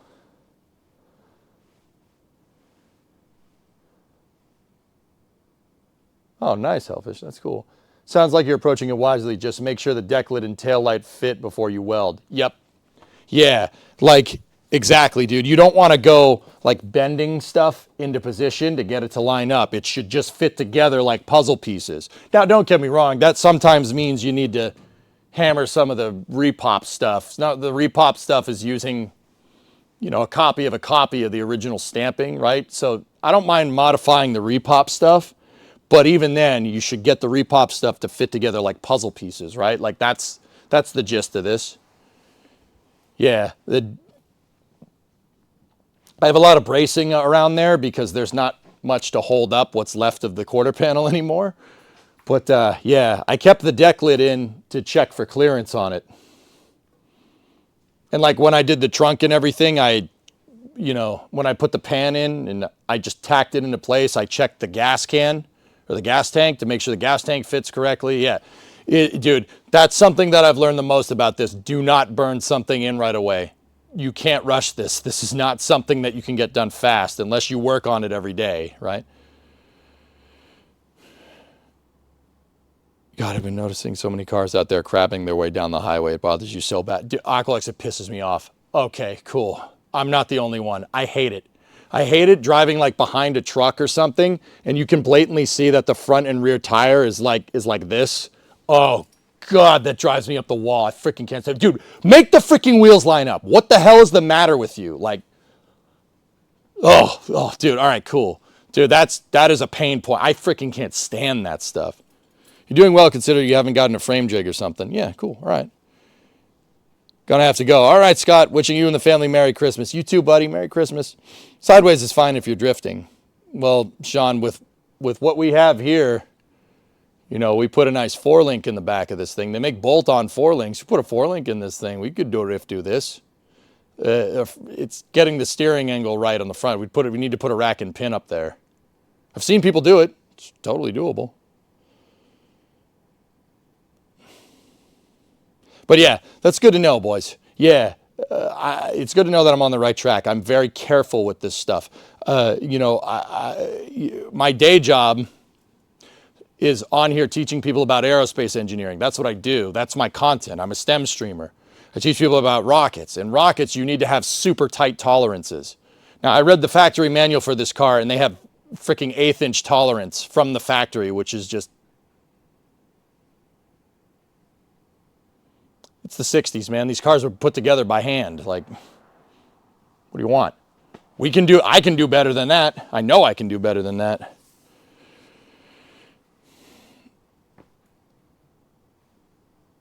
But, yeah. I know about tolerances, and I know parts got to fit together. You don't want stress. It needs to just fit. And you gotta make it fit. You gotta make it fit right, and you gotta think about everything that it attaches to, because this is a unibody. What that means, guys, is that all the structure of the car is carried through the doors, or not the doors, the quarter panels, the roof, the floor, the wheelhouse carries structure. It's not like a chassis that you put the car on top of. This is a frameless design, so it's called a unibody nowadays. Every bit of stamping in here needs to be perfect because it's carrying the structure of the car. And if you have potential energy built up in it because two parts didn't fit right and you bent it up into position, that metal is elastic. It's going to want to bend down over time. So when you load up the car, if you have stress metal like in your suspension mounts, you're going to sit the car down and it's going to end up being like crooked going down the road. Could be crooked like this, could be crooked like that, like...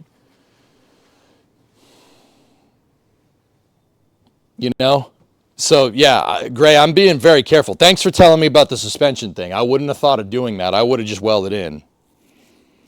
But Gray, one question. Everything is up on jack stands, and the car is leveled, and I don't want to lose that because I don't have a frame jig. Could I hook the rear leafs back up and hook the shocks, put the shocks back in, right, and load it up with a jack? Could we do it that way? Doors that go like this, not like this.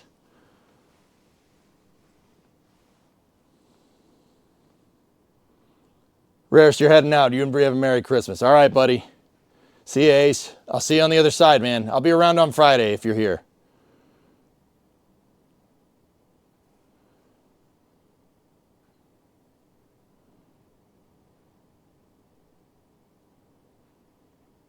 I can still smell that damn beaver nugget spray. I'm not even kidding.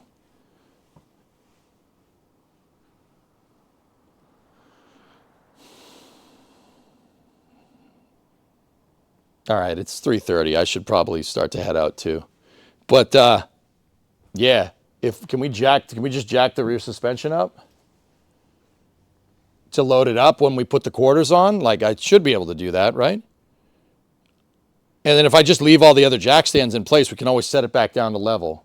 I'm just trying to make it, dude. I'm just trying to make it because I don't want to lose where all the jack stand points are. Like, leveling this was a pain in the butt without a frame jig. Mary Chrysler. Yes, it is a Chrysler product.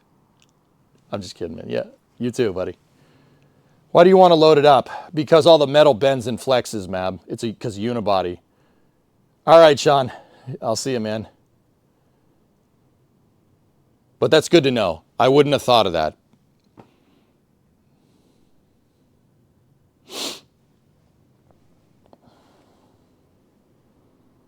Mary Chrysler. Yeah, that works. Yeah, it's a Chrysler product. It's fine. All right. Once again, dudes, it's getting about 3:30. I should probably pack it in. We got Christmas parties to go to. All right. I'm going to head back into the office, all right? Stand by for loss of signal, as expected.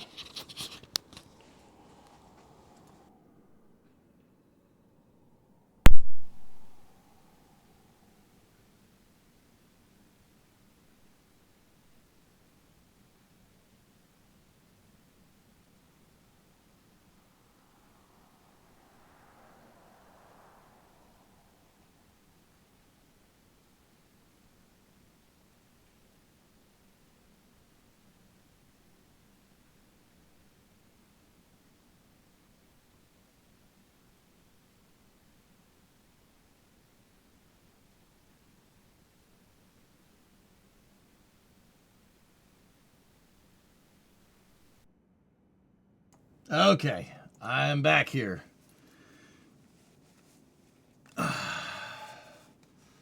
Hey, Bob had a 26-month resub. Thanks, man. Merry Christmas to you and your family and all the chat. There you go. You should be fine. I like to clamp and use screws to hold the quarter panel to make sure the part... Yeah. Oh, Gray, I got everything, dude. I have Clecos. I have tech screws. Yeah. Yeah, to make sure everything fits. I got clamps for days. They're all sitting in the trunk. See all of them in the trunk? Yeah, just to clamp everything and get it right. So, Gray, what I wanted to do, or what I'm gonna do, is when I get a new quarter, I'm gonna hang it. I'm just gonna overlap it over the other quarter, and I left a lot of room on the vertical part of the quarter panel where there's blue tape. See the blue tape? I left a lot of extra meat there. What I'm going to do is cut that seam just a little bit closer when the quarter panel's hanging on it so you get one seam. And then I'll put welding clamps in there.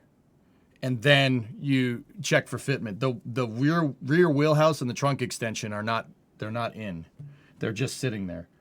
So, yeah, I'm really going to test for fitment a lot. But I'll do that with the suspension loaded up, dude. That's a good idea.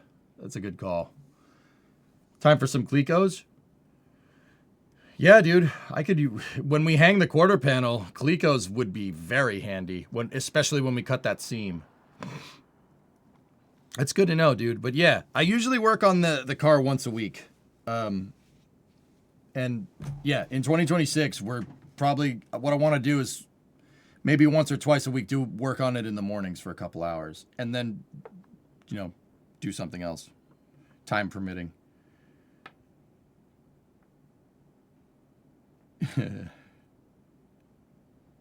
Merry Christmas and thanks for a full year of fun streams and laughs and joy. Happy holidays from snowy Ifrin, Morocco. That's crazy, dude. That's my fun fact to learn of the day, that it snows in Morocco. I did not know that.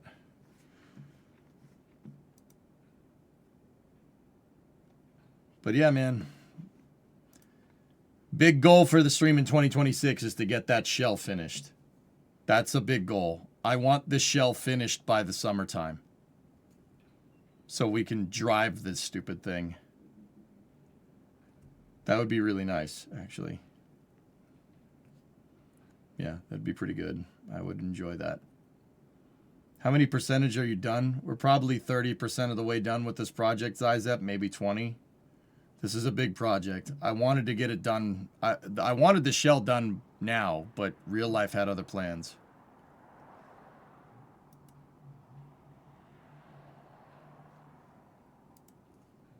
Get that puppy fixed up for the long drive to the Artemis launch. Yellow Jacket, that was my original intention, to get this thing ready for Artemis 2. And dude, throughout July, I was making really good progress. It's just when August came around and my computer exploded, that's when bad stuff started happening. Roadrunners, you have to wait till spring for yours. Yeah. Yeah. Google this town. It's awesome. It looks like Switzerland.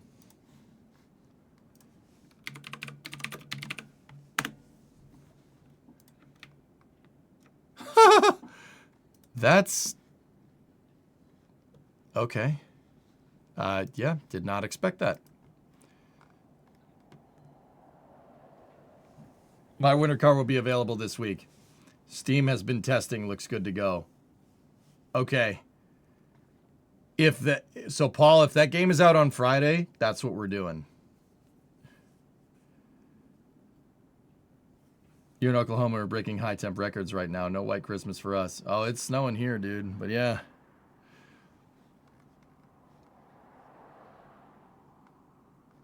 All right, guys. Hey, I always play this if the last stream before Christmas, but yeah, we're gonna pack it down here. We got Christmas parties to go to. We got family to see. The next stream will be on Friday. Friday's probably going to be the last stream of 2026 for me because we have to go. Real life events will basically keep me away till maybe New Year's Eve. We'll see.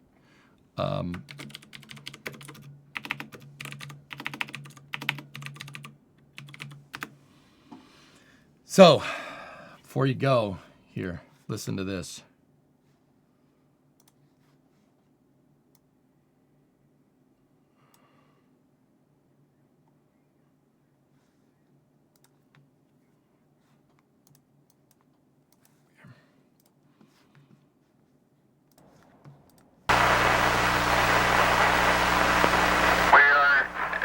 Approaching lunar sunrise, and for all the people back on Earth, the crew of Apollo 8 has a message that we would like to send to you.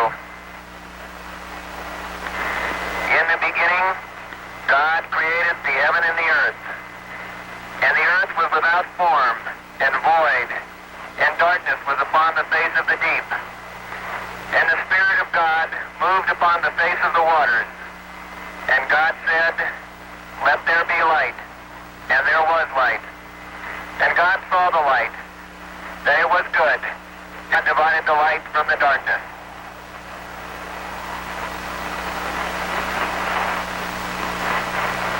And God called the light day, and the darkness he called night, and the evening and the morning were the first day. And God said, "Let there be a firmament in the midst of the waters, and let it divide the waters from the waters." And God made the firmament, and divided the waters which were under the firmament from the waters which were above the firmament. And it was so. And God called the firmament heaven, and the evening and the morning were the second day.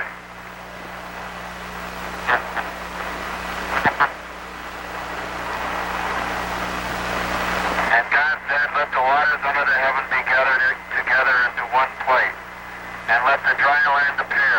And it was so.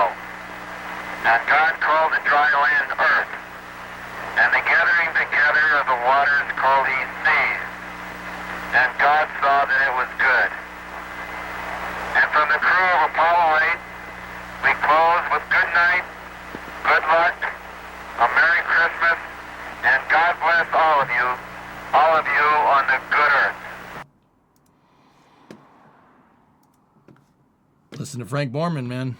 Just saying. Frank Borman, Jim Lovell, Bill Anders, Apollo 8. The Christmas message from December 1968. Good night. Good luck. God bless all of you on the good earth. All right, guys. I hope everybody has a good holiday, good Christmas. I'll see you guys on Friday. Thank you very much for watching.